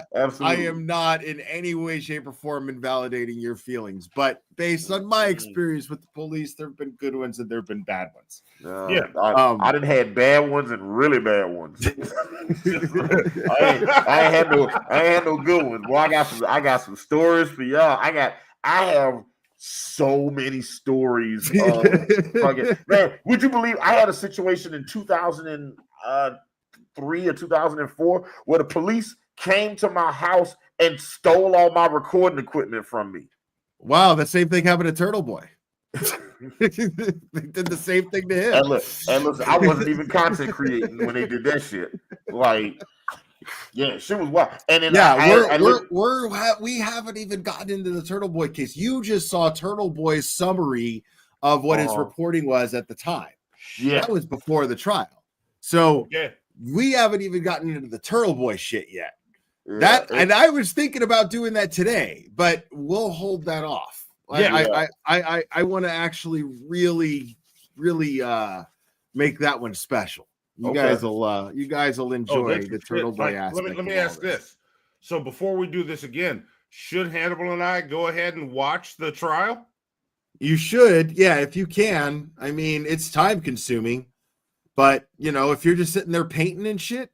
Oh, that's fine. I'll be sitting at my desk working on comics. The fair warning, direct examination by Adam Lally. Adam Lally is like fucking wallpaper. The guy is unbelievably dull. He spends hours asking questions about the weather. What were the weather conditions like? What was this like? What was that like? It's really time consuming. It's fun. Cross-examination is fun because everybody gets basically broken down by these amazing defense attorneys and out to be liars because the truth is on their side. So it's very easy for these excellent trial lawyers to just rip through every single witness that sits up there and lies. Yeah. So it's entertaining in that aspect, but the prosecution side of it is an entire waste of fucking time. But if you want to, I do recommend paying attention, especially at the beginning. Like there's the first responders who show up to the scene. Those are testimonies that you want to watch. Like Lieutenant Gallagher, that guy is a clown. Yeah, listening to his testimony is, and I'll one up it. Follow Hannibal and Monty on Twitter, or I won't call it by the other name, and I will live tweet while I sit and watch it while I'm Start following Turtle Boy on Twitter. Start following Olivia Lambo on Twitter. It's Olivia Lambo on Twitter. Olivia Nile here, but Olivia Lambo on Twitter. I believe I'm following Olivia Lambo right now. Yeah. I'm about to make sure. She's brilliant. She posts documents. She will give you a summary of what she's looking at and what her take is on it, and she will post the documents and highlight what to look at. So all of that shit is, there's a lot of trash on Twitter too. I do a lot of trolling and shit talking on Twitter. So it's fun. I actually got put in Twitter jail, but for something unrelated. For like 12 hours. No, I'm gonna sit down and maybe this week, next week, whenever I get to it. I want to finish watching The Foundation first. It's still a lot. It's still a lot. Yeah. So, but now you have context as to who was in the house. Now you guys know who was in the house. Now you guys know what some of the statements are. Now you guys know who the lead investigator is and what his connections are to the families of the situation and of the families of the case. You know who the cops are, who like Chief Berkowitz, who's Kevin Albert's boss for the Canton Police Department. Then you haven't even gotten into once Chief Rafferty took over the Canton Police Department. That's a whole nother. That's insane. Okay. And we haven't even gotten into the Brandy Churchwell's podcast is really good too. You might want to listen to that. Okay. But if you want to laugh and I mean listen to Turtle Boy, you'll get a lot of information, but you'll laugh too. Okay. And read his articles as well. Yeah, I thoroughly enjoyed his summary video because it's a very easy way to, like, if you're not familiar with the case, you can watch this video and then be like, hey, now I know everything. Now I know the framework of what's going on. Yeah. At some point, this is going to get optioned to like Netflix or like Amazon Prime. Like there's a TV series that's going to get made up. You can't properly tell this case's story without telling the Turtle Boy story, and you'll see why once we get into that. This is a whole nother monster. Like this is the part of the Netflix documentary where they just take a hard left turn, where it's a series like a 6 or 7 or even 8 episode series, and then somewhere it's in episode 5 it goes and you go, wait a second, what the fuck? Okay. We're on episode 3, maybe. Okay. Maybe. So if they do a Netflix documentary on this, it has to be a series, a limited series. There's no way to cover everything in 2 hours. It's impossible. It's impossible. Yeah, like this is a lot, and I have so many questions. Oh, I got like, so many. The most obvious thing is, to me, if the prosecution is alleging that, like, if the case that they're building is that Karen Reed hit John O'Keefe with her car hard enough where it would shatter the tail light, then the question is why aren't the injuries on his body conducive to that type of vehicular assault? Exactly. Right. That's the first thing. It's interesting that you say that, because that was attorney Melanie Little's first red flag. Yeah. She's somebody who I've collaborated with. She's also a very good friend of the channel. She's amazing. And she started covering this case. She was on Court TV talking about it at one point too. And she the first thing that she says caught her attention about this case, and where the biggest red flags were the injuries, that they were not consistent. No way that they were consistent with someone being struck by a vehicle. No, not at all. So it's unless interesting we're dealing with that would stand out to you the most as well. Yeah, unless it's Angry Snow and Sentient Glass from the Sentient Taylor Glass. That's the only thing that would make sense. But it makes as much sense as the case that the prosecution is making, right? Yeah, right. But and the problem, case in the retrial is even weaker. Yeah, as you would imagine. Here's the other problem: if it is sentient tail-like glass, we then have to investigate what he did to piss off that glass. Exactly. Right. We have to investigate that because we're victim blamers. That's what we do. Yeah, because no, if the glass is coming at him, what's the glass's motive? Right. What did the glass get pissed off about? What did John do to make the glass angry? Yeah, because otherwise the glass couldn't have done it. Agreed. Yeah. Process of elimination. You got to eliminate your suspects. Yeah, because I went with sentient tail-like glass, but if glass could think, why would it want to kill him? Right. All I don't know. Yeah. Dude, you guys, I hope that we can continue doing this. I absolutely love this. And we need to. I'm literally tweeting about thanking you for having us on. I just said we might not know what happened to John O'Keefe, but what we do know is Karen Reed didn't unalive that man. He sure didn't. Yeah, there's no way. Yeah, we know that. There's no way. Yeah, man, you guys are absolutely fantastic. This is proving to be some of my favorite content that I've done. Between you and Nurse Kim and Melanie Little and Turtle Boy and collaborating with all you guys, like, this has been fantastic. And I've got ideas for the future here. I've got ideas to make these better and more fun. So as long as you guys are on for the ride, I'll take you on it. Yeah, we'll come on whenever. And thank you for having us on, and thank this wonderful audience. I'm sorry that what's his name dried all y'all up. Like, work on that when we're done. Brian Higgins, the dap maker. They've already been through it, man. They watched all this shit in real time when it happened. Like, we were just like, dude, Turtle Boy was on the channel. He was on here with me when we were watching the trial while it was happening, and we were like, dude. Oh, come on, dude. Like, are you fucking serious? Like, we were reacting. It was so funny. Me and Aiden were reacting the exact same way that you and Hannibal were reacting, Monty. Like, you guys both. It was it was fucking almost exactly the same. That's why the chat was fucking cracking up. Yeah, it's like, what are you doing? Yeah, Dude, yeah. just swinging and missing, right? But not just in a baseball game. It's like t-ball. Like they got that shit on a stand and you miss it. Right. She's just like, hey, it's right here. Dude. Yeah. This was like he stepped up to the plate and just threw his bat in the center field. Like, damn, bro.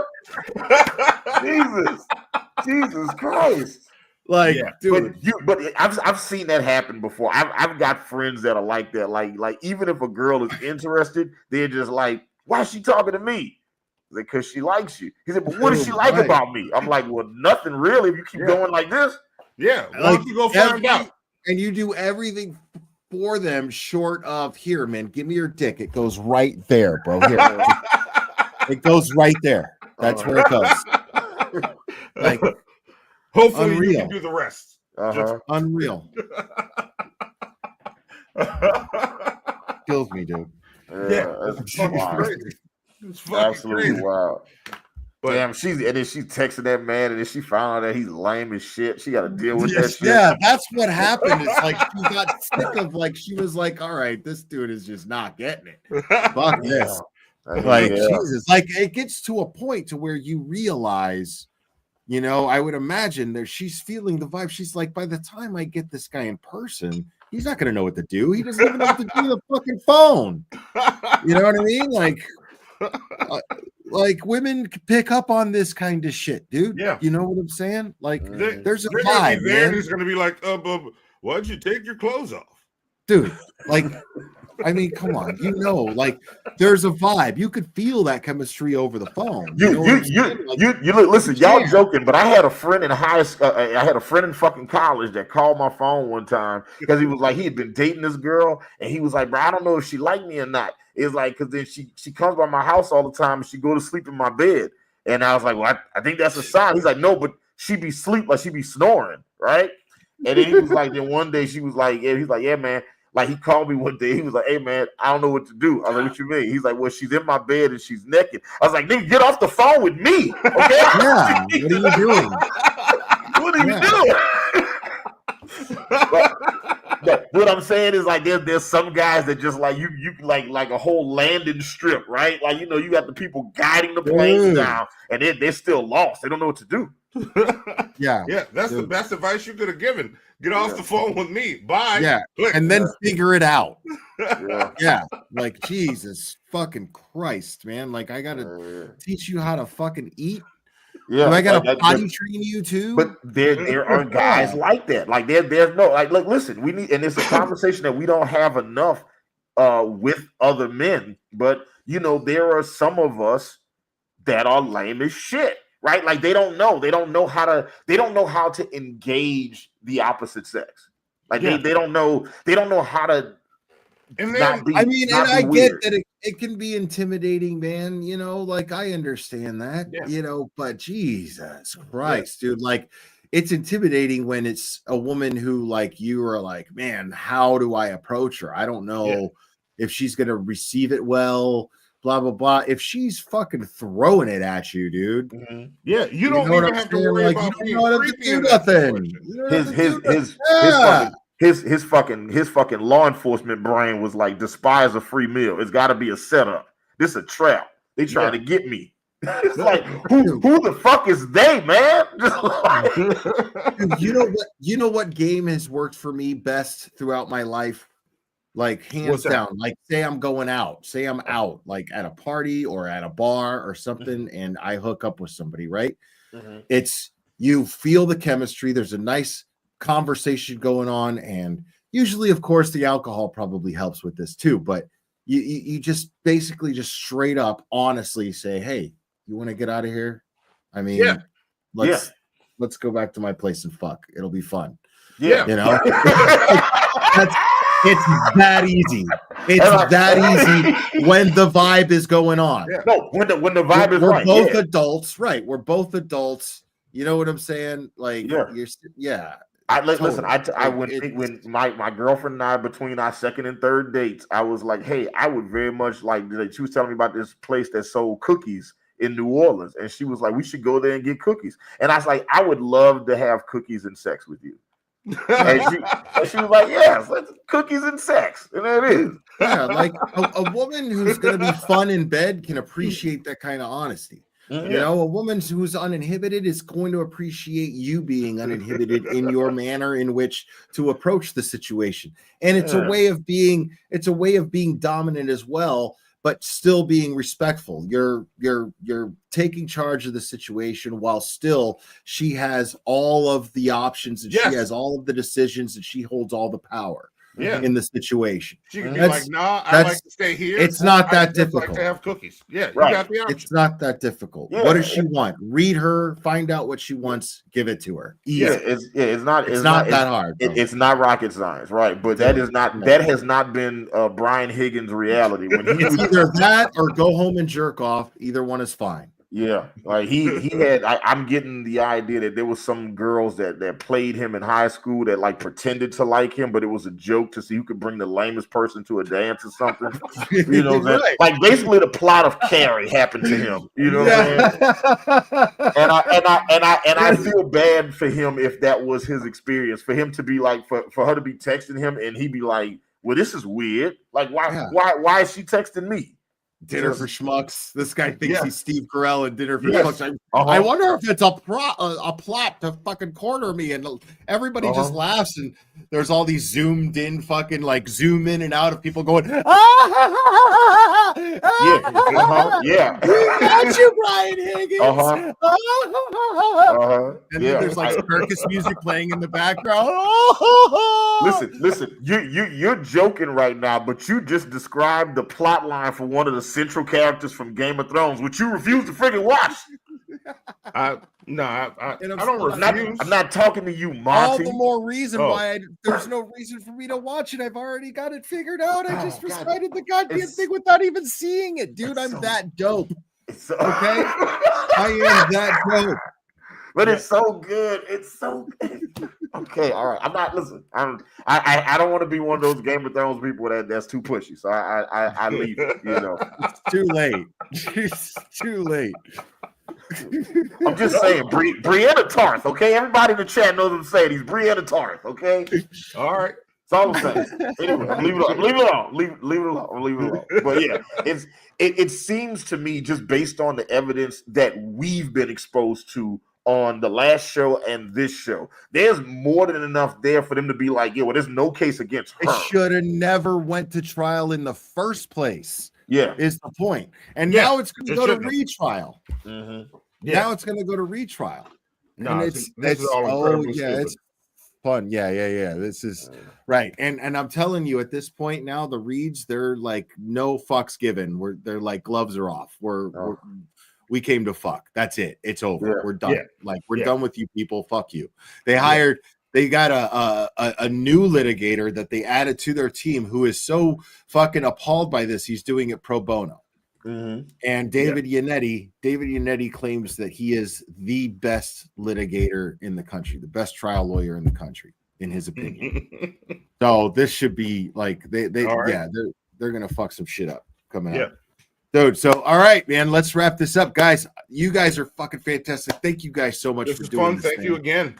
Yeah, this is always awesome. I'm so glad we got the opportunity to do this, and I look forward for the next time that we do this. For those of you guys, once again, if you don't know who we are, I am Hannibal the Beat Animal, and I'm Monty, and we are Hannibal and Monty of the Hannibal and Monty Show. We usually go live on Wednesdays on YouTube. Thank you. We usually go live on YouTube 9:30 p.m. Eastern Time, 8:30 p.m. Central Time. Yes. So you guys can check us out there. Yeah, our producer is off tonight, so we're here. Yeah. So our producer's got a hot date, so she's not Zoe. Zoe. Yep. Yep.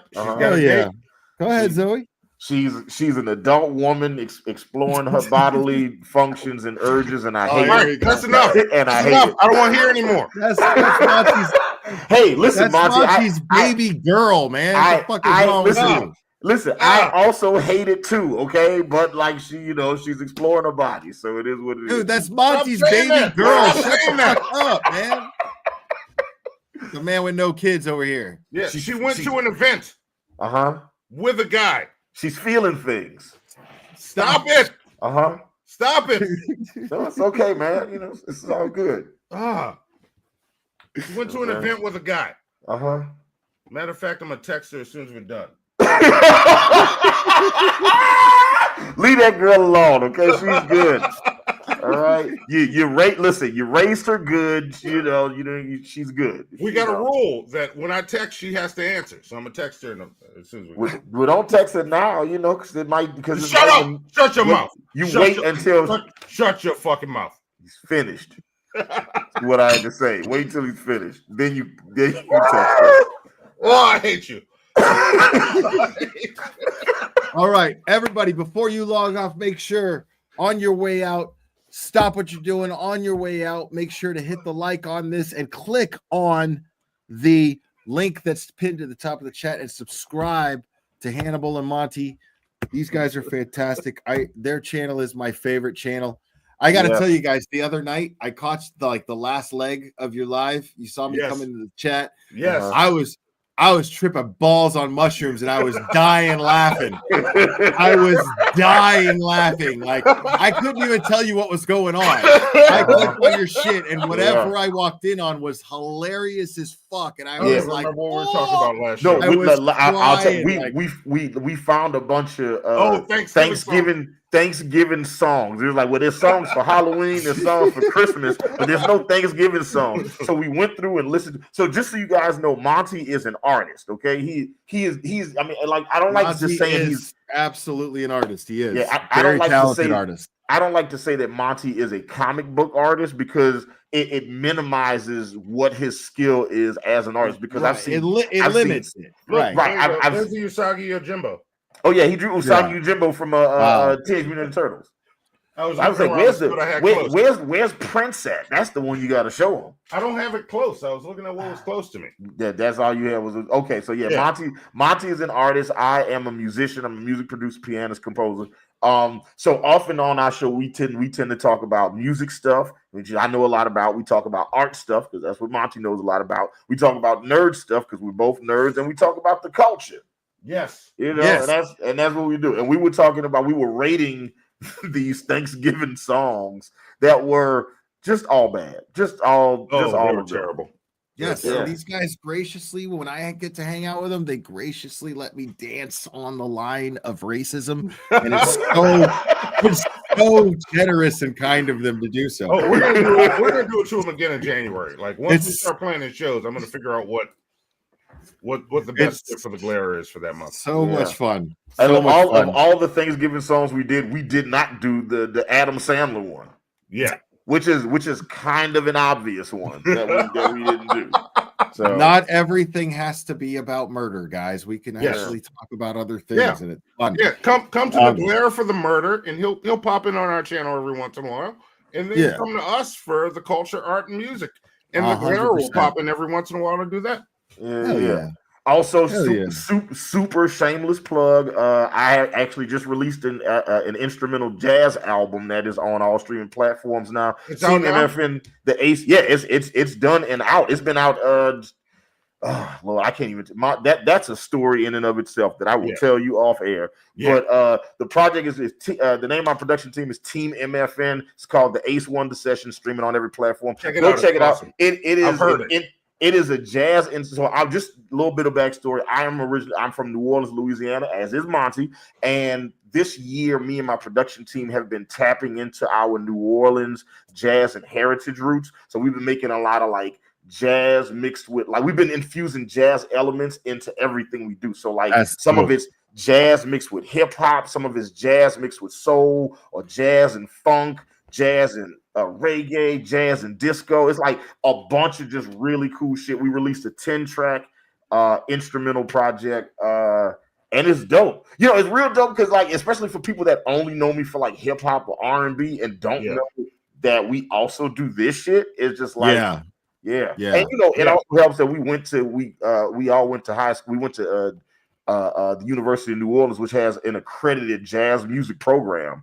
Lots of very talented people came from that program, and Yeah, so and the Yeah, funny thing is, check it the out. time I was in college, we were very anti-jazz. So for us to do a jazz is crazy. Anti-jazz, right? Yeah, But get in it there is and check it dope. out. Yeah, It's called the Ace Wonder Sessions. Yes, it is called the Ace Wonder Sessions. Check it out whenever And you it's guys great. get a chance. I couldn't resist the shameless plug, but even more than that, make sure you like, share, and subscribe to this stream, and also go subscribe to Hannibal and Monty because we're fun. We're fun guys. Oh yeah, yeah. Hell yeah. Yes, Listen, you guys are. Hannibal and Monty is everybody's black friend. So Yeah. Except the police. Except fuck the police. In the words of the great Dr. Dre, yes. That's right. All right, guys. I'm calling it. See Guys, y'all thank later. you so much. Thank Thanks you for so having much us. for joining me. Yeah. You guys are fantastic. You guys, anytime. I hope we get to do this. Let's we'll do this more. Very soon. We'll set plan this, the next one. Yes, the next one. Let's keep this flow going. I like to keep the let's keep the momentum going on on the information. I love it. Yeah, same. All right. Thank you guys so much. Thank you. All right. Hold on. Oh, this is that awkward. All right, there we go. There we go. This is that moment where we're just This sitting we're sitting here. I fucking love those guys. Guys, thank you guys so much for joining, and thank you guys for welcoming Hannibal and Monty here, man. Because I absolutely adore those guys, and they're just the best. They're fucking the best. So make sure to hit the like, guys. Thank you guys for joining. Thank you guys. If there's any new subscribers to this channel, thank you guys for joining. I hope you guys enjoy the channel. I hope you guys enjoy it moving forward. I am going to go ahead and wrap this up and call it a night. We did 4.5 hours almost, guys. That is amazing. I love you guys very much. Thank you guys for all the support, and we will do this again very soon, my friends.